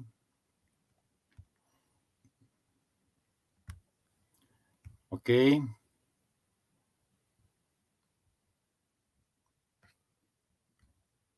Do you see my presentation? Yes, we do. You just need to run. And can I? Does it switch on? Yes, it works. Okay, I will try to start. And as I told you, that we will speak about the relevant and painful problem of the archaeological landscapes in Ukraine damaged by the war. And I will speak on the behalf of a team initiative group, which called Archaeological Landscapes Monitoring Group, which just created here in Ukraine, in Kyiv. And we will try to show our problems and our prospects in our activity. So it's really painful that in military conflicts always we have the damage of humanitarian sphere and irreparable damage of nature and culture. And this is reflected in ecological and humanitarian disasters, the devaluation of human life, and the destruction of cultural heritage. Cultural heritage appears in the center, in the target of our enemies, because the aim of our enemies not only to kill our people, not only to kill Ukrainians, but also to destroy our identity. And that is why cultural heritage objects are on the spotlight in this war. We know about mass-scale destructions of libraries, of architectural monuments, of different buildings, churches, and so on. But mostly serious damage caused to landscape, and that is why because currently cultural heritage protection activities in Ukraine during the war mostly is focused mainly on visible heritage objects, but the landscapes objects became in not manifested state, and that is why we even do not know how many archaeological sites were destroyed. And this problem is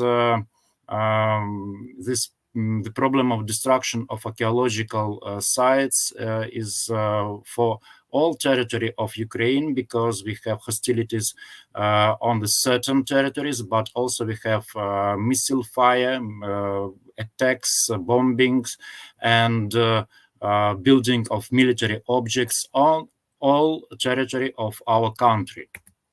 And of course, we can speak that archaeological heritage appears in much difficult state because it is not unmanifested. The vast majority of archaeological sites for the moment are not included in the different lists and registers of monuments of cultural heritage, and the necessary complex of monument protection measures is not applied to these territories. And the specificity of archaeological monuments is that the discovery is often directly related to catastrophic events, and in this case the destruction of landscapes as a result of military operations. Nobody knows how many archaeological sites are destroyed and what territories we need to investigate, to study, to find these destructions in the field. So firstly, we need to speak about the types of destructions and the main factors that negatively affects the state of archaeological heritage should be mentioned. Destruction related to the direct conduct of military operations, such as bombing, missile and mortar fire, which led to landscape transformation. Destructions are associated with the arrangement of military objects, dungeons, firing points, observation points, trenches, and etc. Destructions associated with the use of archaeological sites as modern military facilities, different topographical features such as burial mounds, ramparts, ditches, hill forts. For the moment, it's mostly significant places in the topography, and of course, they actively used by the modern armies, modern army forces to create new military facilities on these territories. Destructions associated with the illegal excavations of archaeological heritage sites and subsequent looting and illegal removal of archaeological objects from the context. Destructions associated with the looting of archaeological collections during the hostilities, and mostly it going in the local museums, local lore museums, and it's a big problem for the modern Ukraine. And of course, acts of vandalism. So if we speak about the direct conduct of military operations, we can speak about the destructions which cause damage for archaeological layers. Here you can see the burial mound from the Shestovitsa Chernigov region, and also the using of archaeological objects while arrangement of military objects. So you can see the putting different military bases or military points, firing points, observation points on the burial mounds and on the groups of burial mounds. Here is to the right is photos of Donetsk region. Also, use of archaeological sites as modern military facilities. You can see trenches, you can see ramparts, which was made on the archaeological sites, on the burial mounds and groups of burial mounds. Here, Luhansk region. Also, we can see that mostly that all sides of this war, and Ukrainian and Russian invaders destroying the sites during the construction of protective structures. But for us, for Ukrainians, the construction of these protective buildings is a consequence of the need to protect the humans and houses. So that is why the main reason for this is the brutal attack of enemy troops on peaceful towns and villages. So we can speak that, of course, our forces and our territorial defense survives, destroying archaeological sites too, but anyway, these actions is a response of the brutal attack, is a response of the attack on our territories. And here you can see the photos of Odessa Territorial Defense Service, who found the cultural layer remains of antique settlement. And after this information, they give these objects to the museum.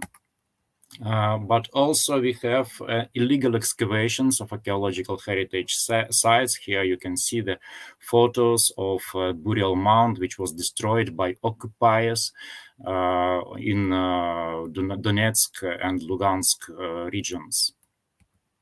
Also, we speak about the using of archaeological significant places such as burial mounds as a modern military objects. Here you can see the sign of a burial mound which was destroying, and the observation and firing point was created here. And of course, the acts of vandalism. Here on these photos, you can see the Izium Reserve and the photos before with the early Iron Age and medieval statues. And to the right, you see the photos of destruction of these statues just by the acts of vandalism. These photos from Telegram channels. The painful problem is the looting of the museums, which becomes on the occupied territory, and the greatest of these museums is the museums of Melitopol and Mariupol. You know maybe the situation with the collection of Scythian gold in from Melitopol Museum, and also we have a big problem of the disappearance of collections of the Mariupol Regional Museum, the Historical Lore Museum. And one of the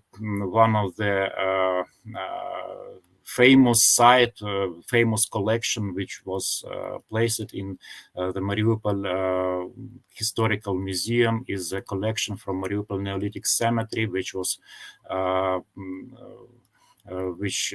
treasured there, and for the moment all collections from this museum was destroyed and looted.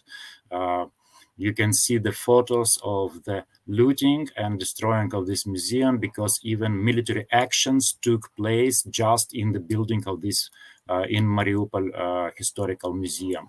So you can see the photos of robbing, some people with the bags, with the sacks, going out from the building of this museum and taking some pieces, some objects, some artifacts from it. So we have different problems while we speak about the monitoring of the state of archaeological objects in the liberated territories. And we encountered it with the many issues. The main issues that before this war, the level of the archaeological monitoring, the level of passportization and making some registration of archaeological sites was on the level 0. So we can speak that the documentation and of archaeological sites was made in the Word, just in Word, and these passports and this documentation made mostly on in paper variant. So that is why for the moment we have no a total digital map of the archaeological sites of Ukraine, and that is why it's a big problem to understand and to calculate the damage which was made for the archaeological heritage. Of course, the problem is that we have a lack of direct access to the locations of the sites due to the various reasons. This is because closeness of the sites to the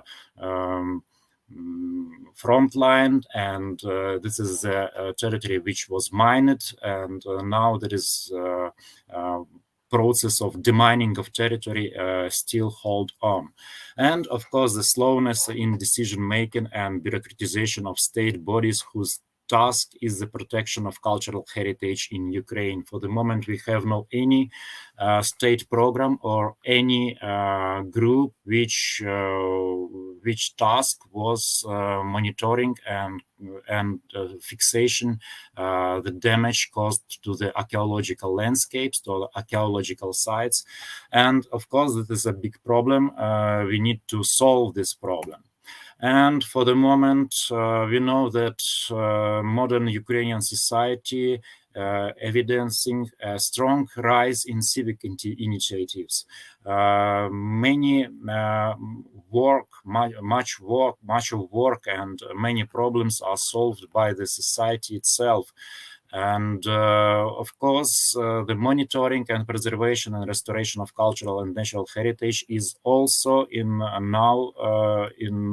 nowadays Ukraine carried out mainly through non-governmental initiatives. For the moment, we have only one methodological source for the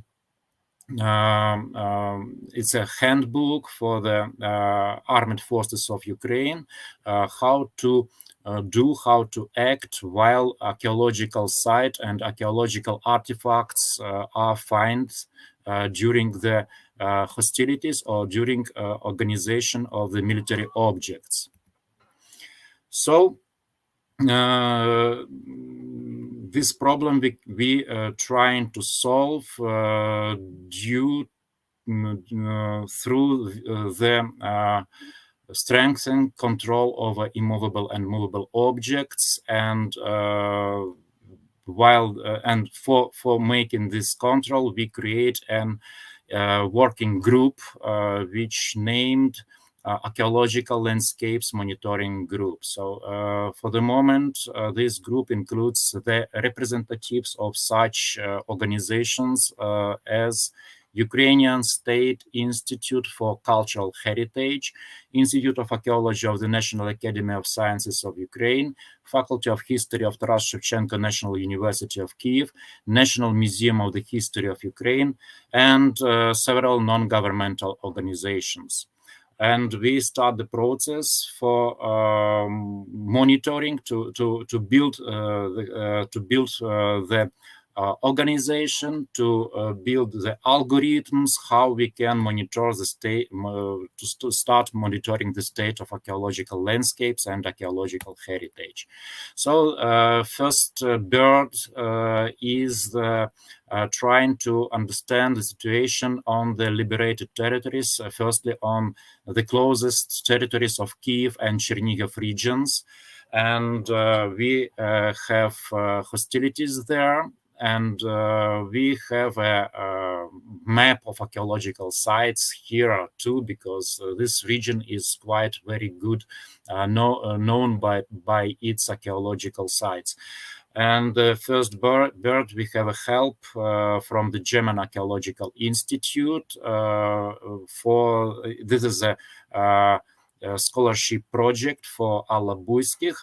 And it names Ukrainian archaeological heritage threatened by war, saving and protection, and it focused on Kyiv, Chernihiv regions, and also on Olbia territory.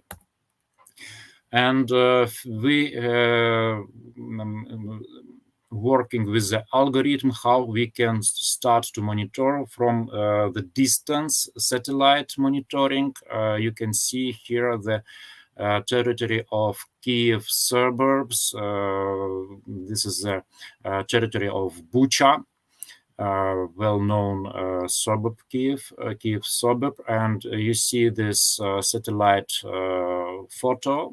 This is brown spots on this photo. It's a burned territory due to the hostilities. Because of hostilities, there's a burned, fired places which was damaged by the bombings, firing, and so on. This is from March. From photo from March 22. And we know the situation that on the banks of this river, it's Irpin, there was several archaeological sites, and these sites was damaged by direct conduct of military operations. So we after satellite monitoring, we will try to do aerial survey, and after, of course, it need to be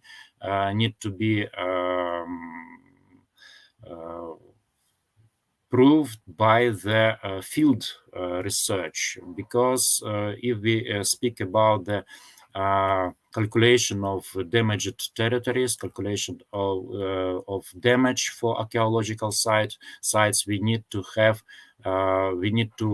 to produce the site protection documentation. And for producing the site protection documentation, of course, it needs to be field research directly on the sites, and that is why it's quite useful to go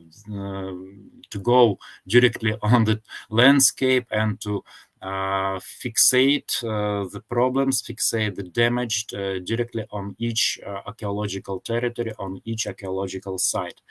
It's quite complicated task, because it's a question of agreements between archaeologists, between our group and army forces, territorial defense services, and police, and different bureaucratic institutions, because for the moment access to the territories is quite closed, it's quite limited.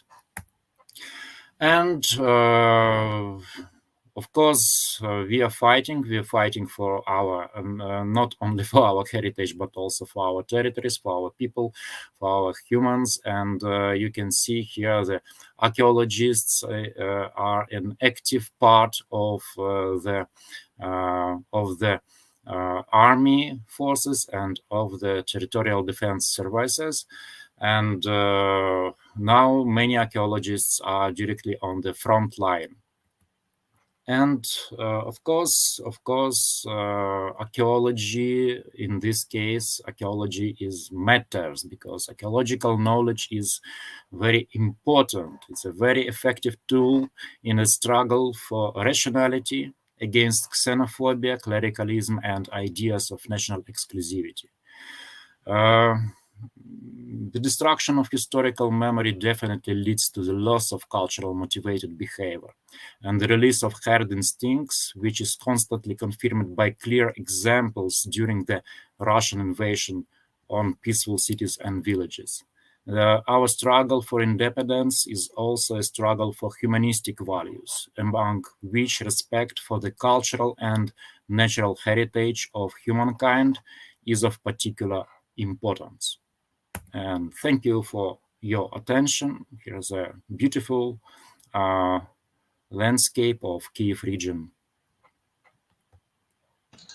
Thank you, Pavlo, for your speech. That was, I assume this is one of the headliners of today's meeting, because it is actually about what we are struggling from and what we are struggling for. I have a question from the chat and the question from myself. The chat one is about the methodological recommendations published by Institute of Archaeology. And if they're available on the store, how can one get them? Once more, please, because I tried to escape from my presentation. Sorry. Sure. No problem. This is in Ukrainian language. We have now on the screen this comment. How one can get the methodological recommendations you thought about? This handbook, a small handbook is in open access. If you want, I think that you can try to find it by yourself, or if it will be complicated for you, I can send you the reference of this. It made by the Union of Archaeologists of Ukraine, and directly on the site of SAU, Spilka Archeologів України, directly on the website, on the page, you can find this handbook. It made just by the Serhiy Telizhenko. He is in our team, and he in the state of monitoring of the sites in Lugansk and Donetsk region from 2014. Yeah, I know his works on it. Yeah, and the short question from me, I assume you haven't made it to the Kharkiv region yet because it's just recently deoccupied, but can you estimate the scale of destructions there already, maybe? We don't know the scale of destruction anywhere, but in fact, for the moment, we have to start from the territories which was liberated before, because it's quite dangerous now, and of course, nobody will give us an access to the territories which was liberated just now. Because it need to be demining, it need to you see each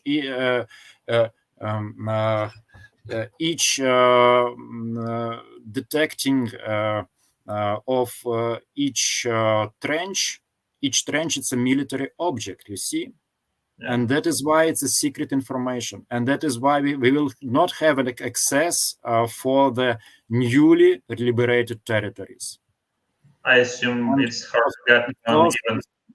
Of course, our work will be resulted in some database and digital map, but you see this database and digital map, I think that it have to be secret. Yeah, sure, of course. That was kind of my next question. Okay, I got it.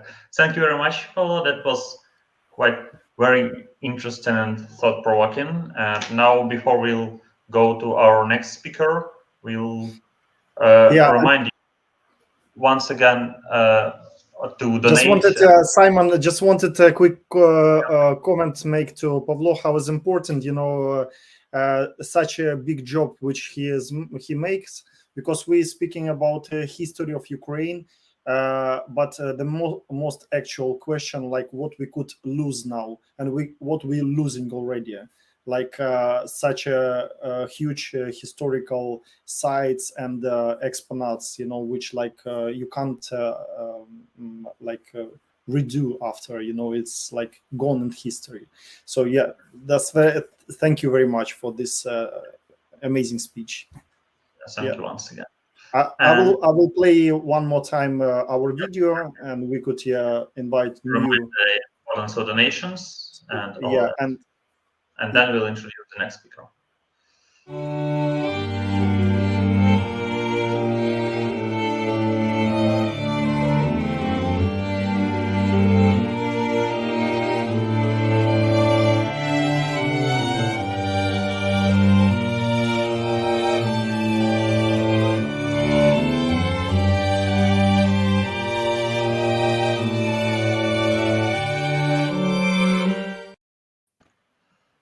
And here we are. Greetings, Astrid. Nice to see you. Do you hear us? Yeah, I can hear you. Can you hear me? Yes, we can hear you. Excellent. So it's a pleasure to see you there. Thank you for coming to us today. So you're invited to share the screen and start your very interesting talk. All right, thank you. Share screen. Let's see.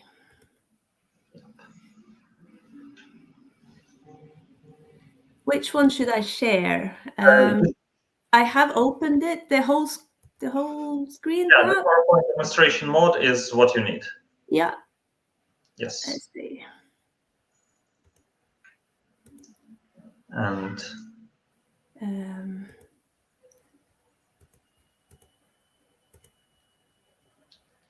let's see. Are you? Yeah, I can share it, but now you need to share the PowerPoint itself. So open the PowerPoint. Is that? Is it? Yes, and now you can run it and check if we see your slides switching. That's all right. Do you see my slides switching? We're seeing just the first one, so I'm not sure. Then it's not right. I'll just stop sharing. Yep. All right. Sorry about that. Share screen again. Is it the window? Nope. Okay. So now it will work. And try once again, please. All right. Do you see me switching? Nope. I just see your streaming. All right. So can you just make the PowerPoint active? And yeah, it's active, and I'll share procedures. It kind of doesn't come up.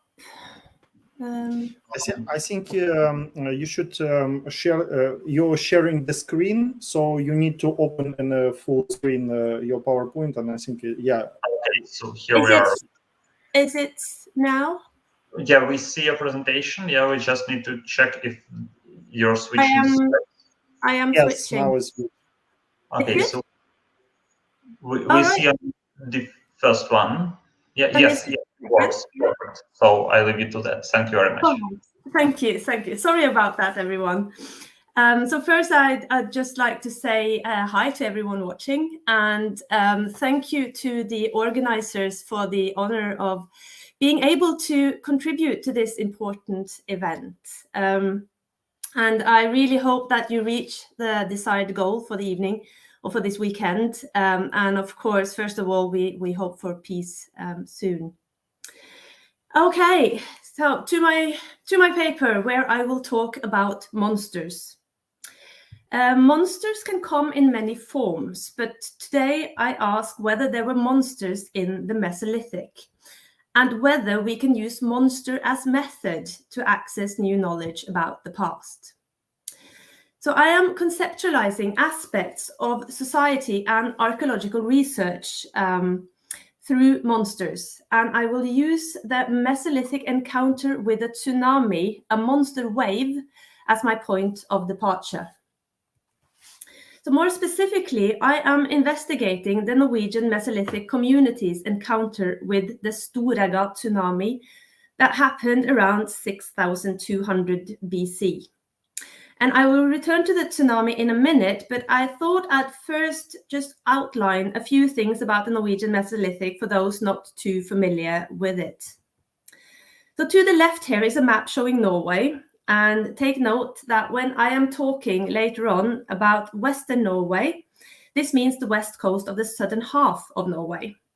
And you should also note here the location of Møre. The Norwegian Mesolithic lasts from 9500 to 4000 BC.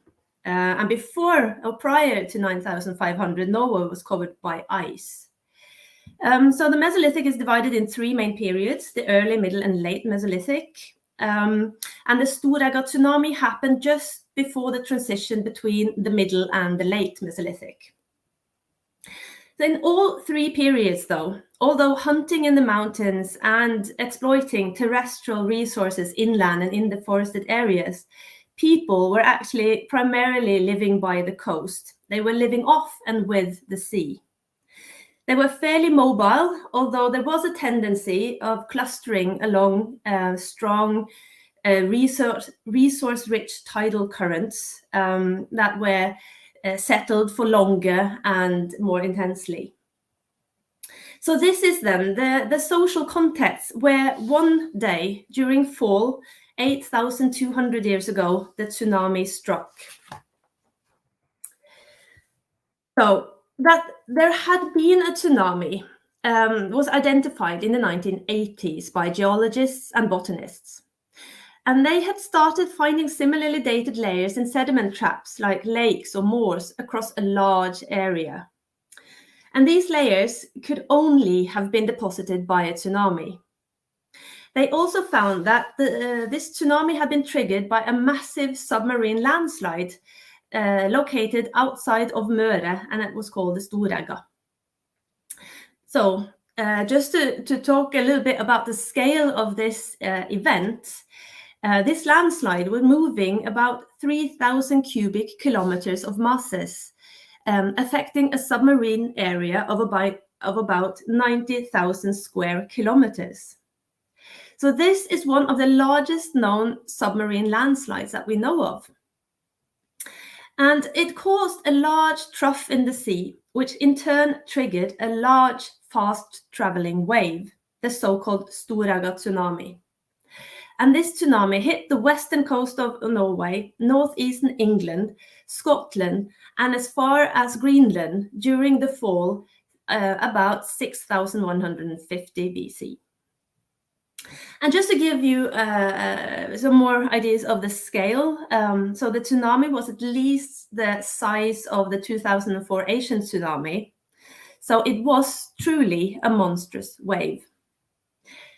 In Western Norway, the Mesolithic coastal settlements were predominantly shorebound. That means that they normally lived very close to the shores and on the beaches.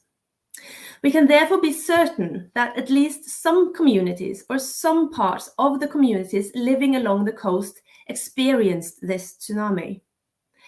So this specific moment is a rare situation in Mesolithic research. We have here a specific point in time that we know that most of these people actually shared. So it was a shared experience, and we know it happened. And because of a specific flowering green moss that these geologists had found in these deposited layers, we know that this tsunami happened more specifically in October or November in the fall of 6150 BC, or more or less. And based on the luminescence dating, some have also suggested that this day was a sunny day. So the tsunami happened suddenly with no warning. As winter was approaching, people were probably returned to the coast from the mountains where they had been hunting and gathering. Their winter storages were full. They had collected dry firewood and supplies, and they had prepared for the cold and dark season. So to some, this fine autumn day, the day became a monster. So it was truly a frightful day. In a new research project that I am leading called Life After the Storaga Tsunami, or LAST for short, we are investigating potential social impacts of the Storaga Tsunami. And this is a challenging task in many ways. Primarily, archaeological sites on the western coast, especially in the periods before and after the tsunami, are often heavily disturbed, and the lithic distribution on sites are messy, or sites are simply missing. The situation is due to the Mesolithic fluctuating sea levels, and sites therefore sometimes are transgressed and covered by thick layers of beach deposits. The material record is therefore regarded as being of relatively poor quality, it's extra fragmented and difficult to use to support interpretations of the hunter-gatherer fisher societies. Still, there are numerous comments in both archaeological and geological literature of this tsunami being a disaster for the Mesolithic society. But how do you know that? Recently, this trope has been repeated in Scotland and now supported by interpreting troughs in model C14 dates of Mesolithic demography. And the interpreted catastrophic impacts of the tsunami are also argued as being exaggerated by the effects of a climatic cold period happening at this time, the 8.2 climatic cold event. Yet, conclusions about booms and busts in demography around the time of the tsunami on both the Norwegian west coast and in Scotland are based on the same relatively poor and fragmented record that have made archaeologists hesitant to investigate social aspects of the Mesolithic societies of this period. In Norway, there is in fact no unambiguous archaeological traces in material culture that indicate a change in practices, technology, or settlement patterns. Or is this because we haven't known what we should look for? If one truly thinks that there are too few sites and those found are too disturbed to use as foundation for saying something about societal aspects of Mesolithic communities, how can you claim that the communities was not rigged to cope with such a disaster? Indeed, there has not really been any discussion about what constitutes a Mesolithic disaster. What do we expect to find, and what makes a society or people want to change their ways and routines or to transform? The tsunami event is no Pompeii moment. We do not find any squashed Mesolithic people, as Caroline Wickham-Jones put it. No doubt, the fragmentation of the archaeological record poses serious challenges, but I refuse to accept that we should be content with explanation models and interpretations that more often than not keep to considering social development through the lens of ecological adaptation and optimal resource exploitation in hunter-gatherer societies. I reckon that we can spin stories about the higher stages of the ladder of inference and talk about social aspects of life if we shift our perspective and thereby open for new questions, like is what I'm trying to go into now. So in our project, we are acknowledging that the sea combined with wind and waves can be dangerous. And people lived with this knowledge of the dangerous sea every day. The archaeological record shows that the tradition of living by the sea endured throughout the Mesolithic and well into the Neolithic. And indeed, as a matter of fact, this still continues. We still live along the coast. So they and we accept to live with certain risks, hazards, and dangers. But how did people in the Mesolithic live well with the sea that may suddenly become dangerous? And I think that we may recognize and understand aspects of these societies that till now have been less considered, including their social capacities to handle crisis, by exploring the prehistoric tsunami through the concept of monsters. So in the following of this talk, the rest of it, I'll take you through how I use monster as method to break open the phenomena. I actually got inspired by researchers of science fiction and literature studies when doing this, and especially of some researchers who have written a paper, and they are calling themselves the Monster Network. And they argue that you can use monster as methods as a means for rethinking and reimagining how the tools we use to know and communicate the world also actively shape it. So I'm therefore diving into the concept of monsters, focusing on the encounter with a tsunami as a monster, or indeed a monstrous encounter, to gain insight into Mesolithic social strategies to live well with hazards and fear. So what is a monster then? And I'm sure when I say the word monster, you envision with your inner eye your favorite monster from horror movies. And in the lower left corner here, you can see my favorite monster, the most scary monster I can think of from the movie Pan's Labyrinth. But the cultural roots to the concept monster goes very deep. Throughout history, monsters have emerged in literature as philosophical anomalies.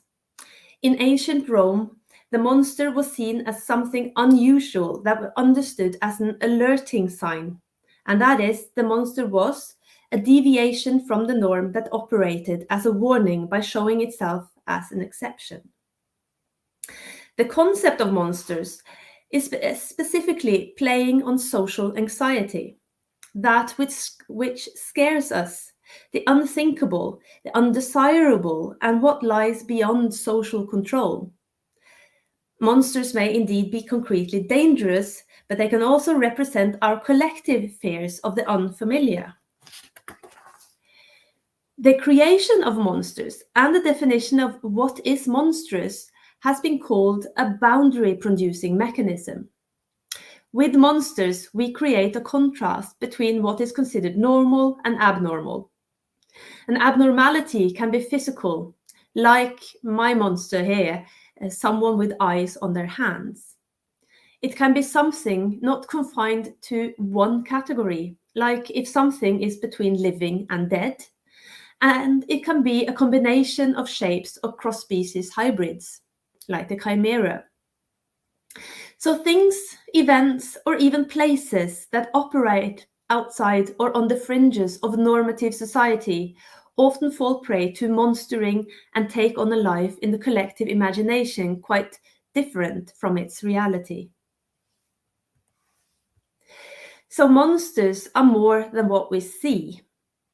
For Jacques Derrida, monstrosity was a productive tool which allowed a break from hegemony and enabled deconstruction.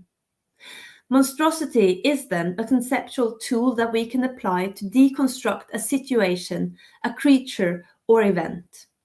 And in my situation, the parallels between a monster and a tsunami are drawn.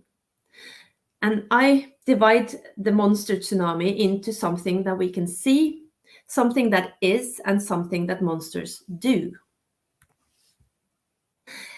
Waves in themselves are physical entities, and they may be the actual monsters, or at least truly be monstrous. The sea, waves, or the storm are in many tales and descriptions personified and embed human-like qualities or character. For example, the sea can be described as deceitful or evil, while waves can be described as rogue or monstrous. There are examples where the sea and spirits are perceived as multi-species, where spirits are thought to take the shape of a wave to punish humans. Whereas in, for example, British Columbia, encounters with natural hazards like earthquakes and tsunamis were storied as encounters with supernatural beings, the giant thunderbird and the whale. Hence, the natural hazards were mediated as taking on the existence of something extraordinary. Some monsters bring death, destruction, and chaos, as do tsunamis. As we learned after the recent large tsunamis in Asia, a tsunami can wreck a shore or coastal landscape. It will temporarily suffocate ecological systems, change conditions for resource exploitation, and destroy human infrastructure and installations. They may also kill a large number of people. The monster, or here the tsunami, creates then places, environments of danger and desolation. And in other words, they raise havoc and create monstrous landscapes. And it is also easy here to draw parallel to war.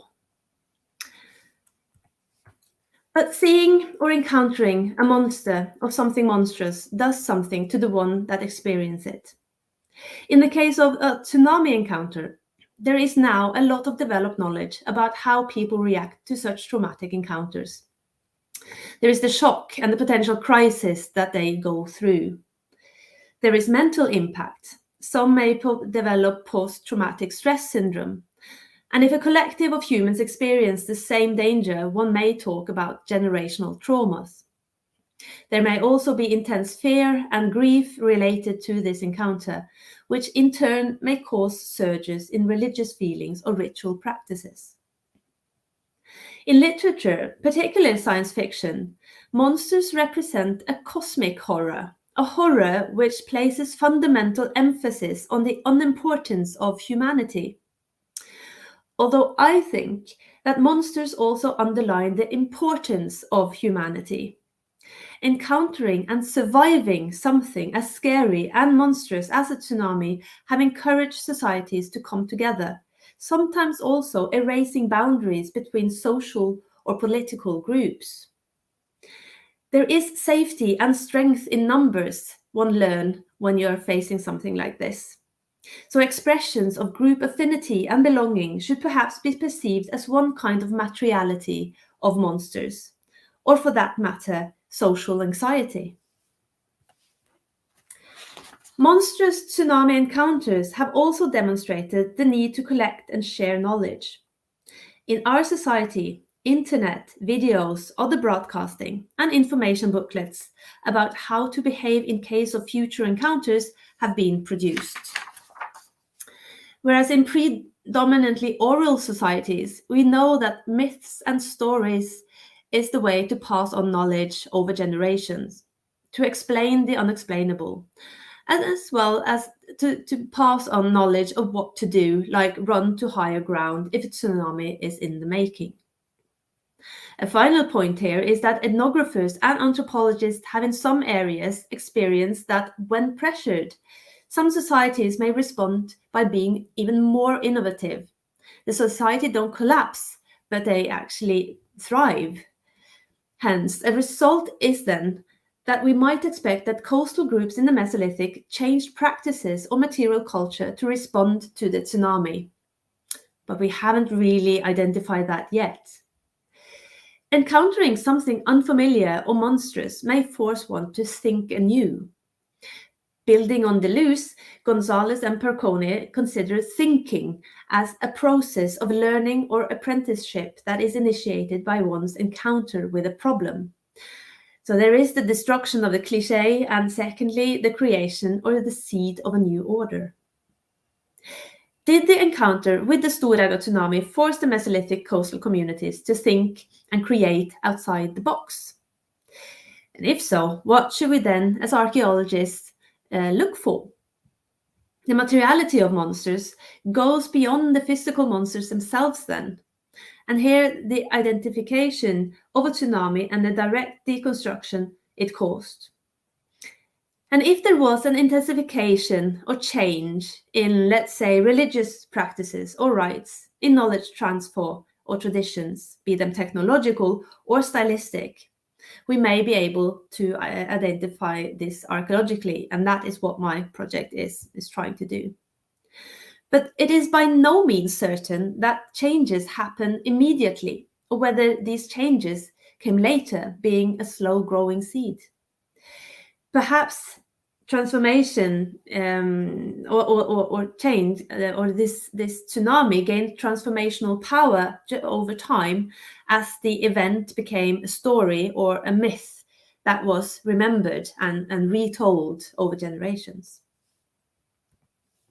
So when talking about monsters, one often returns to the concept of norms and normality. Normal is contrasted with, or it creates boundaries to, the abnormal, the hybrid, the marginal, or even the familiar transformed into something unrecognizable. In archaeological analysis, this is also a common practice. We search for and establish pattern, tendencies, that is norms that we have as baselines. We have our nomenclatures of morphological described tool types. We have baselines in demographic modeling studies. We have chemical signatures of certain raw materials. And then we explain, sometimes away, disruptions or deviance to those norms. With a middle and late Mesolithic archaeological record, which is fragmented, disturbed, unknown, and in a way both abnormal and unruly, to create a baseline is challenging. But seeing that a monster or the monstrous is an exception and a counterpart to normal reality, and something that exposes the limits of what we consider norms and normal frames, I think thinking with monsters may be one way to access or highlight these other sides of Mesolithic societies. In recognizing the ontology of monsters and deconstructing monstrous encounters, we discover sides and aspects that lead to knowledge about past worlds. The last project endeavors to story people's encounter with the Storaga tsunami as one involving horror, grief, or indeed other scientifically unruly emotions in the Mesolithic is perhaps by some considered monstrous or monstrous knowledge production. Or perhaps is the acceptance of knowledge production based in the encounter with the Storaga tsunami a question of how much uncertainty we accept when we write and represent the prehistoric realities. Perhaps the monster here lies with any social anxiety that me, myself, or perhaps even colleagues feel when trying to capture something outside the box. Now, I think that in the case of the Storaga tsunami, this wave was abnormal and for some probably experienced as dangerous, even evil, indeed as a monster. The sea demonstrated abnormal behavior that day, and the tsunami wrecked the shores, leaving a monstrous landscape in its wake. And just by recognizing these elements, we do have tools to describe or understand part of this encounter. And in this, monster as method cross paths with ideas of worlding practices and storying to shape realities. Storying is part of how humans and communities anchor one's world. And with world, I do not refer to an extant thing, but rather the context or background against which particular things show up and take on significance. A mobile but more or less stable ensemble of practices, involvements, relations, capacities, tendencies, and affordances. And this is in Anderson Harrison's words. Monsters, otherness, divergence are also necessary elements in any world in order to legitimate a particular social order, being a condition, episode, person, or group of persons that have become defined as a threat to societal values and interests. So we know people in the Mesolithic lived well with natural hazards. The tsunami was probably not the first encounter with an unruly and monstrous sea. Perhaps did the monstrous forces or hazards or the encounter with monstrous waves become entangled in myths and stories that were passed on in order to convince and maintain the normal ways of the world. And as mentioned, there are ethnographic examples of how certain tribal communities in the North Pacific explain sudden storms or waves through myths of supernatural creatures dancing or fighting, the giant thunderbird or the whale. And the story of the Storaga tsunami could equally have become one of how people met monsters and how they handled monstrosities. But in our day and age, there is a phrase, show me a picture or it didn't happen. So I'll end this talk by showing you how the sea may have hit that day 8,200 years ago. In our project, we commissioned the Norwegian Geophysical Institute to produce an updated numeric simulation model of the tsunami for the coast of central and western Norway. We also asked them, when they have made this big one for the whole southern Norway, how local could they get? How close to ground could they get? And smaller areas where there have been major archaeological excavations of Mesolithic sites have thus been selected as case studies. So this model truly demonstrates how brutal the wave close to the epicenter might have been. And the moving image you hopefully see here is the northeast part of the island Aukra at Møre, which was close to the epicenter. And we see here that for the first hour, the sea sank up to 20 meters and it stayed out for an hour before it came back. And the first wave was not a wall of water, but a fast rising tide reaching the height of 20 meters in about 15 minutes. And it hit several times. Due to the island's location, the water also bounced back and forth and swirled between the mainland and island. So this model allows us a glimpse of a monstrous encounter for people living at Aukra at this moment in time. Seeing the forces in action may also give us a tool to increase our understanding of the archaeological material that one do find in this area. So I have myself been part of excavating a few middle and late Mesolithic sites where you see the red circles on the map. But when we excavated and when we interpreted our sites, the effect of the Storaga tsunami was not really taken into consideration. It was not part of our understanding of the site distribution, the tool distribution, but perhaps we should. So to conclude, people in the Mesolithic lived in a time of monsters, I am sure. A time when notions of monsters and monstrous encounters explained, named, and fixated horrors, where stories mattered and grounded one's worlds. Tsunamis are like monsters in that they are rare freak events. They can also create monstrous and abnormal landscapes, physical and social, for people to live in. So to me, there were monsters in the Mesolithic.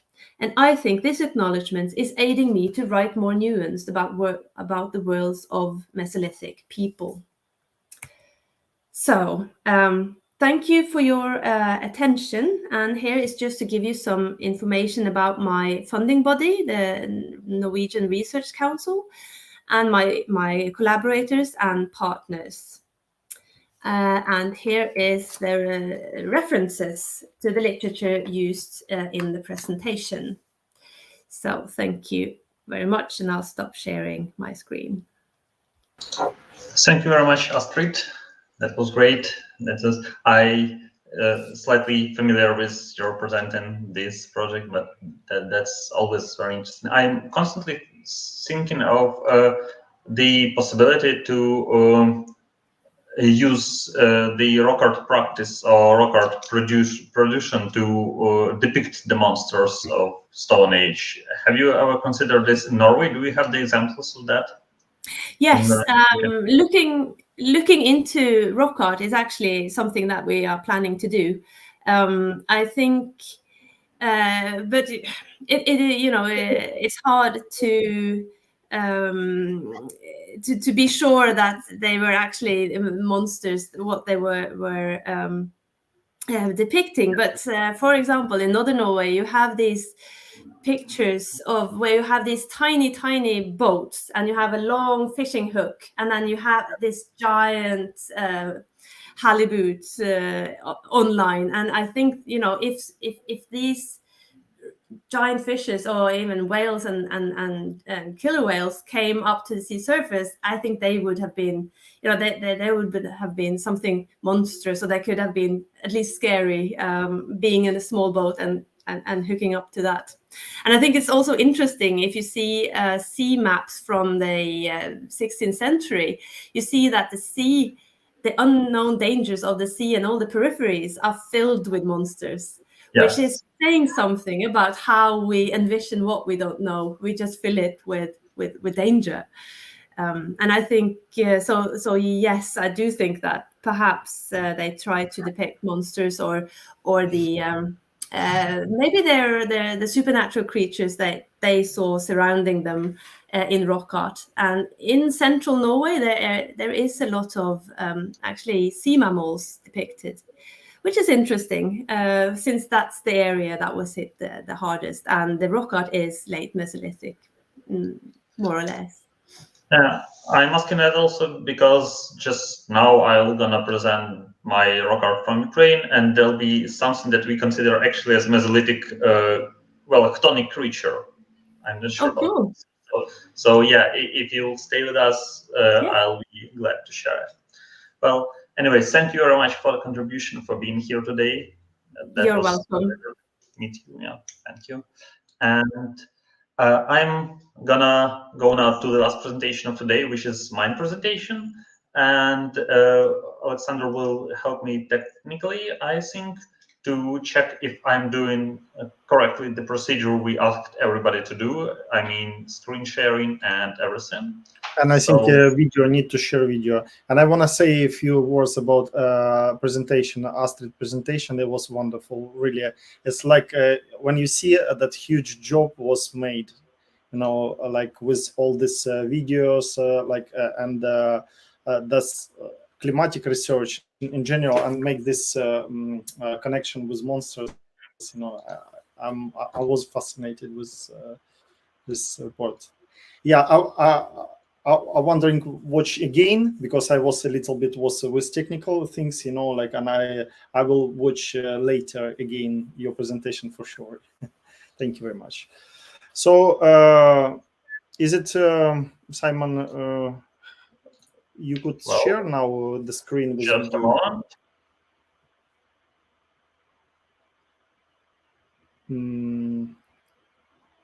Now we're waiting. Simon will come back. I just while we making this. So here I'm trying to check. No worries. And just tell me if it is switching correctly when I'm trying to switch it, like right now. Yes, the presentation, we see presentation. Amazing. Okay, great. I'm going out. Yeah. Let's go with that.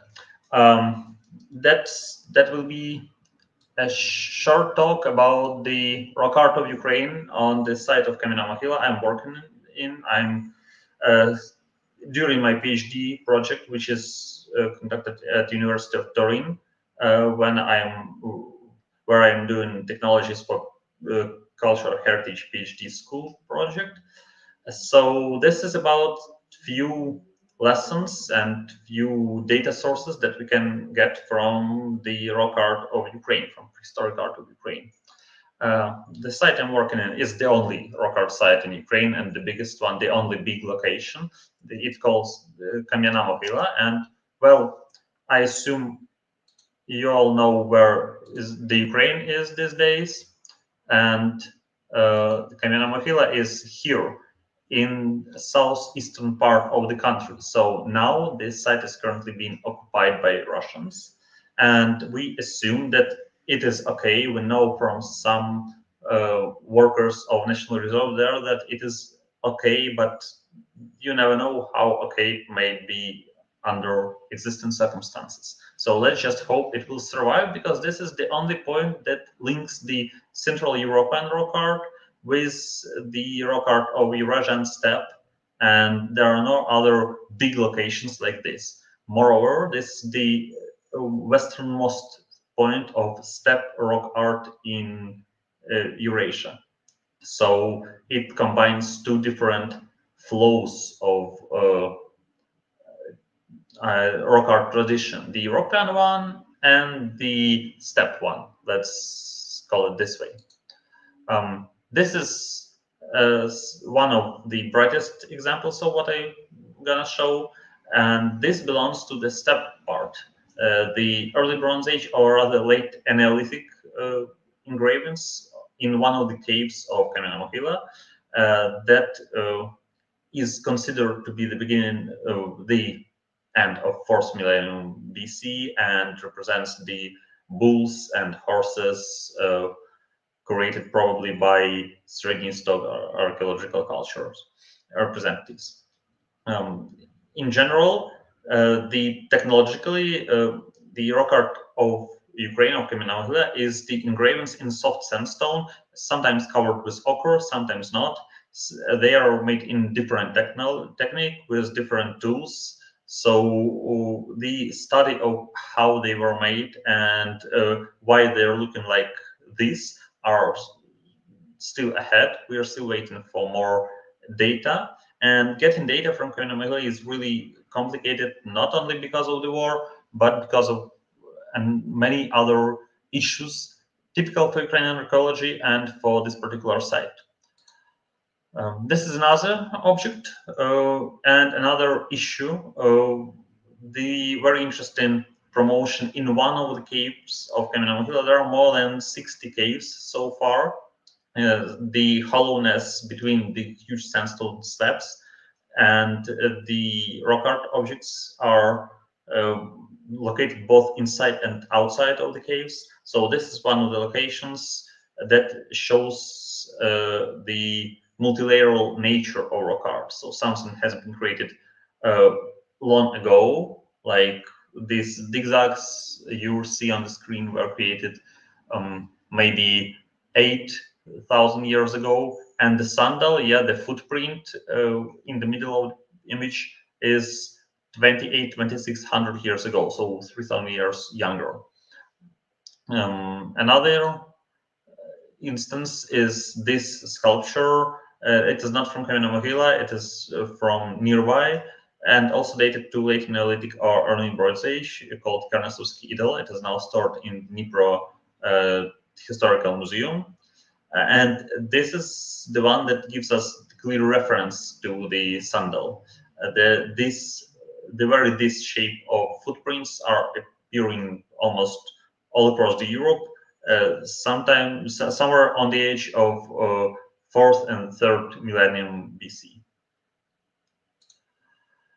The Kamena Mohyla is not just the rock art location. Yes, this is a huge monadnock of sandstone, a huge amount of sandstone slabs, and more than 60 caves. But that's also a huge complex of archaeological sites. There are a lot of burials in the field nearby, which includes early Bronze Age, mid Bronze Age, late Bronze Age, Iron Age, medieval burials, etc., etc., and a settlement that joins almost every period of Stone Age population, starting from early Mesolithic and up to early Iron Age, in fact. That's just one settlement showed on the aerial image, but there are more of them, obviously.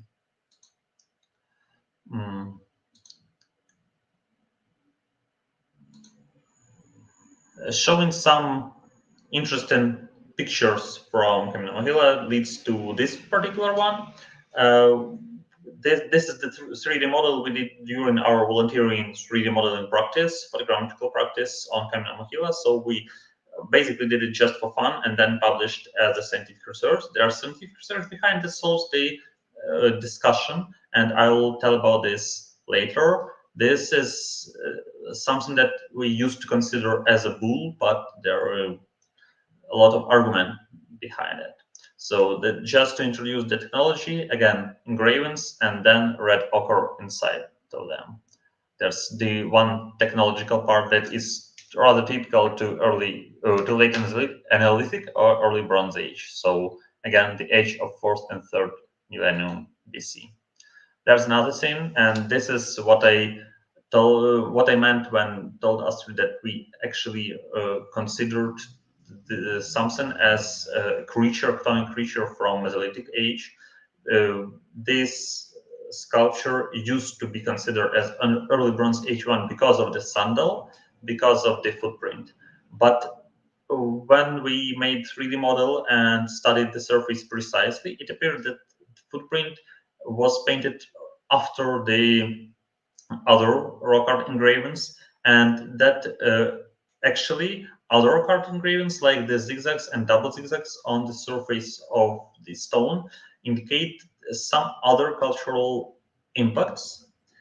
We are assuming them to belong to late Mesolithic and to be created by late Mesolithic societies of the region, who were definitely the river-oriented societies, oriented to the catfish farming, not farming, actually catfish fishing, and therefore we can attribute the sculpture to 6200s BC and to the late Mesolithic. We can assume that it has been considered as a chthonic creature as it lies in the cave, somewhere where it is assumed to be the entrance to the underworld. And we also can assume that it really represents a catfish with its scary appearance and the quite specific shape of the snout. And we have a support to this Mesolithic hypothesis in the settlement nearby, the one I shown on the IRL image, because a huge amount of river-oriented finds were found there in late Mesolithic and actually in early Mesolithic layers of the site. A lot of shells, a lot of fish bones, and a lot of even some flint figures that represent a shape of a fish. But studying Kamina Mohyla brings up several problems, several issues with the site. First of all, the location.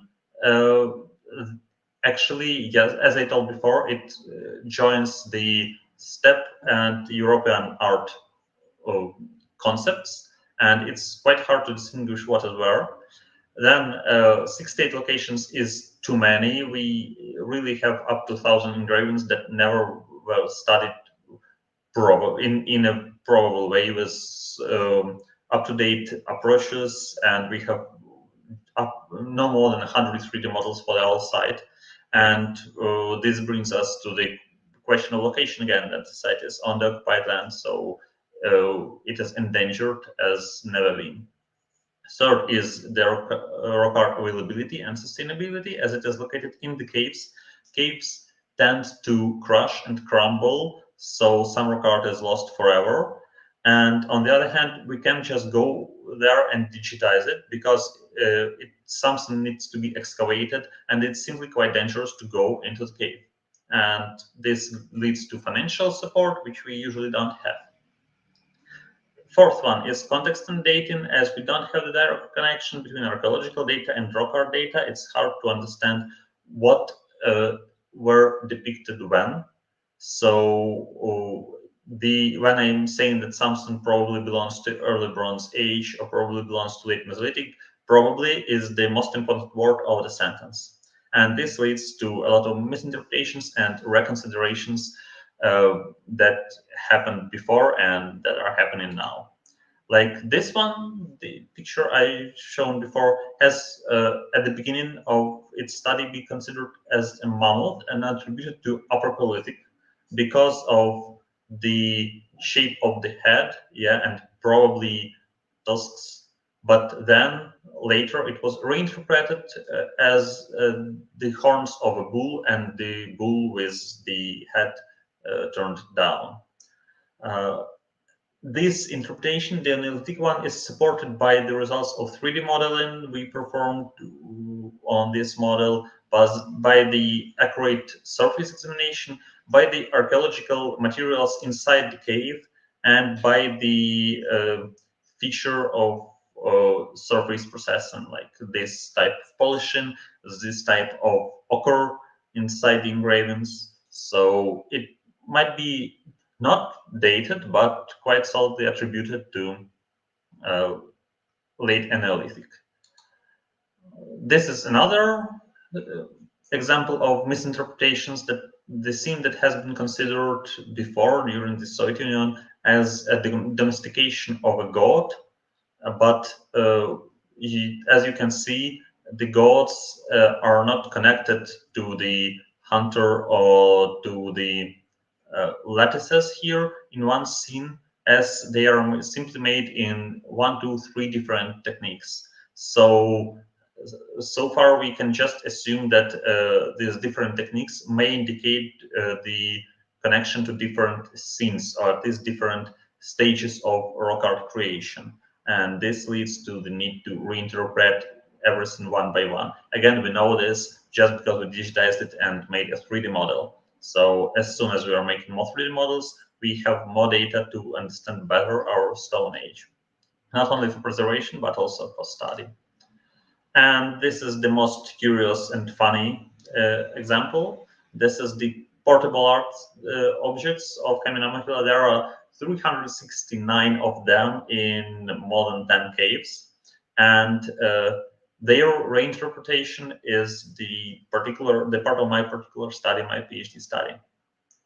This black pigment on their surface is not the ancient black pigment, but the one brought here by Soviet archaeologists to emphasize the engravings.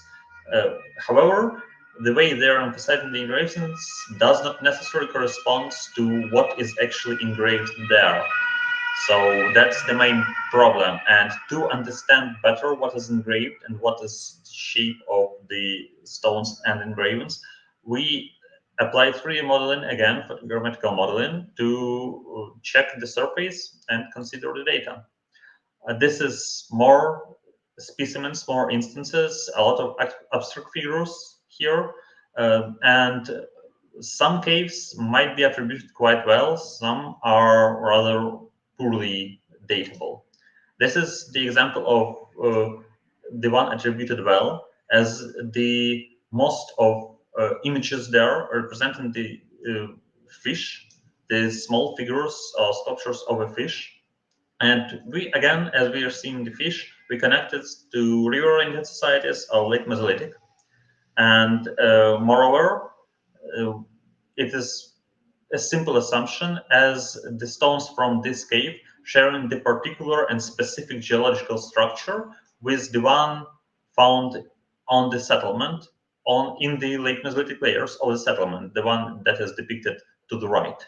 So if we're seeing this very unique, even for this particular cave structure of the stone, and we see the same on the settlement, it's probable that they are somehow connected.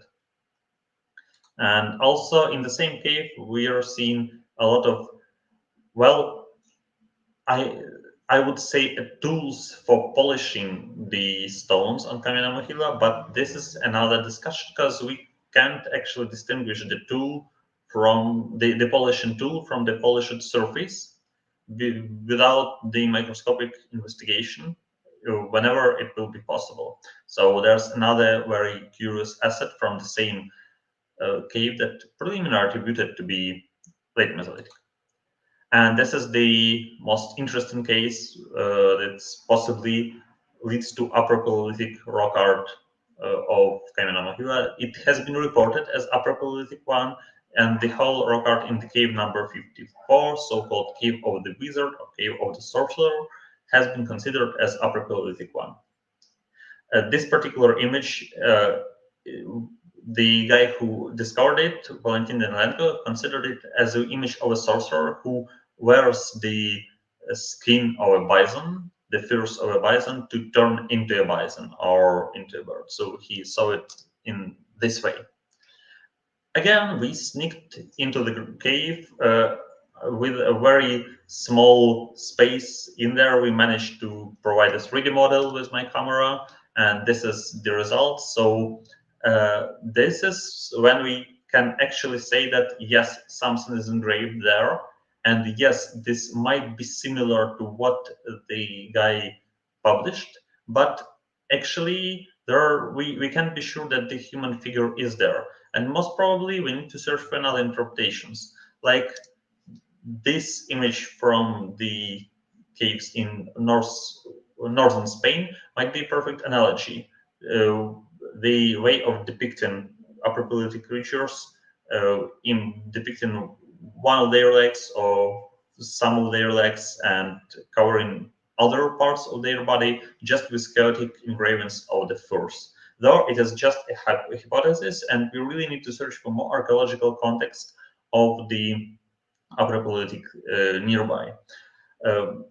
Valentin Nykonenko back in 70s thought that this context is given by portable rock art objects from the cave, and he considered many of them to be engraved in a particular way, in a particular technological way, and representing the images of women or Paleolithic creatures, Pleistocene creatures.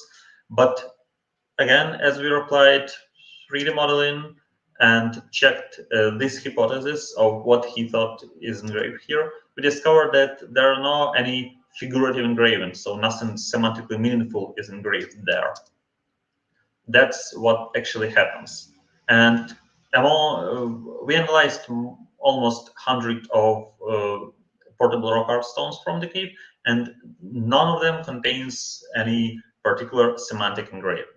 So the big question is how to consider these objects where nothing is depicted, but something is actually depicted, and how to conceptualize them into our frame of knowledge. First of all, they are definitely not proving any connection to Upper Paleolithic, as they are not representing anything Upper Paleolithic. They might be Upper Paleolithic, might belong to Pleistocene, to 10 or to 20,000 years BC, but we can't prove it so far. We really need to dig more. The usual archaeological answer is that we need to excavate more. And on the other hand, what we can say about these objects is that they are have been used in particular ways. So these sandstone slabs, small pieces of sandstone, were taken from the caves of Kamena Mohyla, brought to the site, as we know it also for Mesolithic layers, engraved there and brought back to the cave. And we know some cases when they were broken and then had different life cycles. One has been abandoned in a cave, and other has been reprocessed, re-engraved, and then brought back to the cave.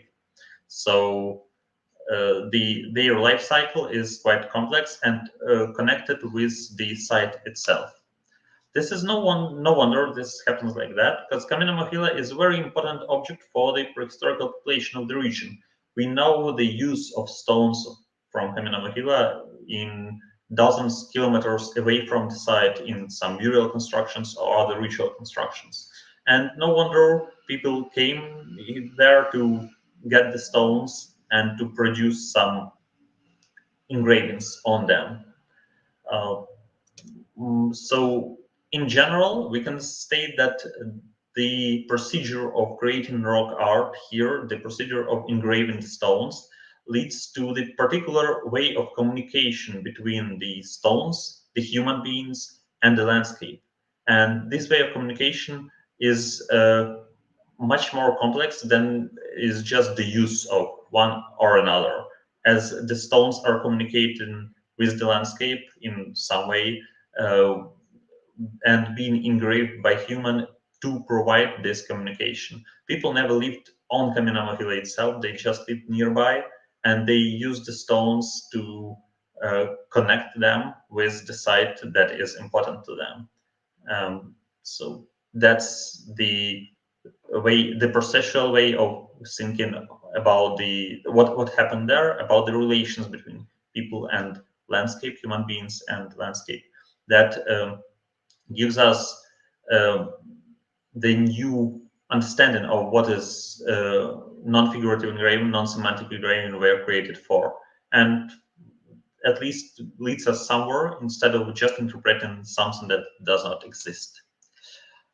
That's it. The process of interaction with the stone is rather crucial and more important as an act of communication between humans and things. And portable objects are simultaneously sacral objects and the messages to be delivered by its human beings to the site, to the cultural landscape, to the special place of Kamena Mohyla.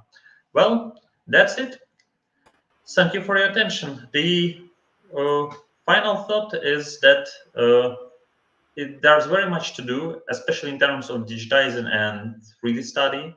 And I'm glad to share it and to show it. And a lot of mysteries are there, but we can solve them if we put enough efforts and digital efforts in the process. Thank you very much. Thank you very much, Simon. By the way, the last picture is you looks like you have some gun or weapon as well, which is also symbolic. You know that archaeologists also like it's like. You know, that's standard geodetic mood. That's a standard geodetic mood to wear 30 kilograms of everything on you and go somewhere to the fields. Yeah. That was very interesting presentation, and thank you for all people who was take all this time was with us. And I see there is some comment. So Sonja said just thank you very much, Simon. So nice to see you.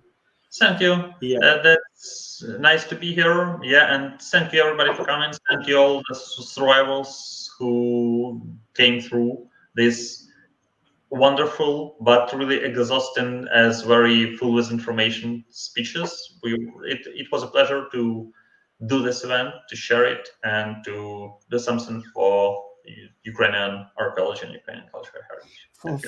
For the people who will watch these videos, we just wanted to say that we will chop these videos for short interview with each presenter, and it will be for you much more easier to watch in the future. And we will put we'll upload on this YouTube channel. Yeah, you're invited to check the updates on the channel, and we'll provide you with this content in the more accessible shape and with more content if possible. Anyway, yeah, the last sorry. Yeah. Sure. The last what I want to say is please donate to this beautiful idea to make 3D to buy 3D scanners. Thank you. Daria also said one more comment, you know. Yeah. And please help Ukrainian archaeologists, Ukrainian historians to preserve the history. Yes, and the last time I think I will put video on, and I think we could finish. Yes, this. And just a reminder to check for updates, because we'll definitely come up with some digital solutions for cultural heritage soon, and we'll announce it on the website and in our social media and everywhere, probably on this YouTube channel. So just keep you updated. Yeah, and that's it. Great. Okay. The last video. Bye-bye. Ciao.